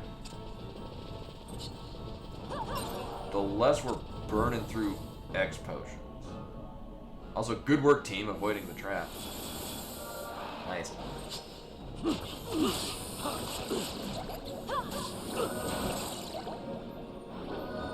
Did we not get experience in that?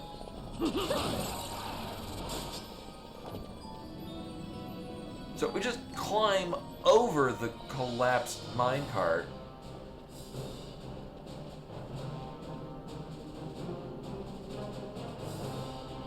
Just gotta... I mean, literally it's a staircase. Like, you literally just step from one to the...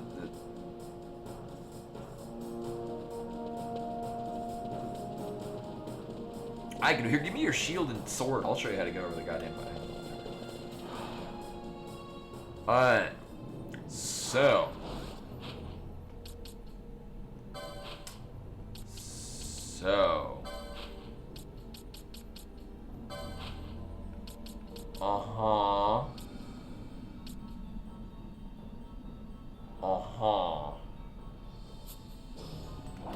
well, so that wasn't the right way. How's that? Wait, hold up. Oh, that's way too much.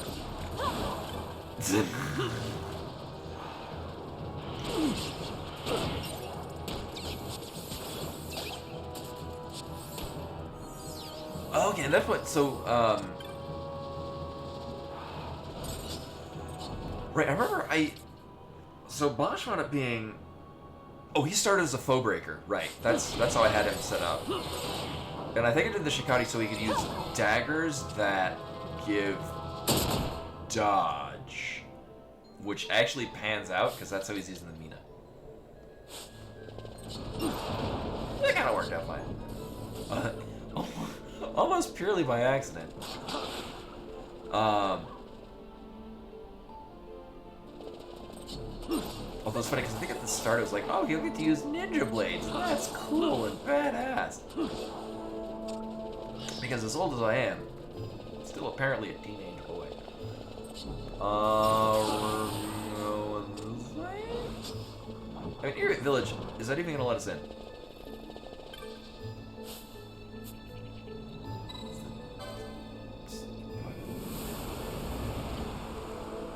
Thematically, this was great flavor when we came here the first time. Now it's just an excuse to show off a cutscene.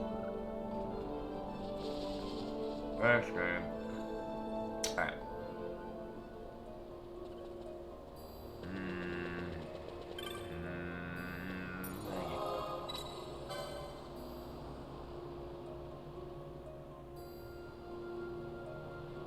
Oh, and in our case, all of our, well, we have the Genji shield. All of our actual Genji gear is on, Balthier, who's the, not those things.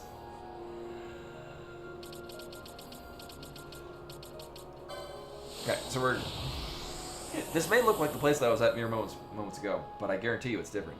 I swear, I know exactly what I'm doing. I have a Twitch page, it means I'm professional. Anyone just give these to any little schmuck. Alright, we're gonna save. Because I have the absolute utmost confidence. Right. I mean, I guess I could kind of save over the other things where we were giving the old college try to Yasmin. Because Oh, so when I did 10, I had one save file. Actually, let's do that. Yeah, let's do that. I had one save file from before doing the grind to be able to do penance. Just to be like... Actually, just for a matter of ordering it, we're going to do this, which is going to be saved at the top, if I'm not mistaken. Yes. And I'm going to save...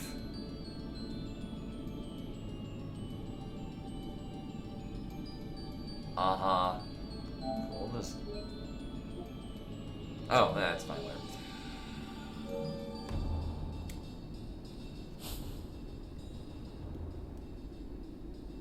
Oh yeah, so Balthier's almost purely the Bushi, and he wound up being a machinist more or less by accident.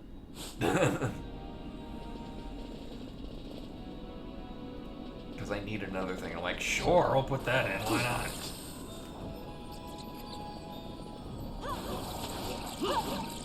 Staircases are hard.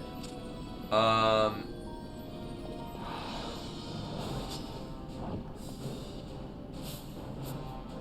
am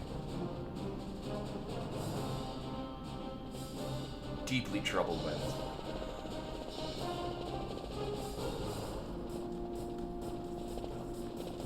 Maybe not. Right, I remember, these mines don't work great at times 4 speed. Other places work fine. Not so much here. Uh-huh.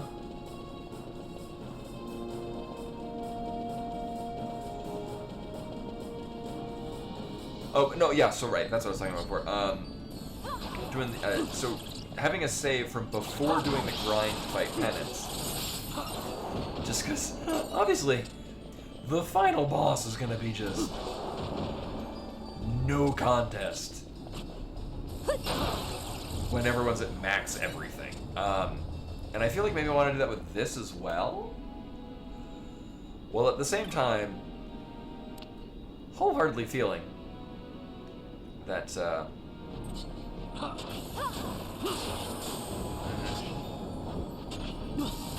you have a lot more health than the last I remember. Oh.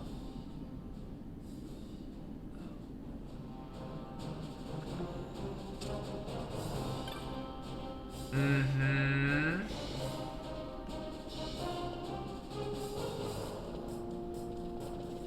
Also, hold up. Don't I have the map for this area? Why is it not telling us how to get to this part? But no, so I have a feeling that I might want to do that for here, but at the same time,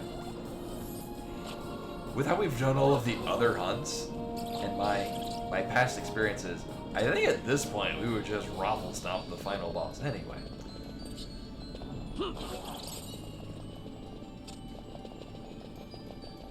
Did Bushi have?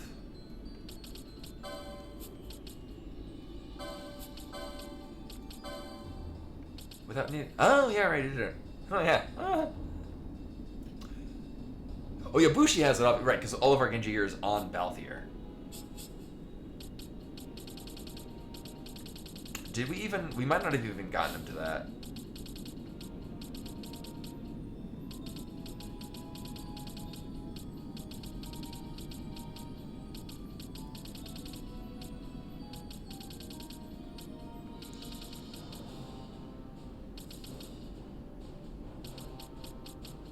I am officially blind. Or is it Food Breaker?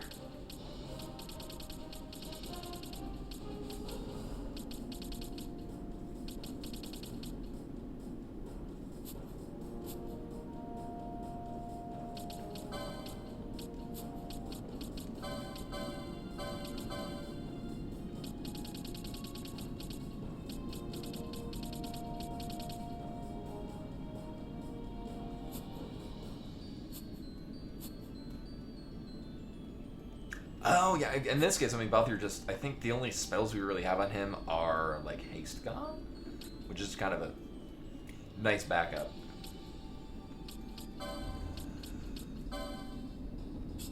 I guess it's, oops, I guess it's on Chikari, because he has it, and I'm just not seeing it. Is that a natural? thing? Oh, Jesus Christ, it's right there. I'll be fine. Fran was really helpful for us in the early game, and then not so much around. I mean, really once we started getting like stronger white mage abilities, because like Penelo with the red battle mage stuff had really strong healing spells, and then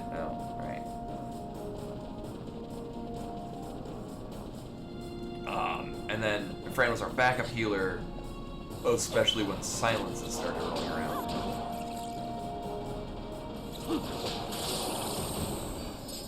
Did I just do a dumb and miss the map? Like, or like last year when we first came here?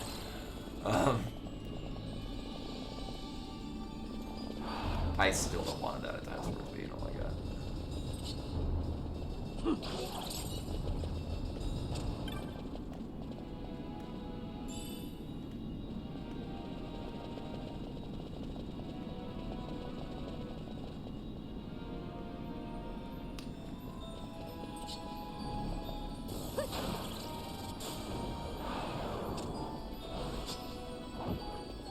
Oh, plus something. Because I don't remember, like, noping out of here early on.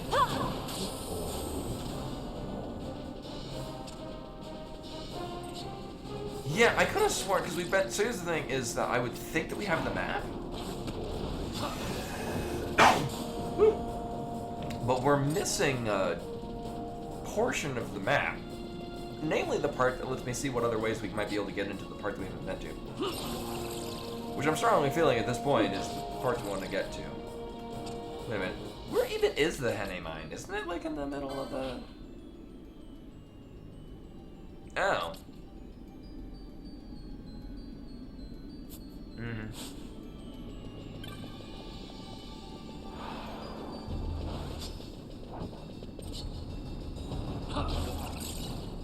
Right, that's what I thought. Like, I would think that we would have the map, because like we could go look at the map. Like, so my thing about why I think we might not have the map is that's a whole lot of not finished.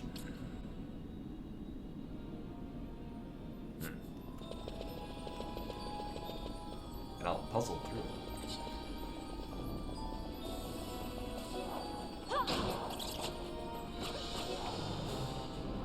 Watch it be in the room right north of where the teleport crystal is. Dude, can you all not? Oh my god. Also, Ash can be not equipped with... Oh, never mind.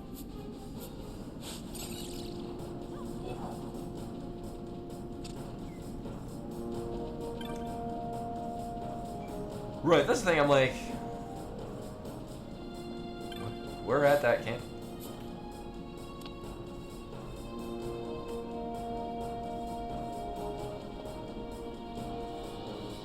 Oh, but I don't want to do. No, I want to go that way. I want to go out that. Oh, okay. So we just gotta find out. Are these not giving experience? Nope, they are. They must be a higher level one because they're giving a whole lot more experience. A whole lot more experience than we did last time we were here.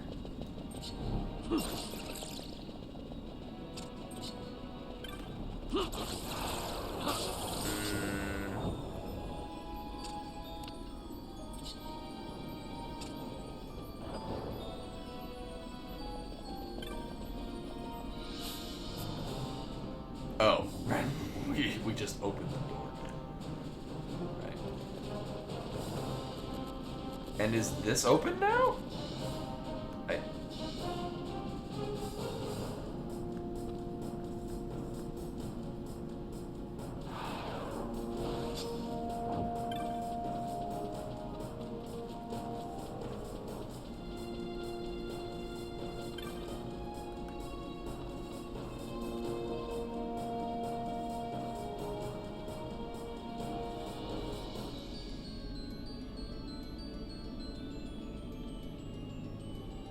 Oh, okay, well I feel like I probably did that before. Alright. I thought it's like some dumb thing of like I never actually found. It's to the side. It's not. Well, now our problem is, how the hell do we open it?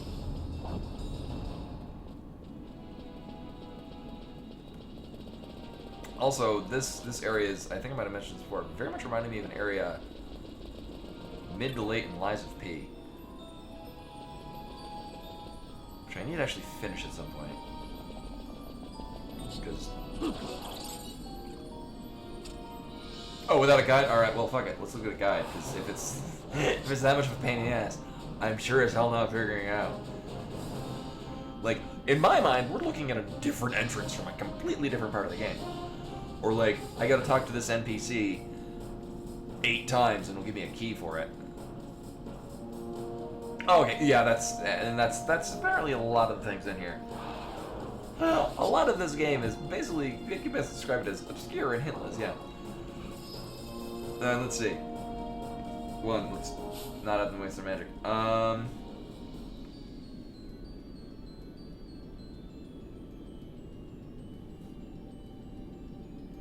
Oh, yeah, no, even with a map, it's very convoluted. I was legit surprised I did it without a map or drawing one out the first time we went through.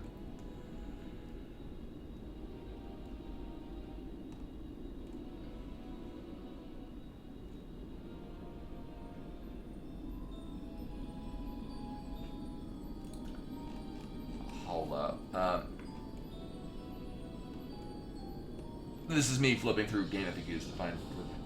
There are 2 different Henny Mines. Alright, one from 2007, one from 2020. I'm assuming the 2021 is going to be more relevant.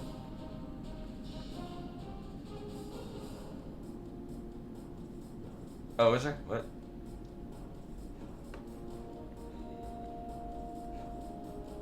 Until 10 espers. Oh my, that's the dumbest thing. Mind Flare Hunt. Well, we've done that. Geomancer Ugelu subsequently spoken to. How many espers do I have?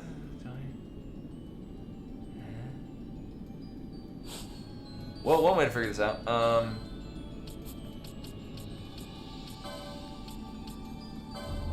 3, 4,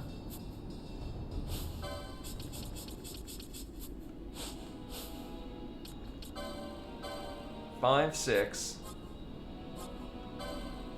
7, 8, 9.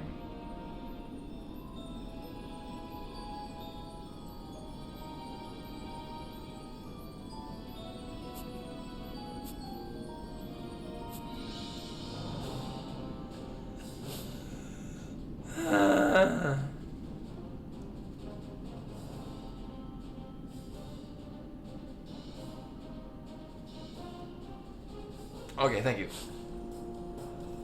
But we're still short an Esper.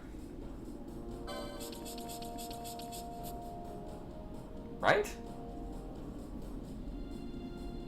Oh yeah, no, my thing is just knowing where the hell it is.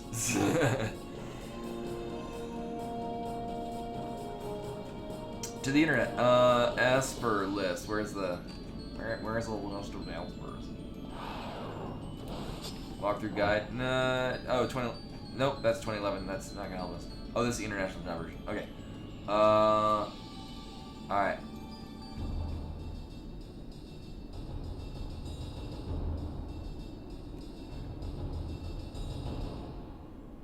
Here's a trophy from Hearts Summer. Alright.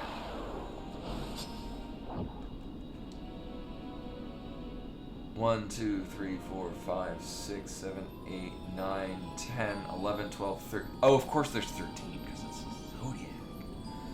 Alright. Chaos, we have that. Kulain, the Impure, that's one that we haven't gotten. Where the hell is... Holy shit, is that ugly? Oh my god.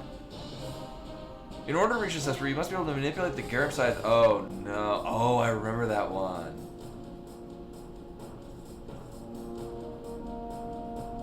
Let's do that, because that's a thing that I'm Right, I remember we tried that, like at level 3, and I was like, oh, this is gonna be a thing. All right, like, can we? Dang it. All right, this will be a good combo. This is Huhulainen the Impure, or I guess Chu Lane.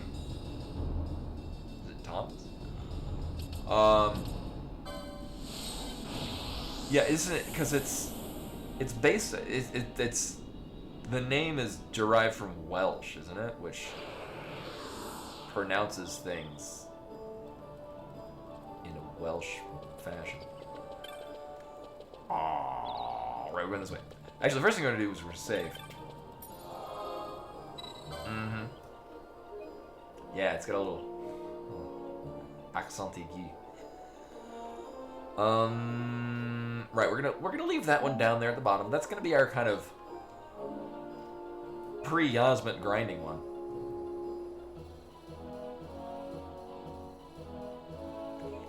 Is it? Is it Tainted King Quecklane? From the Ares crystal? And like the soft lock fight? It looks like Tainted King Quecklane, and that's kind of like the closest I can approximate from the way that it's spelled. Yeah, it's a creature of nightmare. That's for sure. Because I remember we got a thing suggesting that we would go down here to get an Esper, and remember really early on when I was hell bent on grinding these like King Malboros, and we're doing it like one at a time. That was good times, and I wholeheartedly very much enjoyed that part.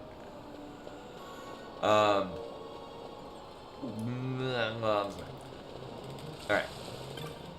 So here's the plan. That's where I gotta have it. We're gonna save, apparently, again.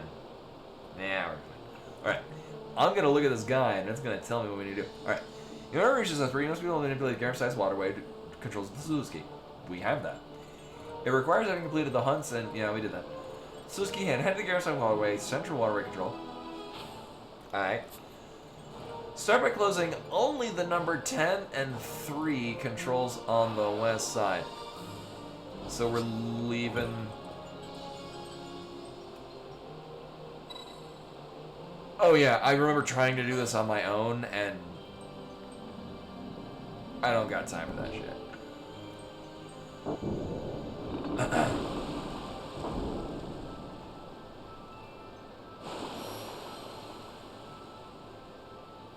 Oh, we gotta close these. Okay, right. So never mind. We wanted to be the opposite of that. Right, and this is the other thing, because every time we switch this, we gotta wait like... Right.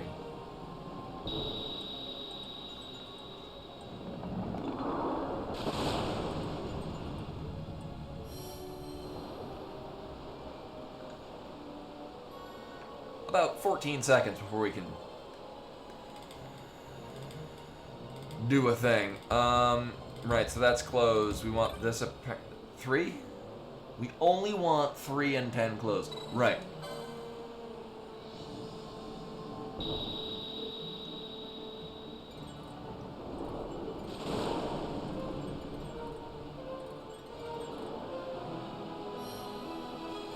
I still have to make that face. Oh, god damn it. Alright, we're good. These open. Okay. No. No, I do not like an unskippable cutscene. Alright. Alright, so. Start by having only the number 10 and number 3 controls on the west side closed. I'm assuming that means the other ones are open. With the 10 closed, you can reach the lowest level in the number 10 channel, which holds a 1-9 guaranteed Hornito. Well, we...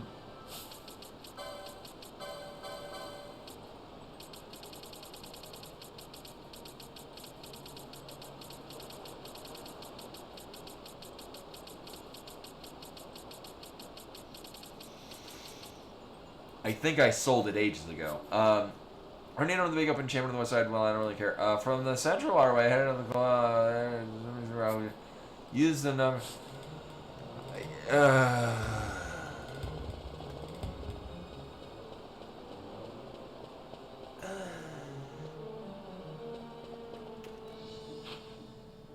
Right. Head on to use the number one south. I don't like this at all. Ugh. So my alternative plan is to just run around aimlessly until such time as we run into the dude, which might be a better outcome for us. Wait a minute. I have a great plan. This is the best plan. So we knowing what it is, knowing where the. Sure, you guys go kill whatever the fuck that is. All right. I'm gonna look at a map to see where it is. Where the hell are we going? Garum South Waterway. There we go. No. Highest rated. I can only imagine why. Oh geez. Oh god. Okay. Let me see. Where are we going? To the sea. Well, that makes sense. All right. It is smack in the middle. Due south of the thing. All right.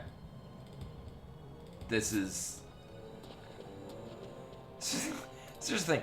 I was very easily able to wrap my head around. Here, actually, I kind of want you because you're gonna still run towards shit, but I don't fuck. Oh my god.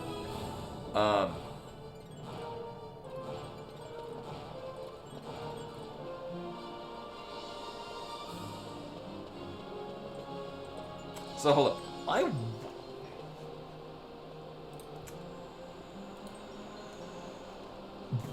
So I think what I was looking at was a guide to get all the things here, which for the most part we've probably got all. At least the things that we would care about. Alright.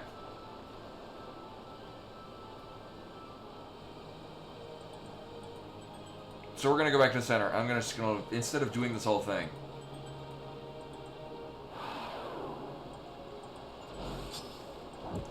I guess we're doing this in order, and then whatever it finishes at, because apparently it's like the lights out puzzle games where like you press a button and it alternates the. Anyway, use the number 1 South Waterway control.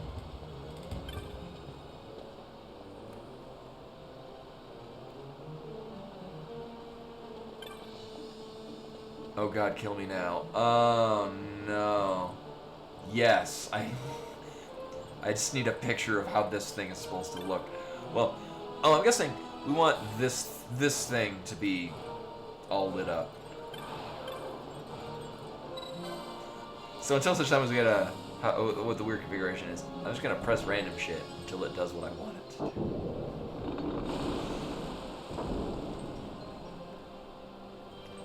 Which best describes how I did math classes in high school. Oh my god. Sure, one way. Powers activate the slowest 3 and 10. Oh no, here we go. Oh god. What even? Activate solution. Player must move to number 10. Channel and into the number 3 Glonka Spur, and at the south end. Oh no. Oh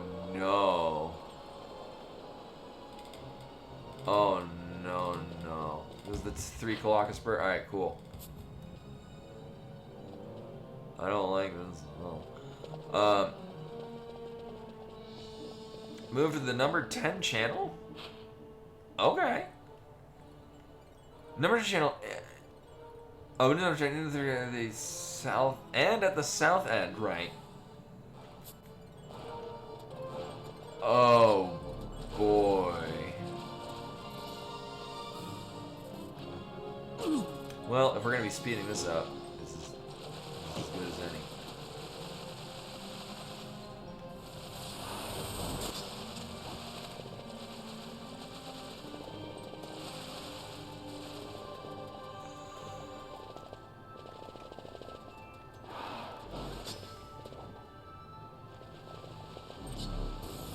I guess we're just alternating back and forth between.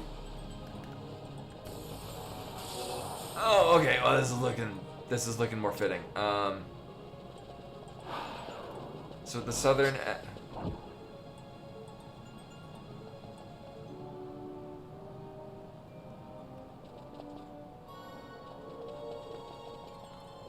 Oh, is it down there?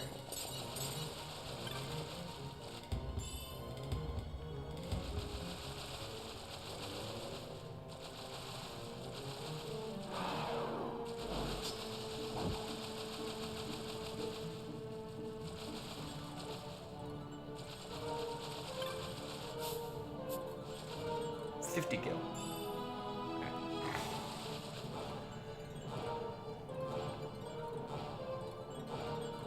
Here's the thing, the crystal dungeon I had no problem with.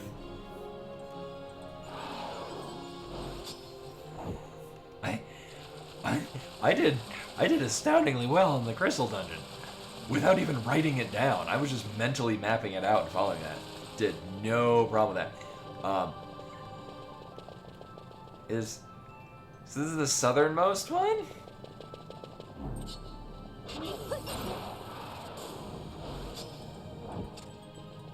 Yeah, this is the number 3 cloaca. The bird poop hole. Egg shaft. So that's this. The southernmost part is the part that I was just at.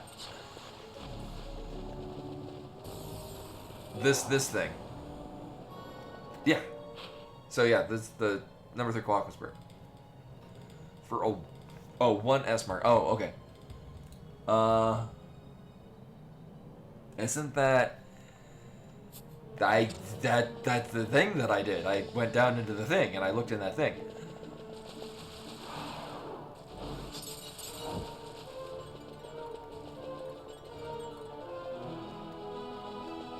Oh. Well, that's stupid.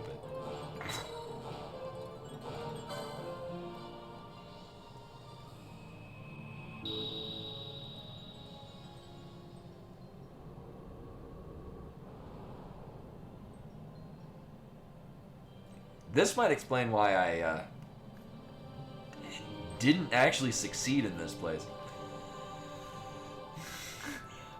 I never found any of the other switches.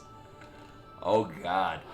Alright, activate the number 1 south waterway control switch. Players then return to deactivate the number 3 and 10 sluice gates. Then activate the 4 and 11 sluice.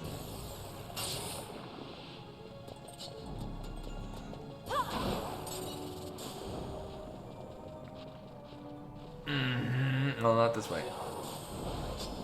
There we go. Alright. Alright. Alright, we're good. We're almost halfway through this. Alright, player's turn. Deactivate the number 3. Wait 14 seconds.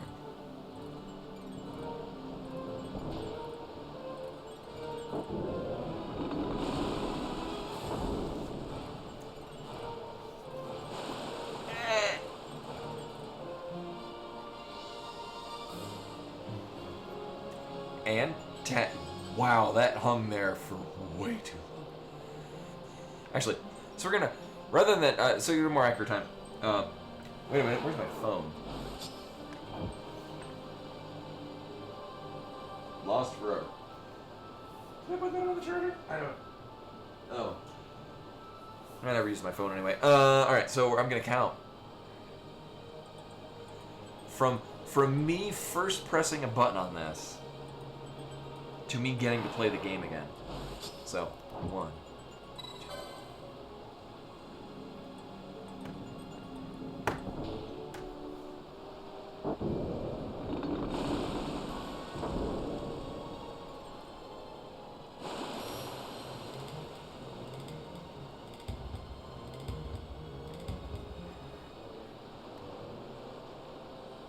21 seconds. Holy balls. Alright. Deactivate, then activate the number 11 or number 4. I'm gonna do that in the order it says. 4. Actually, this kind of makes sense because we're doing either side, getting the 1 north, 1 south. And I guess that equates to us being able to get to there.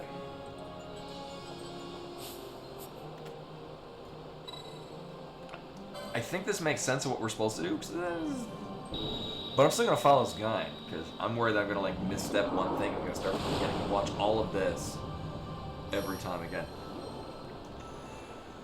Well, there's under the number 11 channel.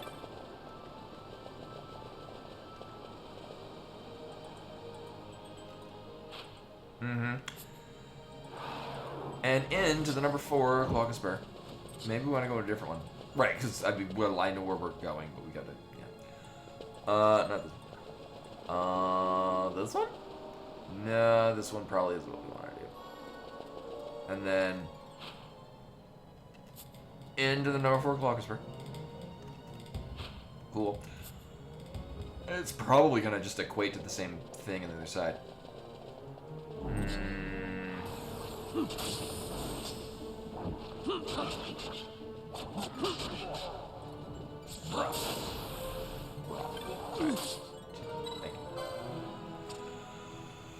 Activate the number 1 north waterway switch control. Finally, let's return to the central water control. Turn off the number 11.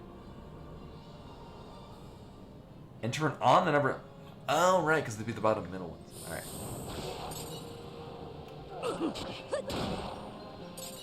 Cool. Alright. We should be able to see it from...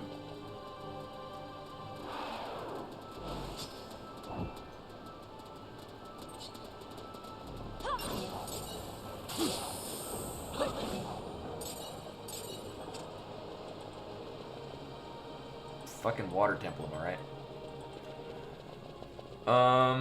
Alright, so we're gonna get back to the center. Lee, run to the center.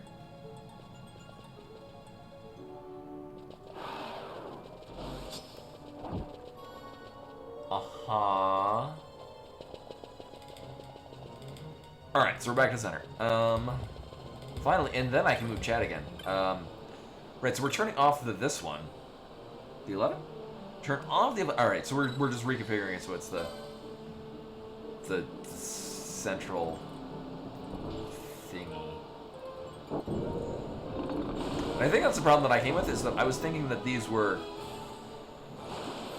With 4 of them and a total of 2 at any given time, there's more permutations than just all of it on that side and all of them on this side. If I had inadvertently run into either one of the number 1 gates, I probably would have come to this conclusion, but I ran into neither.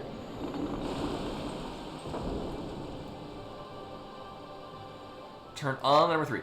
Now only sluice gates 3 and 4 should be on, and players have access to the...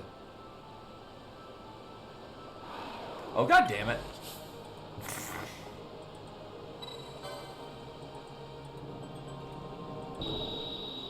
Watch, you screwed it up. I gotta start over from the beginning.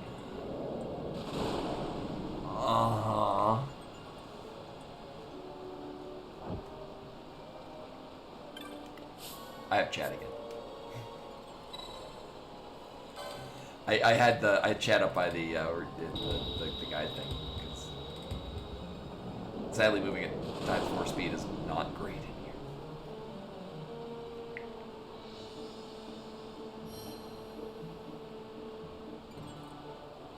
Thanks. Hey, the thing is doing the thing! Alright. And we're gonna save so I never have to do that ever again. Oh, I guess also it recommends doing this. Yeah.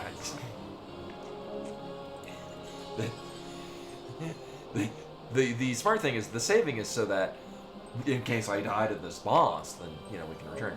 In my mind, I'm saving because I don't want to do the last 5 minutes again. And I'm going to strongly assume, one, the map is going to, not going to be all whoopity.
I mean, people are getting pounded pretty hard.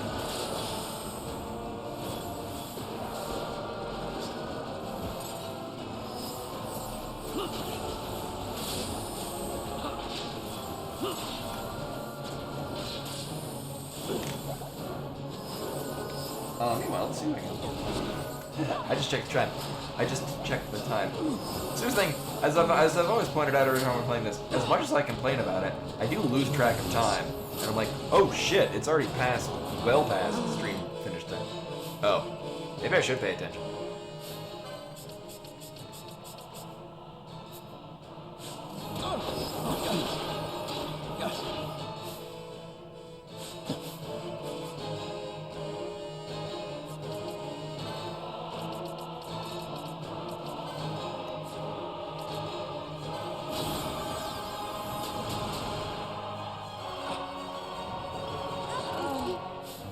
Well, that's dumb and bullshit.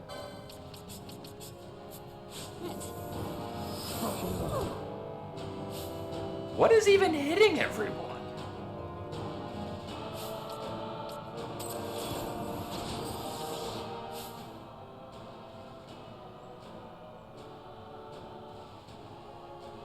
Oh, is it Irish? I thought it was Welsh.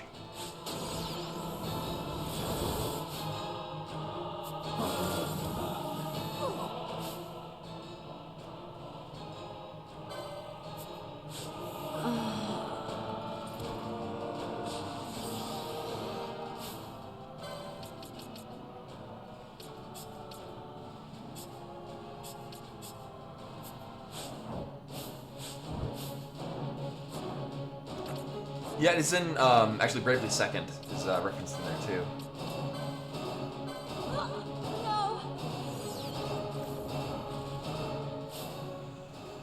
Are we, I guess we're just supposed to come in here with a constant regen. No, Ash has perma regen, right?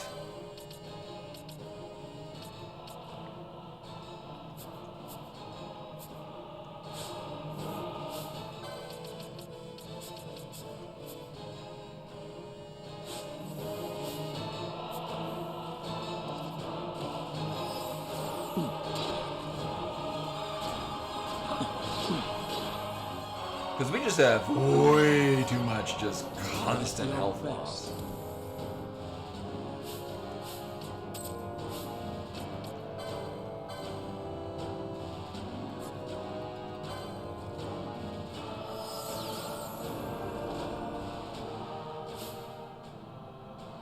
Actually, I basically just need Ash spamming Piraja.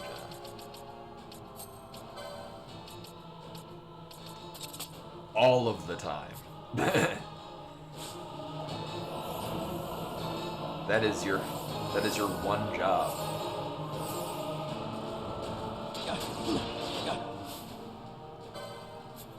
I mean, sure, we'll just keep it.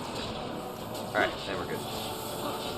So basically, we just need to have Ash just do nothing but spam Kiraja. I then noticed she was doing something other.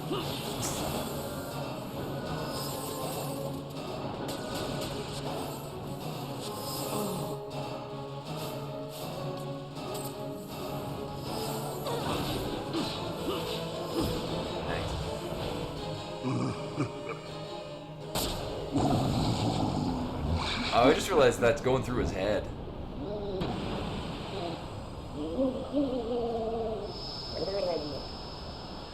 He was Octodad all along.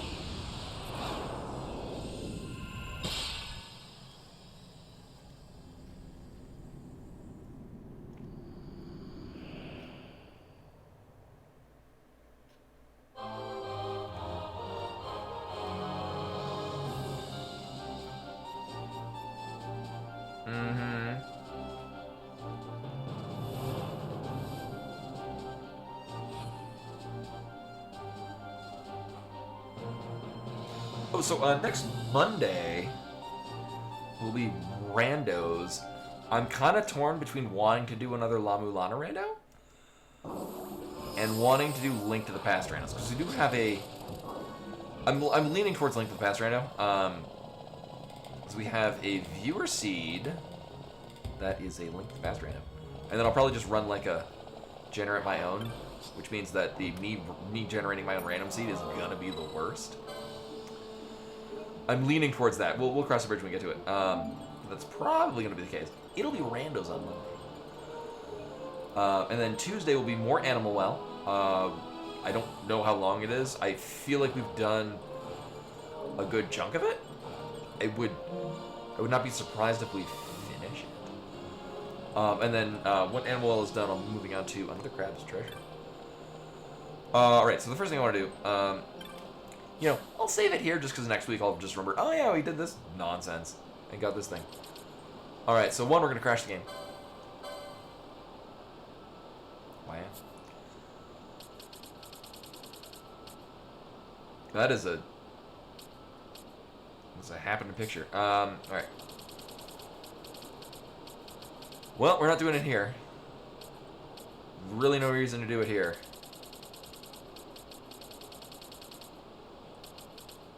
Alright.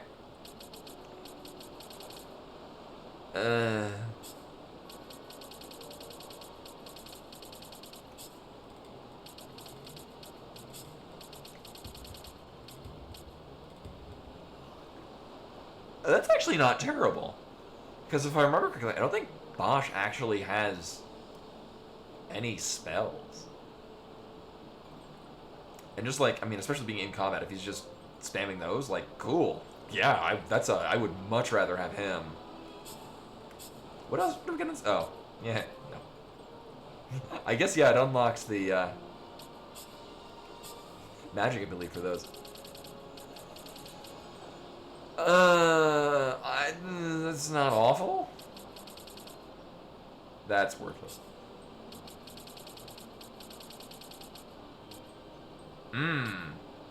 Thing is the Aga spells are not that great, especially because we have just better... We have just other better options.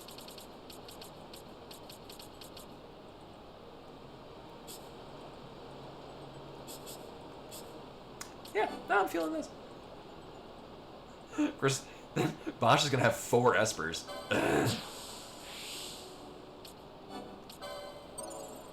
And that's literally all we get out of it. But I am mostly confident. Oh wait, thanks. I'm pretty confident Bosch doesn't actually have any other spells. Yeah. Literally the only thing he's gonna use MP for.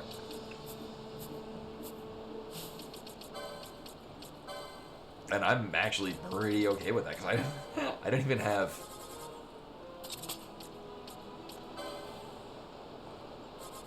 You know, I was vaguely familiar with Fate Stay Night, or the original one, really early on, which I watched a little of. My brother actually is,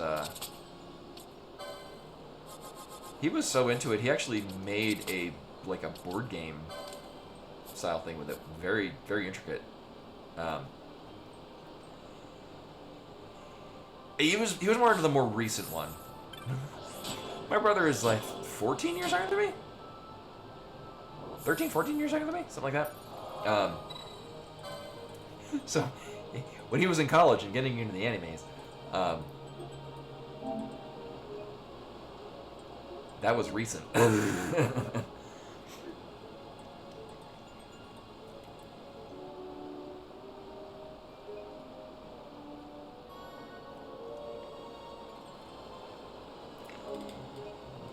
I'm actually pretty cool with Bosch being able to just put Shell and Protect on everyone. It's a good use of our Bosch. I'm going to save again to make sure, and we're going to start raid over to Kiku, who's playing Star Fox 64, which is a great game.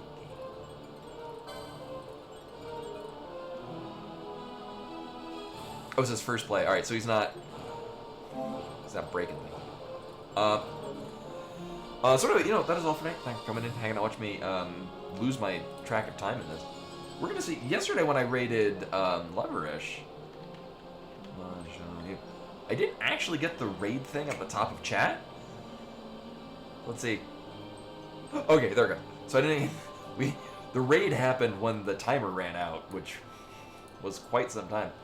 But anyway, so we'll be back on Monday with randos. I'm strongly thinking it's gonna be linked to the past right now. But we'll see if that changes. So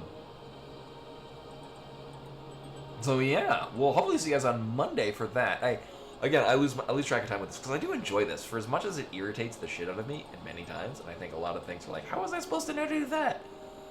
Obviously, I ran like an hour longer than I planned to. But anyway, hopefully see you guys on Monday for randos of some stripe. But until then,